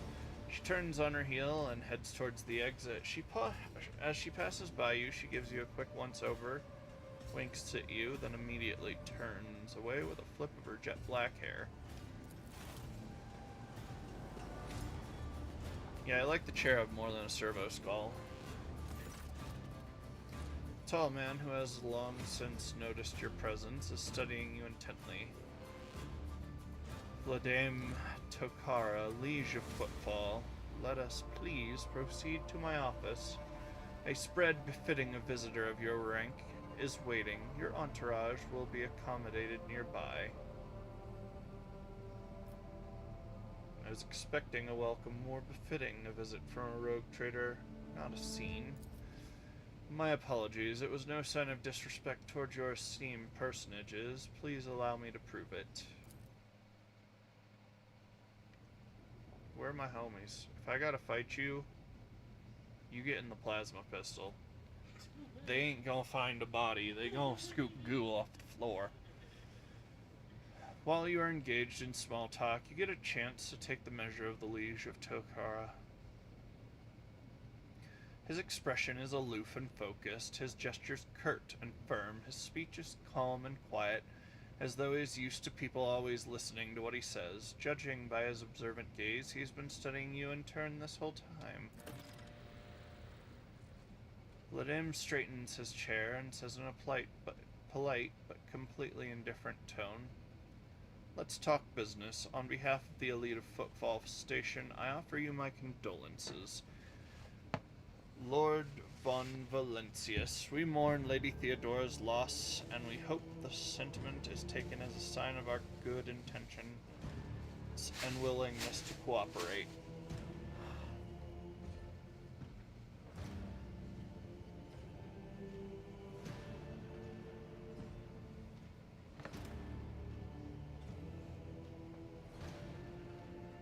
Thank you, Liege. A terrible loss for all of us. I hope that under your guidance, the dynasty can recover from this blow and attain even greater power. It was a bold move on your part to announce yourself as the new rogue trader of the Von Valentius dynasty, despite not yet having your status confirmed by anybody of import from the Imperium. I appreciate such traits in people. It's good to understand what you're dealing with. As you may have noticed, Footfall is currently in a state of crisis. Its people would benefit from the patronage of a figure such as yourself.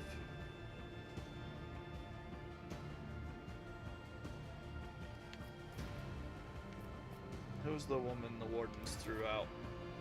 Vladim's expression hardens, and he makes a frustrated gesture. A dead woman walking. Some, however, still call her Jay Hidari. A small-time hustler with big ambitions that will lead her to a sticky end.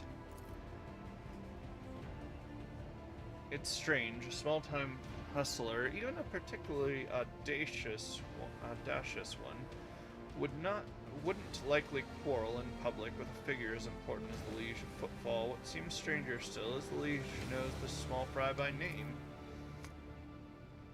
She is irrelevant, since I'm the one in control of the situation on Footfall. I can speak on behalf of all of its noteworthy residents.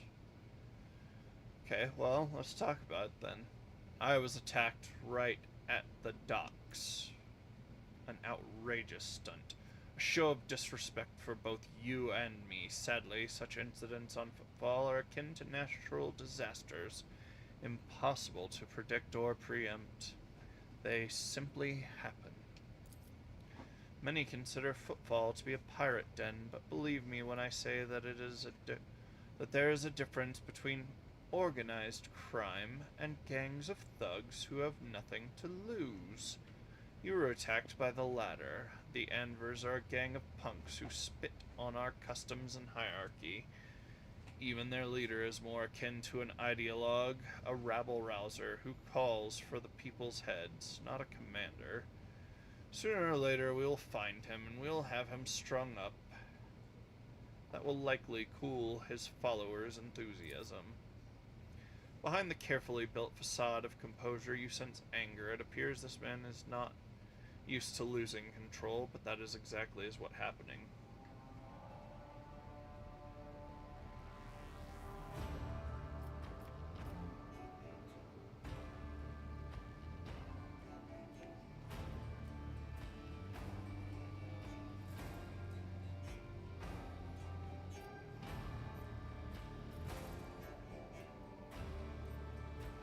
I'm sorry for the loss of your assistant. What? Your words seem to perplex him for a moment, but his face remains cold. Oh, that. Yes, her death was a regrettable development. What's the situation in the region? Troubling. Xenos raids are growing more frequent. Trade is suffering and fringe worlds are going under. Rumors of atrocities being committed by enemies of humanity are causing excessive panic due to their exotic nature. The core of the Imperium forces in the Coronis Expanse has departed for the sector's borders to combat the Xenos threat. There has been no word from them for a while now. Then again, with the distance and current issues with astropaths, that's not entirely out of the ordinary. Still, we are not yet alone. From several of the worlds hit by Xenos attacks, we've received reports of fierce warriors who descended from the sky and entered the fray. The fragmentary accounts lead me to believe that the blessed Adeptus Astartes are operating in the Coronis Expanse, and I await news of their victories with great anticipation. Have there been any Xenos attacks on Footfall? No, there haven't. Attacking Footfall in general is not a particularly reasonable thing to do. Many ships are docked here at any given time, and even the listed weapons on board would make for a decent fighting force. And that's not even to mention the firepower that our esteemed merchants have shamefully hidden in the station's from the station's customs officials. For us, the Xenos are more of a source of income than a threat.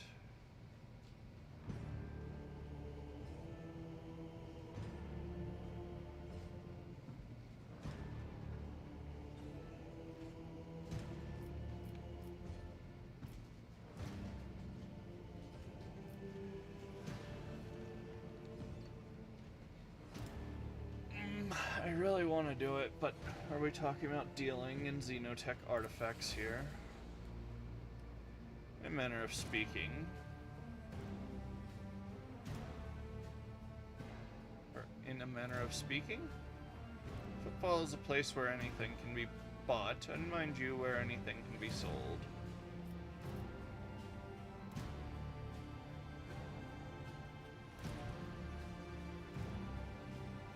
Naturally, I find this utterly unacceptable and have no desire to speak about this, but my seneschal is a good listener. Lay your disgraceful gossip upon him. I beg your pardon, your lordship. It was impertinent of me to offend your ears with such appalling words. What sort of patronage do you seek from me? Protection, not military protection, but a different kind of security. You have, of course, already encountered difficulties with warp navigation. On your way here, I'm afraid the scope of these difficulties extends far beyond this area.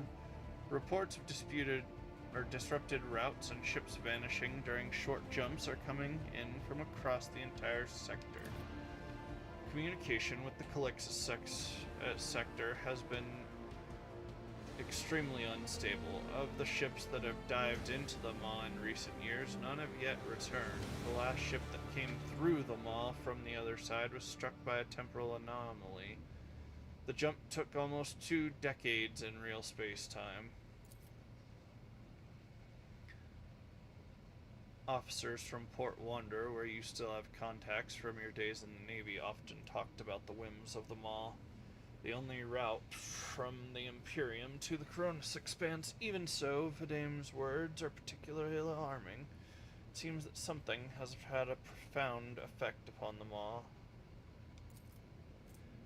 And this brings us to our main issue. Footfall is a repair shipyard and a trading post. We barely produce anything ourselves, and are largely dependent on incoming shipments, especially food shipments. The station naturally has some reserves, but the supply issues didn't start yesterday. Footfall would be obliged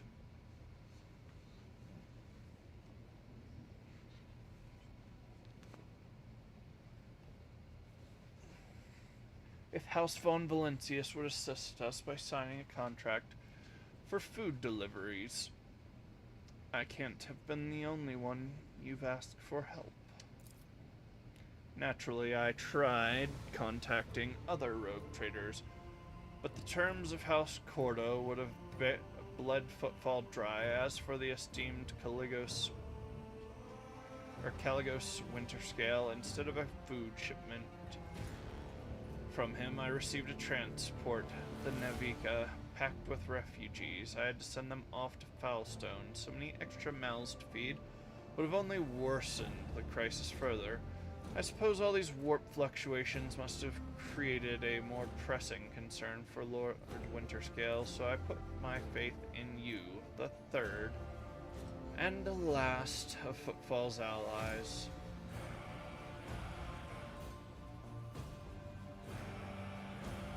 So Footfall is cut off from all of its shipments. The local gangs are running wild. The local hustlers are throwing tantrums on your residence. Are you positive you're in control of the situation? You are very perceptive. Well, now you know what you're buying. The situation is difficult, but should you decide to offer your support, you'll forget about the existence of trading hubs other than Footfall, because you won't have more loyal friends anywhere else. So what are the terms of this deal? It's simple. Delivery of food shipments from your fertile worlds. Janus, I imagine. I'm quite familiar with that jewel of the Von Valentius Protectorate, in exchange for fair payment.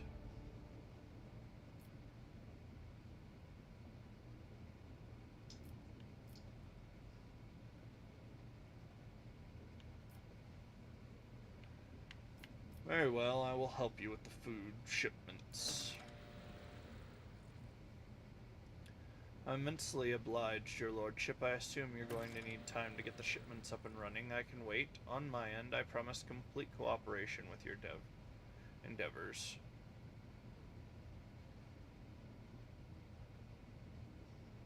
Make a few deals here. Here, I am the main dealer on the station. It would be disrespectful of me to suggest that you take your business to Footfall traders of lesser importance. Still, you might take an interest in a few people of note. For example, Hieronymus de Lassaro, the servant of the ecclesiarchy, is rumored to purchase sacred relics from captains, and other traders don't seem keen on becoming his competitors. If you're looking for goods that can entertain you, find Octavina at the establishment called the Adeptus Amacecus.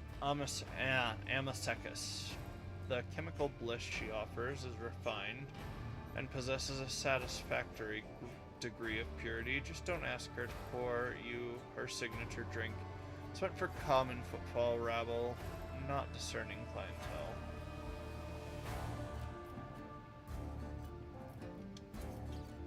I am at your service. You can expect the most generous discounts.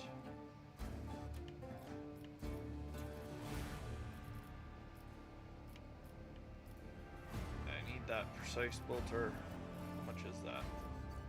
Oh, I can't afford that precise bolter.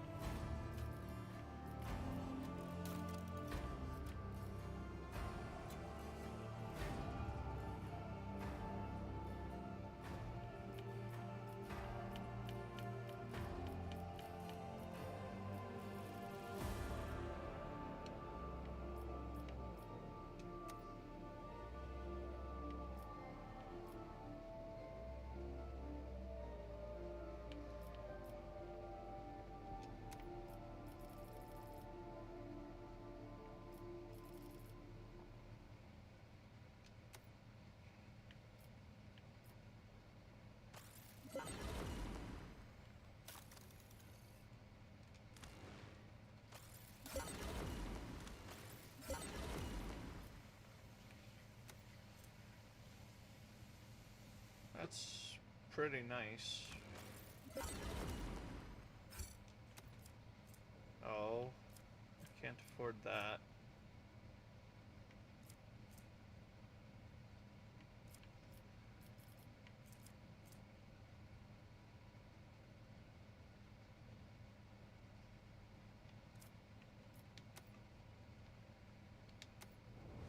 Let the faith guide my path to glory!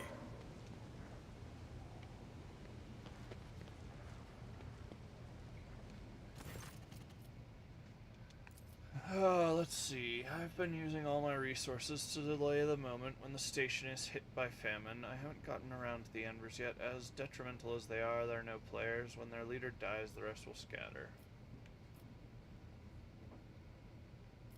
I have some other questions.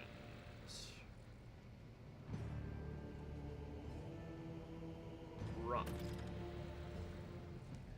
Rest assured, I will be candid. My lips are bound by oath of service. What exactly interests you on Footfall? This abode of bandit? This abode of merchant xenotech traders? And only a few bandits? What oath were you referring to? Any rogue trader, blah blah blah, is a ruler. Liege is there. That makes me your servant.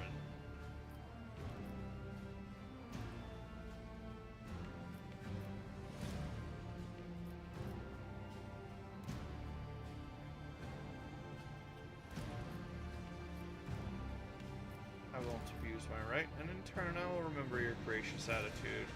And I'll remember it when the esteemed Caligos Winterscale returns to discover Footfall is no longer under his patronage.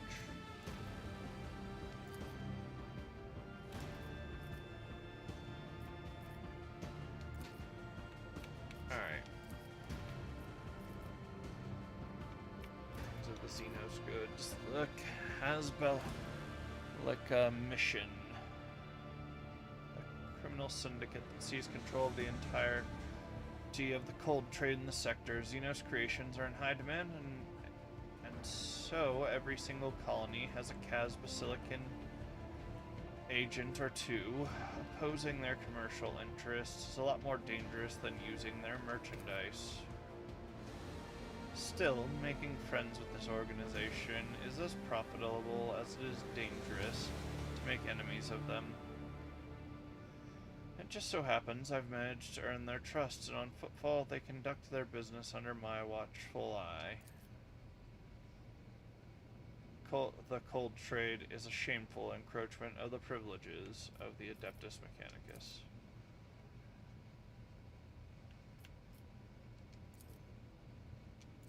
With each step, I forge my destiny among the stars.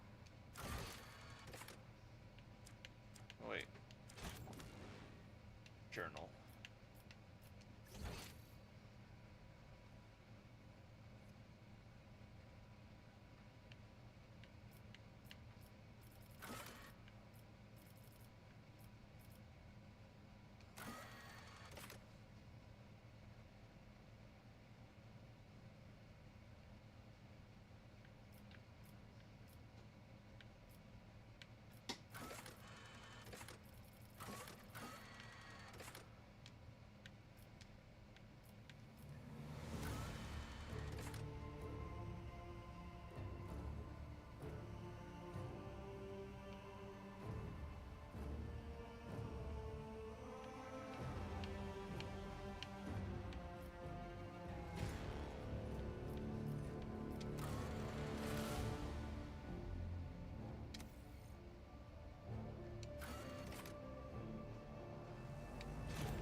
The Divine watches over us. Yay, that's a good place to end there. Lord Captain, I'm pleased to report that the inspections have been completed and all identified system failures have been resolved. The void ship is ready to depart Footfall. The crew is waiting for your further instructions, and there are also a number of issues that need to be addressed.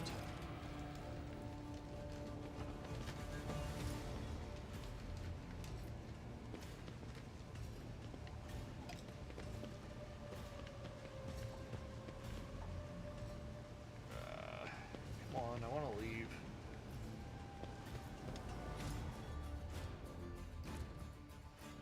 Wait, I'm going to the bridge? No.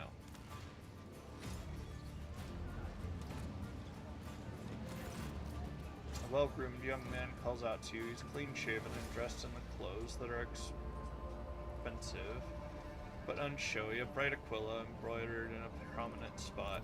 Your lordship, I humbly ask for a minute of your time. I am Bastian Inderma Bastal Corda, youngest cousin of House Corda, envoy of the Incendia Bastal Corda, rogue trader of the Coronis Expanse, by the grace of the most holy Emperor Corda. They are some of the most influential rogue traders in the Coronis Expanse, but not on Footfall. The station is under control of House Winterscale. Something tells me that we are about to hear a most curious offer. What did you wish to speak with me about? A matter of utmost delicacy. You see, you've been to the residence of the Liege. Philodemus most certainly appealed to you. On the assistant in the arrangement of shipments to Footfall, the Von Valentius Protectorate is famed for the abundance of its main agro-world, Janus. It would be odd for him not to seize on such an opportunity when Footfall is on the verge of famine. However, the Corda dynasty pursues its own interests on Footfall. We've already announced our terms to the Liege, but he is stalling, I imagine, in hopes of getting a better offer from you. The Corda dynasty believes, Bastian smiles and gives a slight shrug, that cooperation would be preferable for both rogue trader houses. If you refuse Vladem, thereby forcing him to agree to a deal with us, the Corda dynasty can promise you a share of the profits from the future contract, as well as certain other prerequisites. Or perquisites. Everybody benefits. The Emperor's most loyal servants should be more concerned with carrying his will through the stars, and less with divvying up profit among themselves. Especially when it's the well-being of the Imperium's world at stake, even one such as Footfall. Behind the smile, Master Bastian behind your smile, Master Bastion, teal shadows swirl. Others may not see them, but your worry cannot escape my eye. What are you afraid of? Your house's wrath should these negotiations prove fruitless, or the wrath of House von Valencius. Idira, who was yawning in boredom a moment ago, flinches and clutches her face, her fingernails digging into her skin. They're coming. Again, brothers of the ones who came before. I just don't get it. Do they all have a death wish?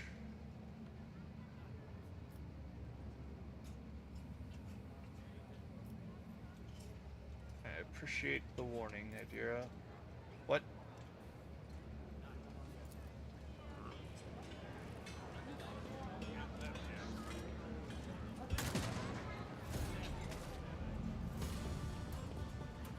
I will cast you into eternal darkness. Spare none of them!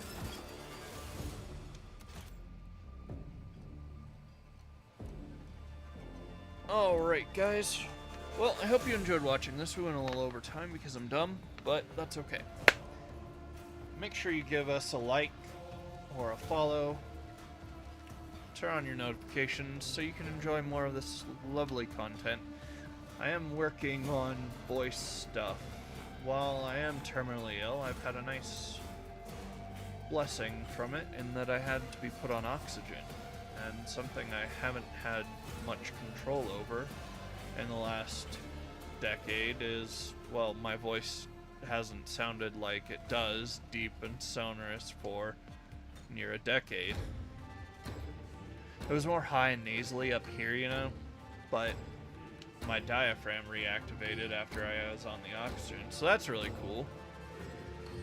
And I'm able to do voices again. So, we're going to be doing voices again. Well, for the first time for you guys. I can do I was able to do a little without the diaphragm, but without really being able to activate it properly. Yeah, could only do so much. Mostly high-pitched, whiny, or nasally. We'll be back at it tomorrow. We're gonna kill these Anvergits and find their leader. He's kind of a butt. I'd love to rip him open with a chainsword.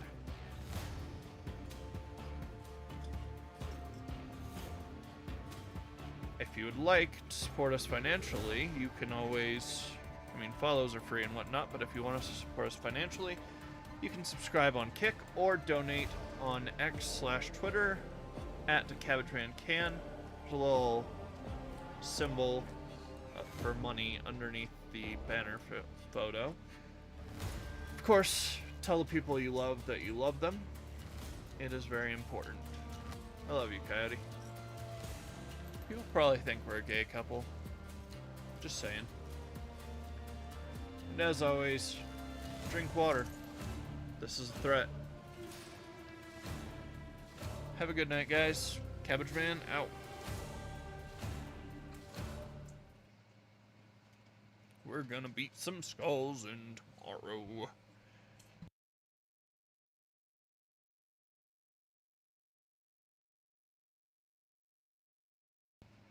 We might go look for a raid.